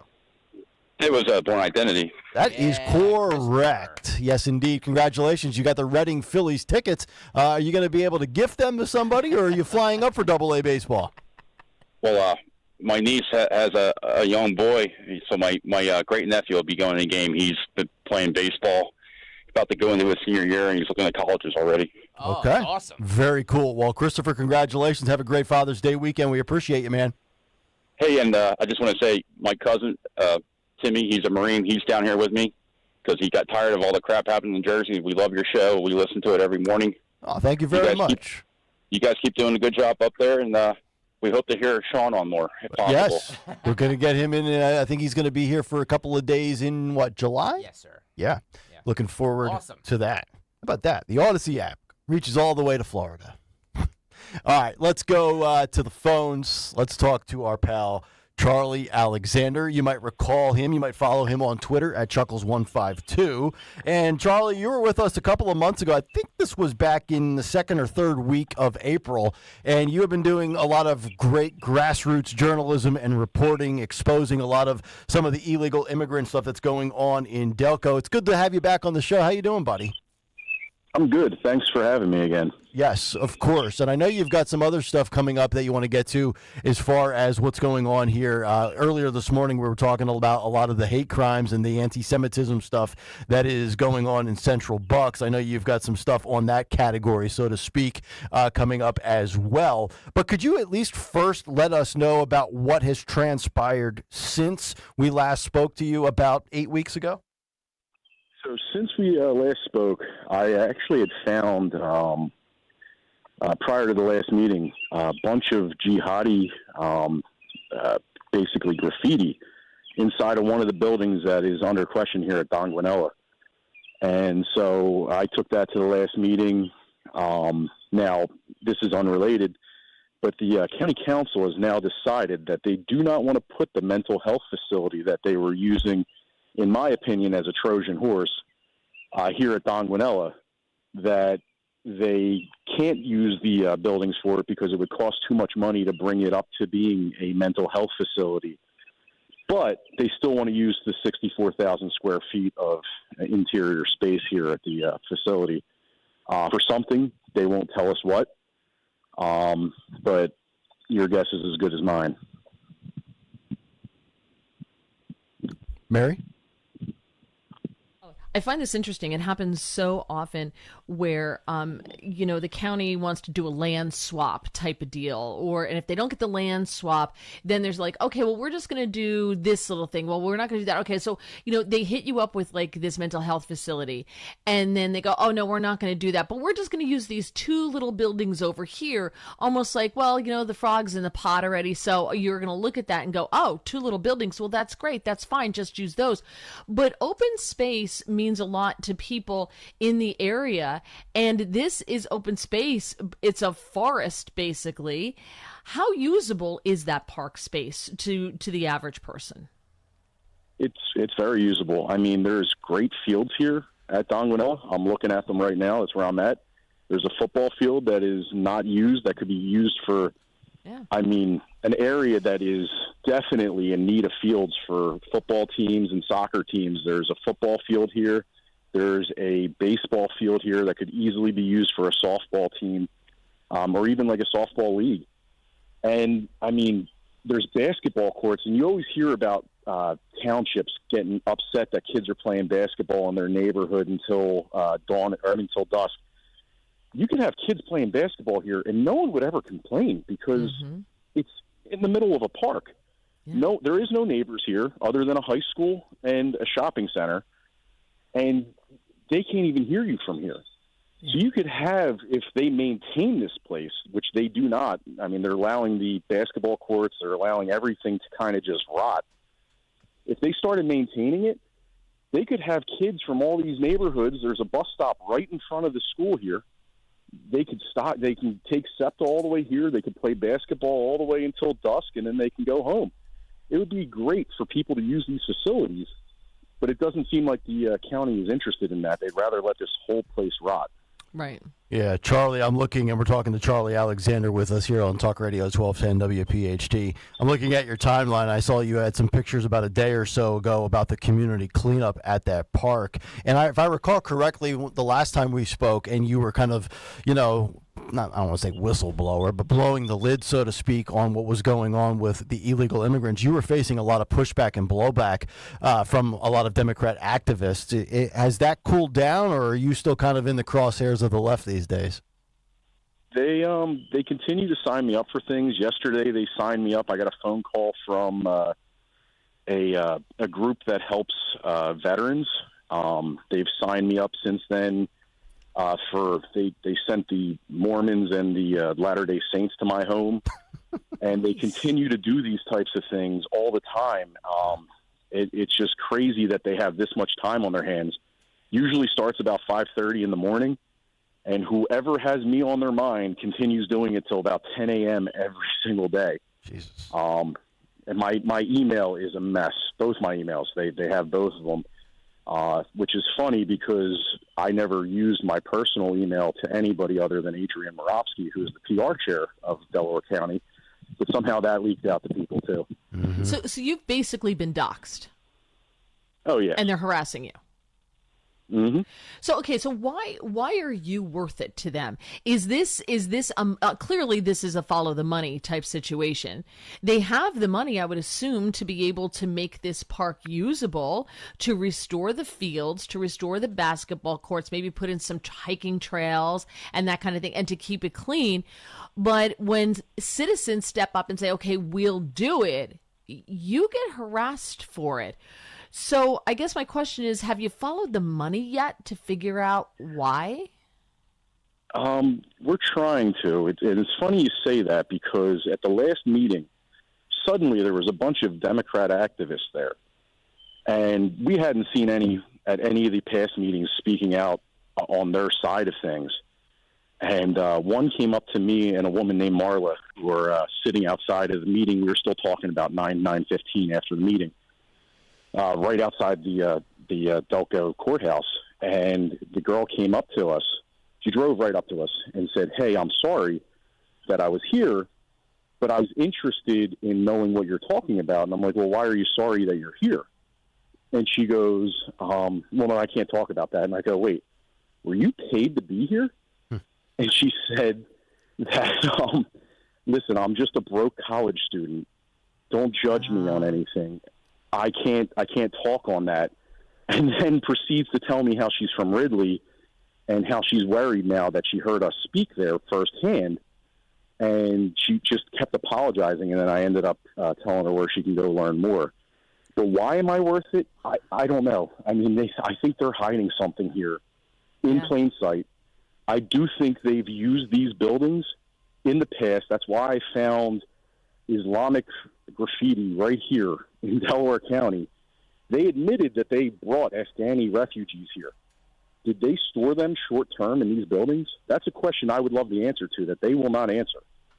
Charlie, And you do. I think the answer is yes. Yeah, and this is, and now we're just talking earlier this week about the ISIS operation that was up and running. You had people from Tajikistan, from Philadelphia, New York, Los Angeles. So you see a lot of this stuff popping up, and it's people like you that are doing a really good job with this because we know in this day and age, whether it's the Inquirer or some of these other publications throughout the different counties, Delco Times, things like that. You're not going to get that. My last question is, speaking of following the money, because you've done a great job with this for many months now, have you considered, I don't know, creating a Substack or doing anything to, maybe, profit off of this? Is this just kind of a side hustle and a passion of yours? Because I think people see you doing good work on Twitter, and they probably feel like, just like I do, that we need and they need more of this in to balance out some of the, let's face it, the media disadvantage that we face in this day and age.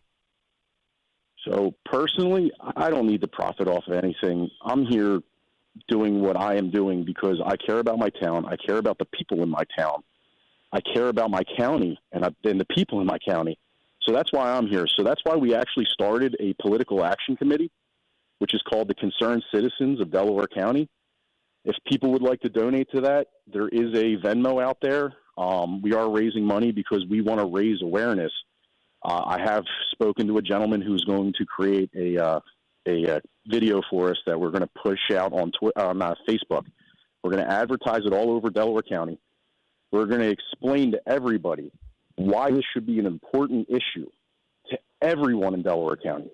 Because if they are funding illegal immigration, that's going to come out of the pockets of the poorest of the poor in Delaware County, and they need to know this.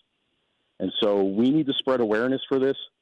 And so that's why we created a political action committee, and we're going to continue to use that to, number one, help spread awareness, but two, let's clean up these places that are a danger, because it seems Delaware County is, they just want lawsuit after lawsuit, and you got to wonder, is it because certain council members used to work for Ballard Spar, and they're feeding their own old teammates lawsuits so that they can defend Delaware County and make some money off of us. You have to wonder these things. Like when we did the cleanup the other day, I found a door to this building open. And, it should have been locked. Why it wasn't locked is beyond me. And when I opened that door, and I'll publish this later today, but I wanted to save this for you guys. No. I had seen that door open before, and I had been in that room before. This time when I walked in, there was a swastika right there on the wall. Uh-huh. Why is that? Yeah.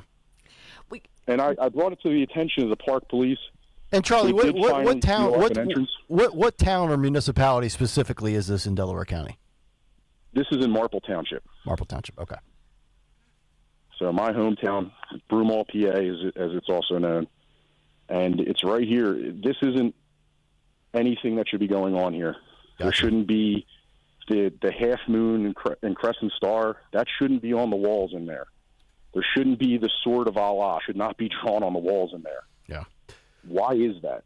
Why is there lights on in the buildings? Why do we have cable access in these buildings and internet access on in these buildings? I have it from a good whistleblower, but there's $1,800 worth of bills to Comcast every single month in abandoned buildings. It's unbelievable to me. My right to know request. Yeah. It's unbelievable to me that it takes citizen journalists like this to dig. Nobody asks any questions. We have all this local media here. We have 6 ABC, Fox 29, CBS, NBC, the freaking Inquirer, and it takes a guy, no offense, Charlie, on Twitter to dig this stuff up.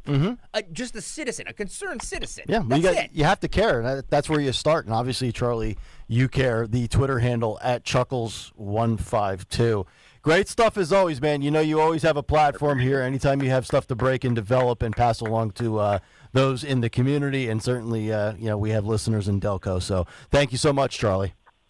I appreciate it, guys. Thank you for getting us out there. Mm-hmm. I'm hoping that we could possibly rope in one of these very big local social media guys. Hopefully they're listening sometime soon. We'll try. And we can really push this out there. Yep, we will try. Great stuff. Thank you, Charlie. We appreciate it. Thank you, guys. You got it. Charlie Alexander joining us here on Kayal and Company. Yeah, it's amazing. Abandoned building, but $1,800 in internet and phone. Something cable. doesn't smell right there. Yeah, the whole thing stinks.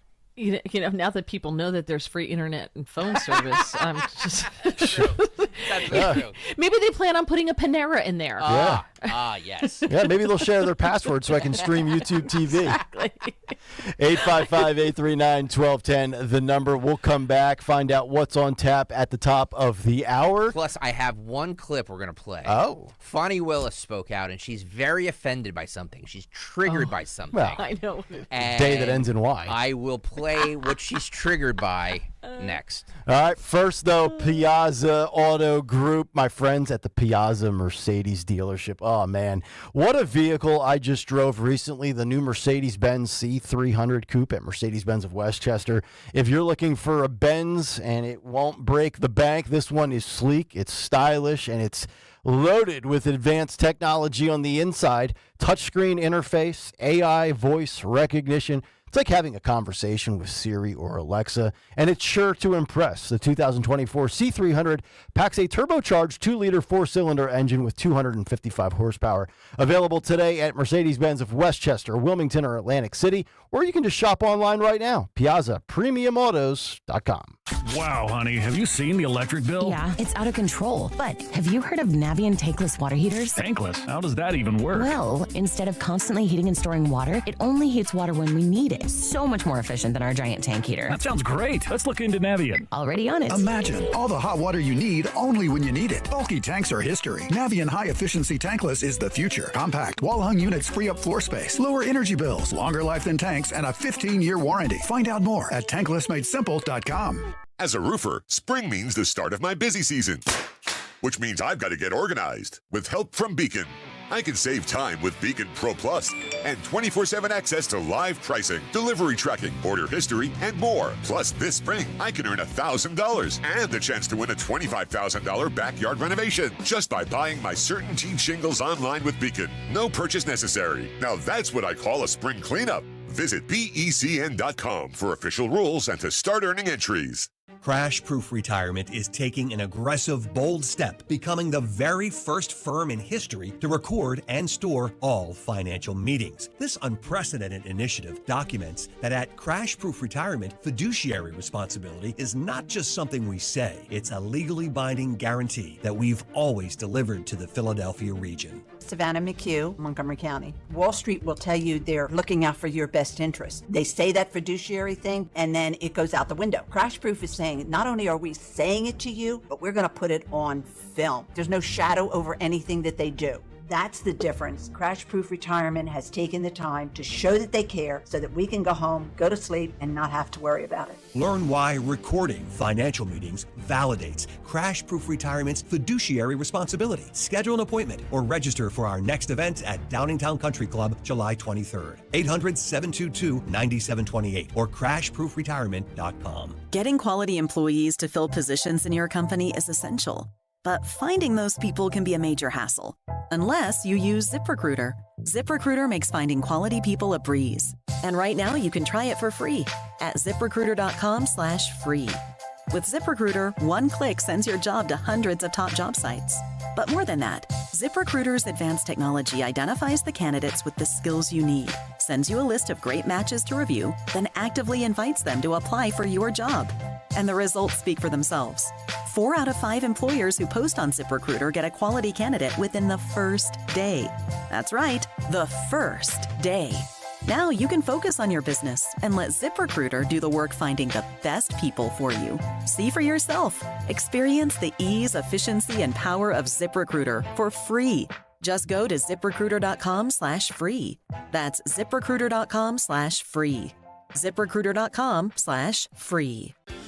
Father's Day is coming up soon. My advice? Get him a gift from Family & Company Jewelers on Route 70 in Marlton, New Jersey. They have a great selection of Father's Day gifts. My personal favorite are the handcrafted pocket knives from designer William Henry. These things are not only works of art, but also great for everyday use. Ditch the ties this year. Get him something different. A gift from Family & Company Jewelers. Online at familyjewelers.com. Happy Father's Day, Dad. Listen to Joe Yakovich on The Heart of Your Money, Sunday mornings at 9 on Talk Radio 1210 WPHT. Learn about investing, tax strategies, and more. Joe Yakovich on The Heart of Your Money, Sunday mornings at 9. See Joe Conklin and the City Rhythm Orchestra in a tribute to Philly sports fans on the Boardwalk in Ocean City, New Jersey, Saturday, July 13th. For tickets, go to joeconklin.com. JoeConklin.com! Pain in your knees, shoulders, hips, or back that won't go away? Check out QC Kinetics. No surgery, drugs, or downtime. QC Kinetics, 215-999-3000. Calling on Blackwood to follow 1210 WPHT on the free Odyssey app. Download it now.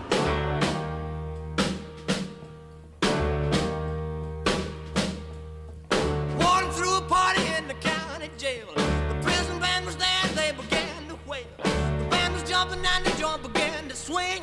You should have heard this knocked out jailbird sing that rock. Oh, it's rock, baby. 9:50. It's Kayal and Company winding things down here on a Friday, Father's Day weekend. Thank God this is the last Elvis song I have to play. You made it. You didn't blow your head off. Yeah.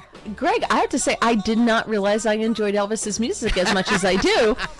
I know a lot more of it than I realized. I do have to say some of the, like the Viva Las Vegas, that kind of stuff, a little cheesy, but that's probably because I love a good cheesy movie. Oh. So I've seen them. Yes. I've seen his movies, which are really cheesy. They are. All right, let's get to the last clip of the week for Cut Sheet Part 2, Gregory. So Fonnie Willis is extremely triggered. I don't know if you guys know this or not, but she's extremely triggered by, well, we'll let her explain. Fonnie Willis, go.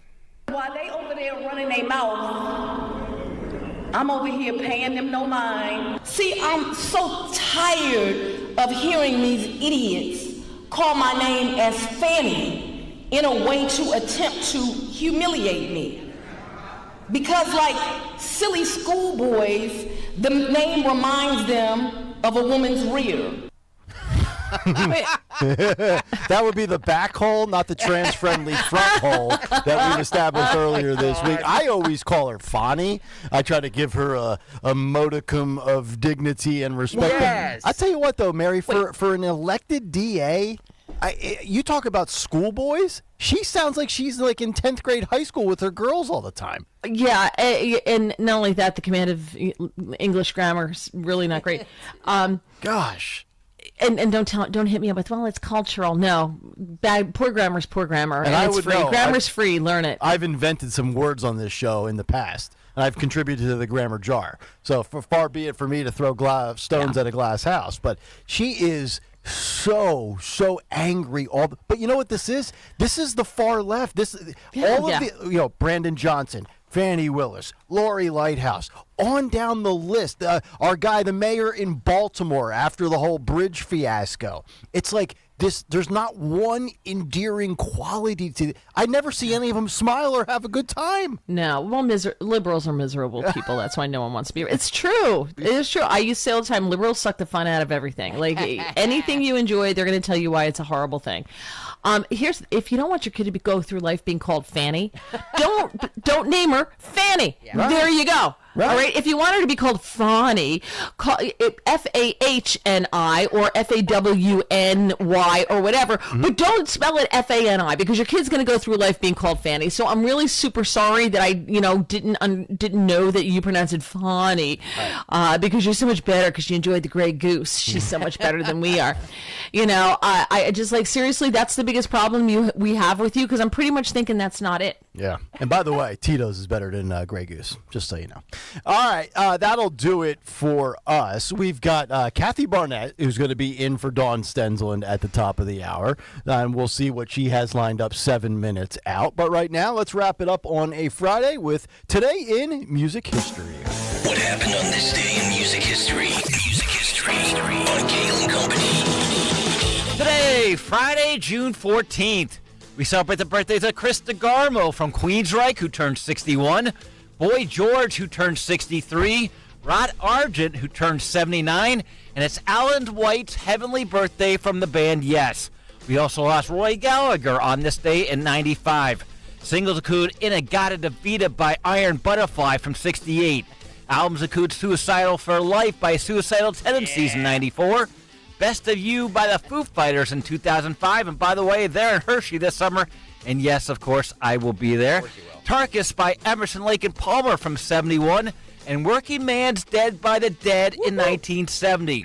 Also, Billy Joel was number 1 on the album chart in 1980 with Glass Houses. In 2002, Mick Jagger was knighted. In 89, Carole King got a star on the Hollywood Walk of Fame. In 74, Bowie's Diamond Dogs tour began. But lastly, the last Elvis news item of the week, Greg. God. This is for Linda specifically. On this day in 1953, Elvis graduated high school. Oh, God. For Kayal and Company, I'm Phil Lundquist. Oh, yeah. That's how we wrap it up strong. Nice work, Philip. Who won Twitter? It's not actually a Twitter comment, it's a YouTube comment, Yeah, so okay. I'm kind of breaking my own rules. That's all right. QJ wins YouTube or social media. He says, abandoned building has cable. So squatters could move in and watch Kayal and Company on YouTube. That's every morning. right. There we go. That's right. Thank There you QJ. go. But make sure they hit the like and subscribe buttons once they do. Absolutely. All right. Hey, Mary, great stuff as always. Always a blast to work with you. Thank you for having me. It's always fun. You are welcome. All right, Mary, you have a great weekend. Stalker, happy Father's Day, brother. Thank you. Enjoy Yeah, your happy weekend. Father's Day. Happy Both Father's of Day you. to all the dads out Thank there you. and females that are now men that think they can be dads and all this other stuff. Whatever. Just enjoy your weekend. We'll have a great time, and we will see you Monday morning at 6. Good night, everybody. Attention hot tub enthusiasts. Soak in the relaxation at Spring Dance Hot Tubs. For a limited time only, get 0% financing for 60 months on the Philly Special $735 hot tub for as little as $100 a month. And indulge in our Hot Spring Grandy models starting at just $250 a month. Plus, get free Freshwater IQ Smart Monitoring System and Salt System. Visit us for $500 off all smart top covers and 20% off all Spa Frog products. Hurry, offers end June 28th. Visit Spring Dance Hot Tubs today. Subject to credit approval. See store for details. My dad, Len, always says,